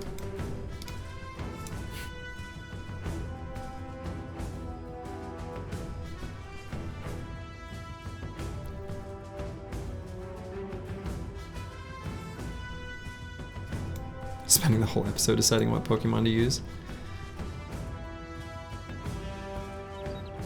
We can wait on King Tut to see. Yeah, he's dead. There's no saving Roxanne, it's me. I mean, if he happens to run out and survive, that would be a damned miracle.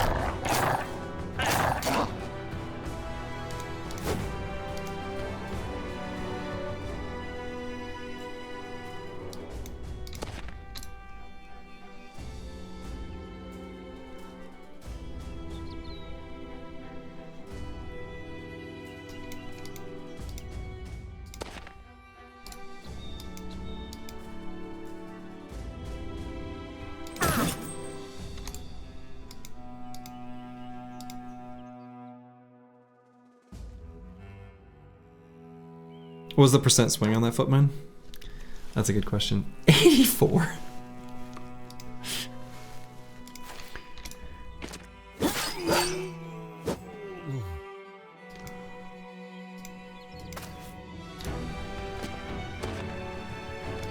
Yeah, he's dead.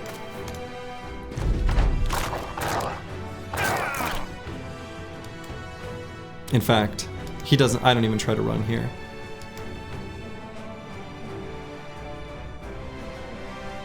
In fact, if anything,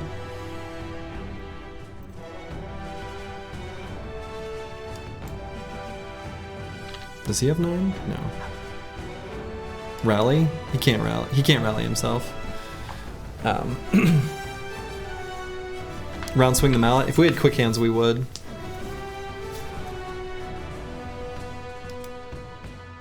If anything, we want to stagger like this guy who's fast. So we're gonna do that. If they all miss, next turn he'll have a round swing.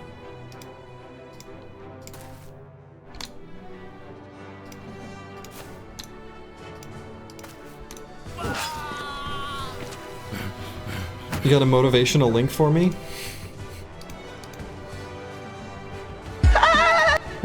Shorty snatch and run. Okay, if I could trust the AI to run intelligently.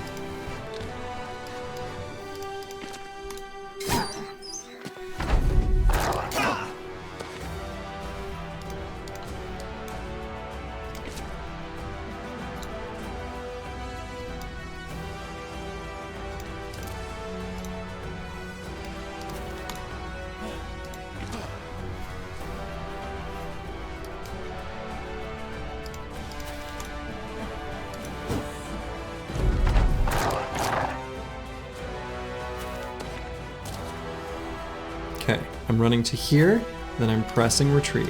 Just exit. Okay, good. Oh, it hurts. It hurts. It's mostly cultists.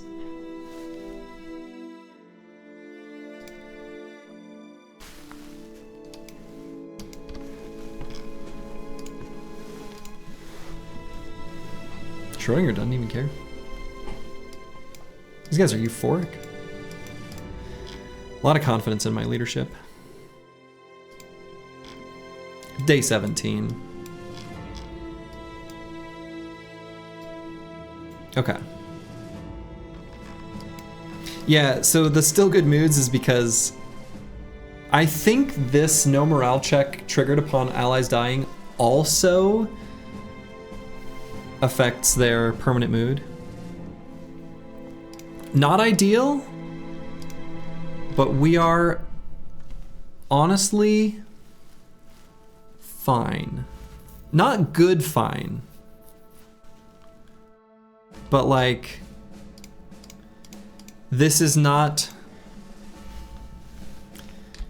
Yeah, they stop us from snowballing. Yeah, we lost the bow, which actually was pretty sweet. The third Mooseburg Company.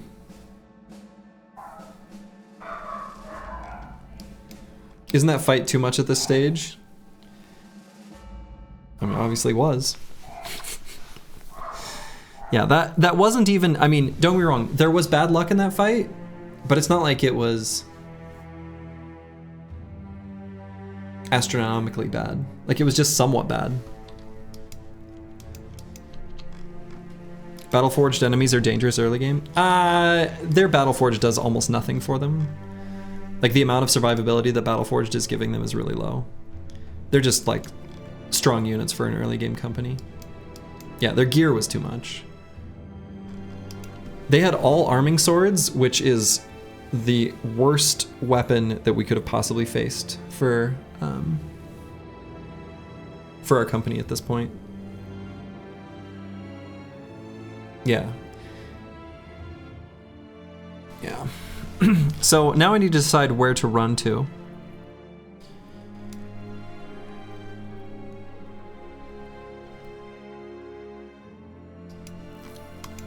If I run up here, or if I want to run down here to Al Hazif. We don't know that this road connects, but we would feel very confident that it probably does. We know there's at least one city from this faction, or, you know, there's something here, right? So...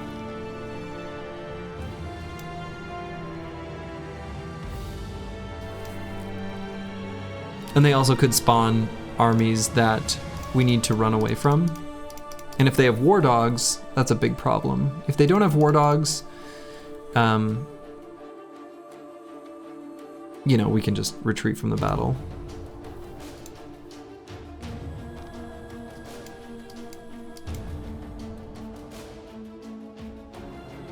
A few higher level bros and new level ones leans towards arena maybe.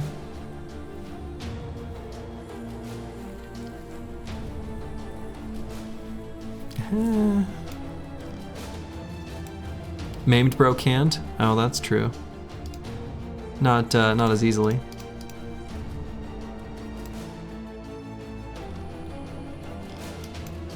Yeah, I think we gotta run up this way. Oh boy.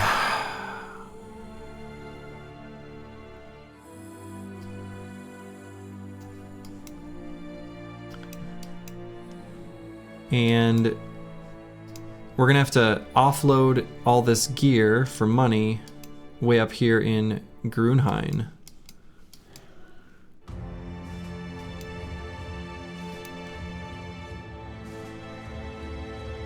Well, it looks like, you know, House Rosenving got the last laugh after all. You've scraped back from way tougher setbacks. True, actually. Luckily, these militia are all dead here. Can you show the obituary? Oh my god.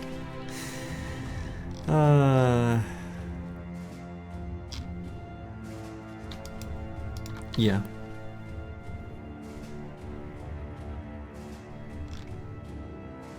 Yeah, we have actually scraped our way back from worse setbacks.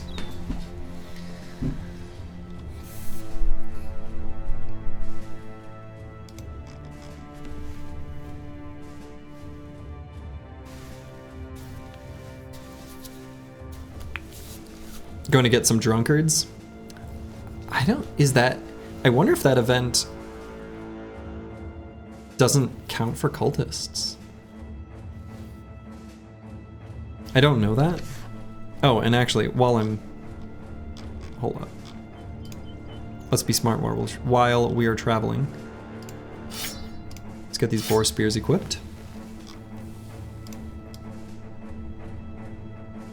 There's no real reason for us to have the noble swords.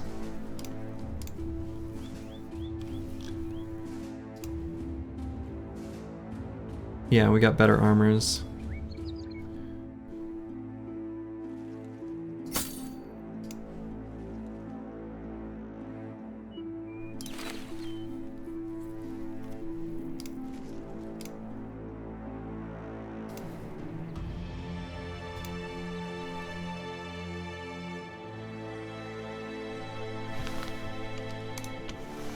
What do we have for tools?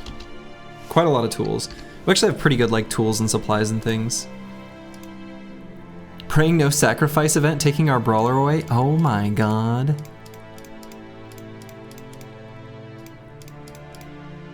Yeah, that could happen actually.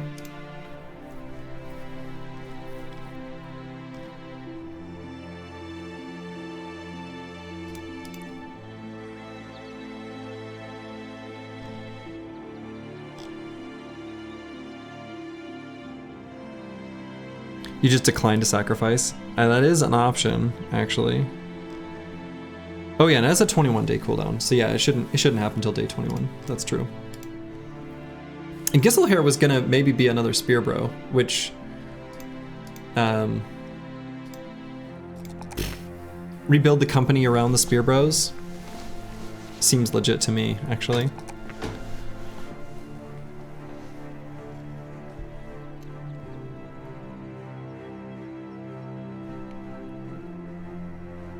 Cultist excluded. Trait drunkard. Yeah.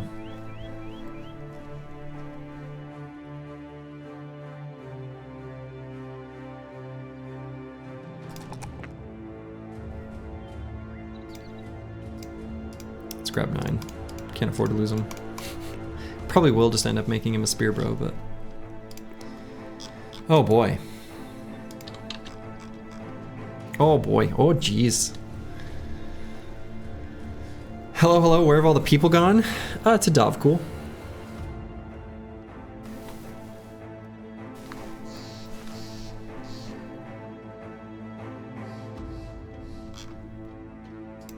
Davkul awaits, after all. Oh boy.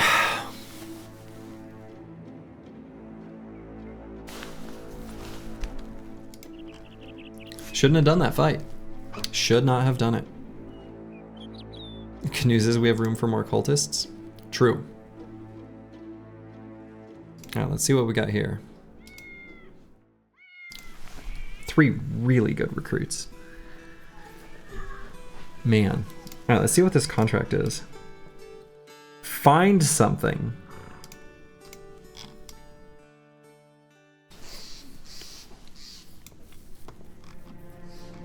Okay, I'm gonna use the restroom real quick. We will probably do that contract, and we will probably hire these bros, and then after doing that, head up to Grunheim to sell stuff. But, all right, I'll be right back 1 second.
All right, I am back.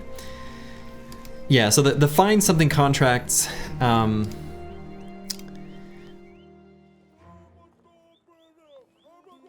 Black Fumes Polder. You know, often it's true. I do like to do them just so that I can find a camp and then destroy it. And it's kind of funny because then I'm saying like, well, that's where it used to be.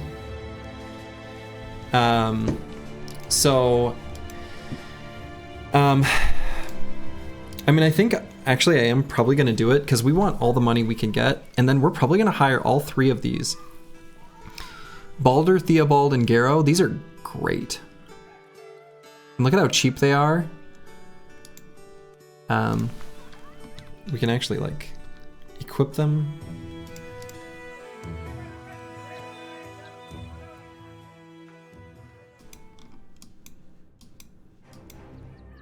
You don't think this was as detrimental as the Peasant Militia disaster? True, but Peasant Militia is just a stronger background, or like origin. Okay, so I think, going to do this. God, I hope this doesn't take us on a totally wild.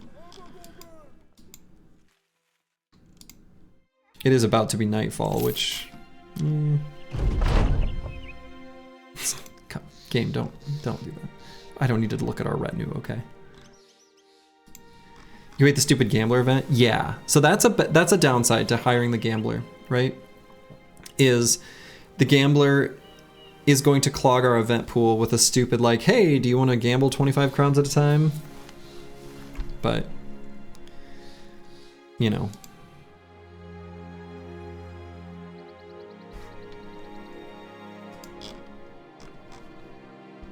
Okay.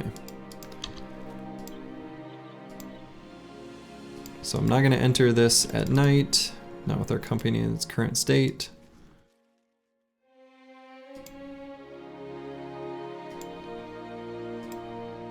Cannot afford to be ambushed.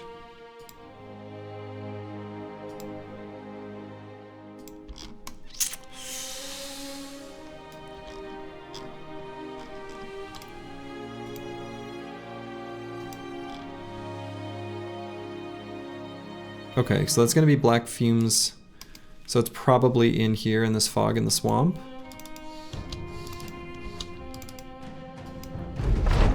There it is, okay.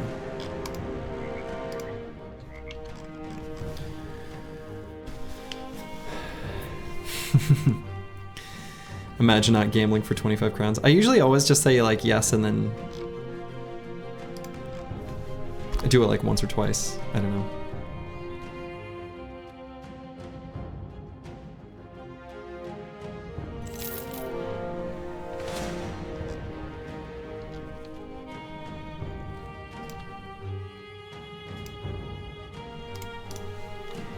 Three peasants worth taking out, honestly.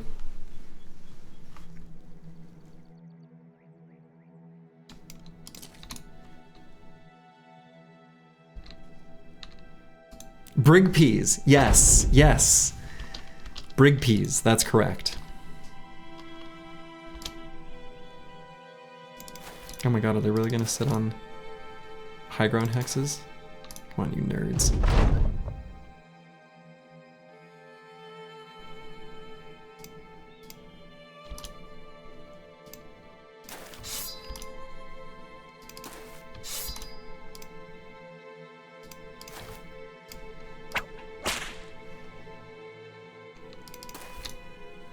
This is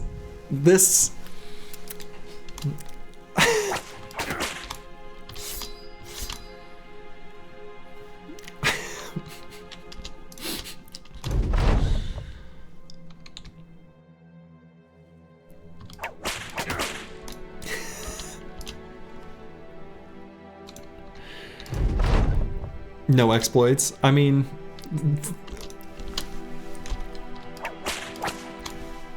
they should be attacking. This is their fault.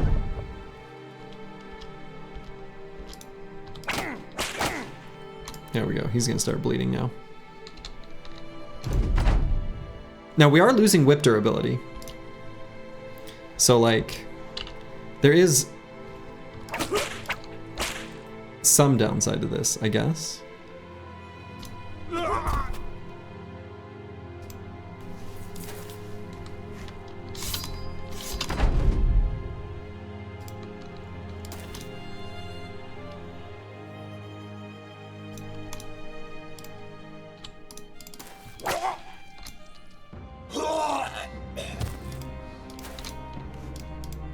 Okay, I want to make sure he doesn't run away. No. Aha.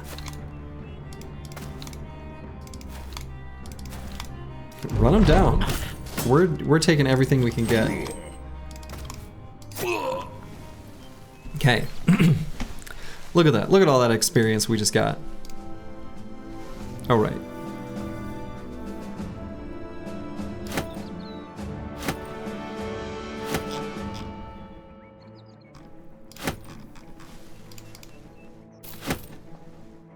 Don't bleed kills not give EXP. Yeah, I think that's right, actually. I don't think they do. Okay. All right, so we're gonna recruit definitely Balder, definitely Garrow. I don't know, do I recruit Theobald? I think so. I'm gonna have to feed him. Oh my.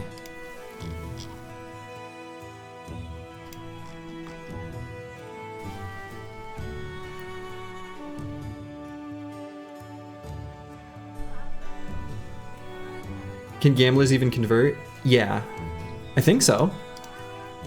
They're considered lowborn, right?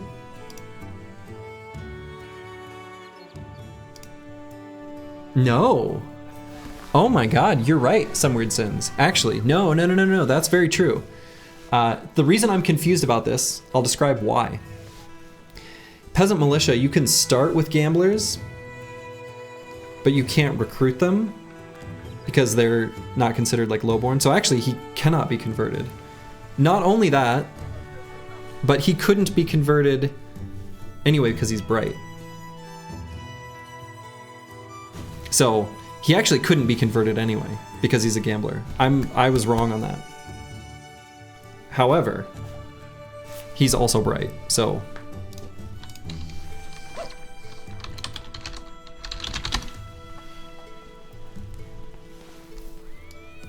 Perfect for sacrifice. I mean, we're gonna keep him in the roster to, you know, have him poke at stuff, but. Garrow. Whoa! Whoa! Whoa, whoa! Okay. Whoa. This is a spear bro. This doesn't need to be a spear bro. This can be... Gisselhair can be dodge quick hands. Or something, whatever.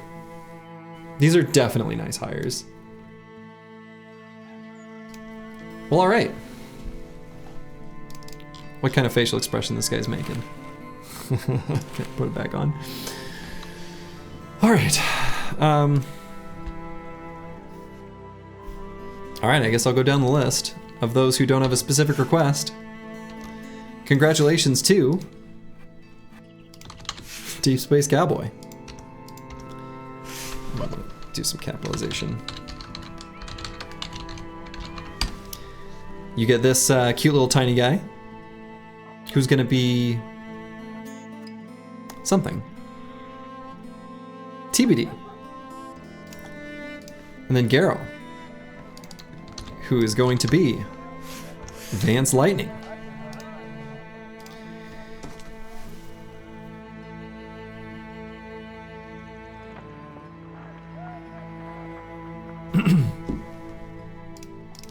Boy, Vance Lightning says, I'm back. Back indeed. And from this point, everybody lives. I've decided.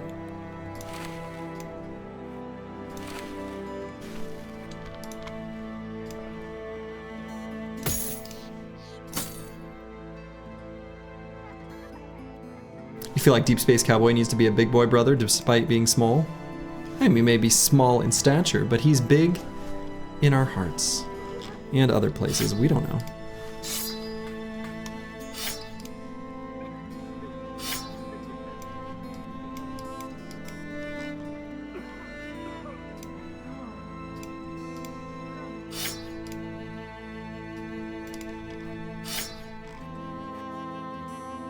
We'll give this guy the pajama set. Hey, good night, Blackfire.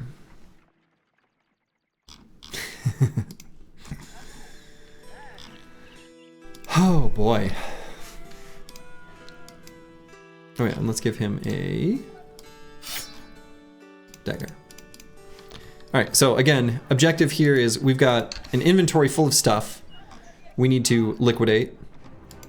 And so we're gonna make our way to Grunhain. We might get some dogs on the way in Dornwall. Is it worth it to leech EXP with the gambler? Yeah, it's worth it to have another body. Rebuilding the company, the tutorial, part 3. True. We'll sell the strange meat because it's gonna go bad and the bros won't eat it. And maybe a little bit of the ultra cheap stuff just for inventory space if we find a fight.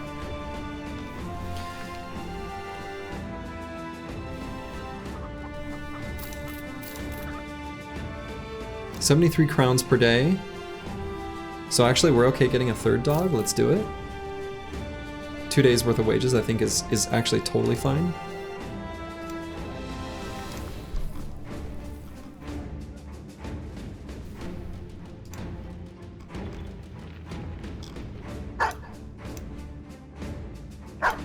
You throw all the stuff for the dogs to eat, who knows?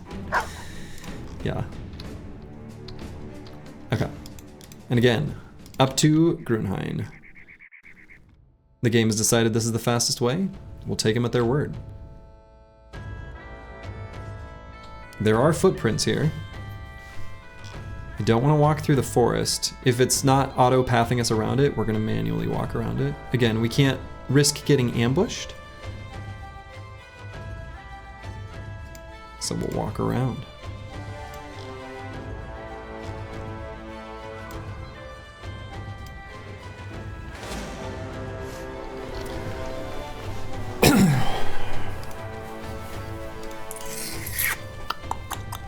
Few marksmen and some raiders.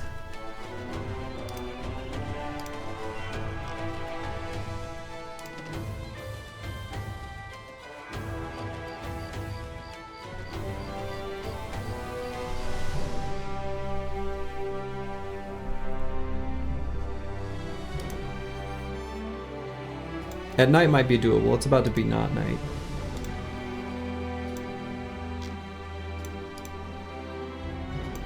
Let's not risk it. Oh, Jesus Christ. A few thugs and some raiders, that's a better fight. Alright, we're gonna run around and... Oh.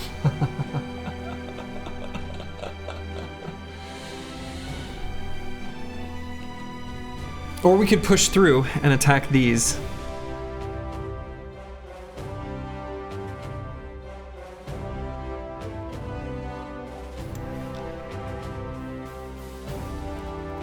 I left 2 days worth of wages for a reason. It's so that, you know, if we needed to redirect, we could. Well, well, well. So if we fight during the day, so if we wait just a little bit, fight during the day, we could engage these, immediately run, and then go fight these. Actually, no, because we got this maimed foot. We'll just have him sit out. Yeah, just don't get caught by both.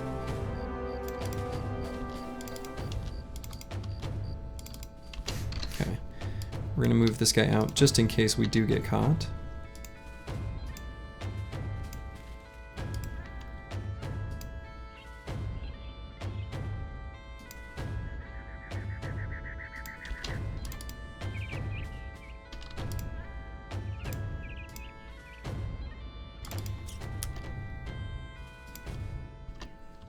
Okay, and this noble army.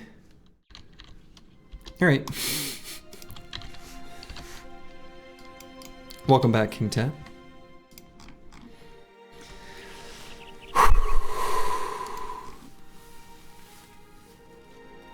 Grunhain, please have ambush trade routes. Fuck yeah.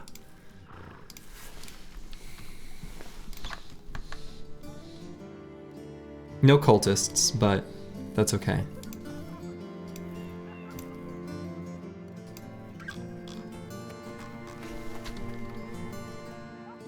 What are the contracts? Drive off Briggies. Great. How about this one? Escort Caravan to Wormfesta. I'm just gonna decline this one already so that I remember just not to ever click on that. Okay, so let's sell stuff. We know for sure we're selling the trade goods. And we're gonna do all this, we're gonna do all of our selling now. The patch mail shirt, I'm not gonna bother even fixing that up. Same with the cloth tunic. Same with this stuff. I mean, how many bros are we gonna recruit? How many extra light armors do we need? Like a few, right? So we're gonna keep at least 5. So these 3, 4, and 5. So I think I can sell 3 padded surcoats. They're pretty cheap, even for selling, so if stuff gets damaged. So let's hang on to a couple. As far as helmets are concerned, I think we've already got, yeah, good stuff equipped. I mean, good-ish.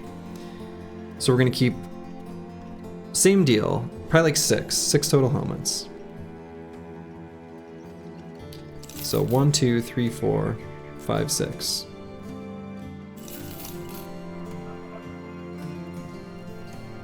How are we gonna arm these brothers? Spears are a likely choice. So we'll sell the swords.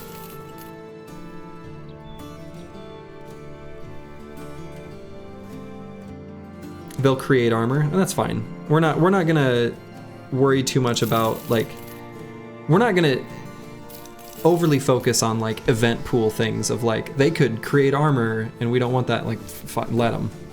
Like, that's fine. We'll sell the wooden flail. Morning stars. There's some advantage to keeping some amount of these other weapons, especially like the flail for hitting briggies in the head. Morning stars, I think we want to keep a couple. Arming swords are like a decent option to keep for our spear bros, for if we fight ancient dead. So that's fine. Definitely keeping the pitchfork. We can keep a Golden Dog. Guten Tag. Da da da da. And some shields. So definitely gonna keep the kite shields. The Morning Star does not have your blood on them. Sadly true. The bros can double grip, but pocket shields are a good idea. We'll be able to get more shields, I'm sure too. We can keep a couple short bows? No.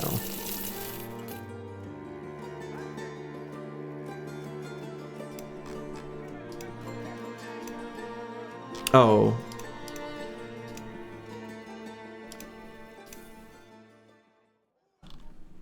Would we want a banner?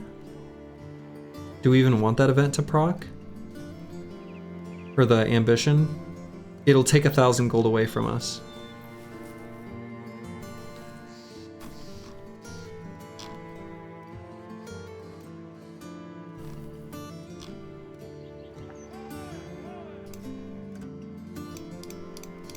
Yeah, that's fine. Okay. Yeah, it's an extra reach weapon, exactly. Okay. And yeah, we've got some bros we can recruit too before. So we'll accept the contract and then recruit bros. Whew, okay. I think this is a good stopping spot. My brain is absolutely fried from the ultra stress of like what we just went through. Holy shit. But the company lives on. Honestly, for day 20, are we behind? Oh god, yes. We're way behind. But it's not that bad. It's not that bad. I can probably actually sell a bit more stuff too. I was maybe a bit too reluctant. I'm gonna worry about that later. I'm gonna let tomorrow's Slurgy is gonna deal with this. I think, yeah, for now, I think that's a good place for me to call it. Whew, so, hopefully that was at least as entertaining to you as it was stressful to me. And I, you know, this is an interesting run. So, well, to all of you, wherever you are in the world, make it a good one. Ta-ta.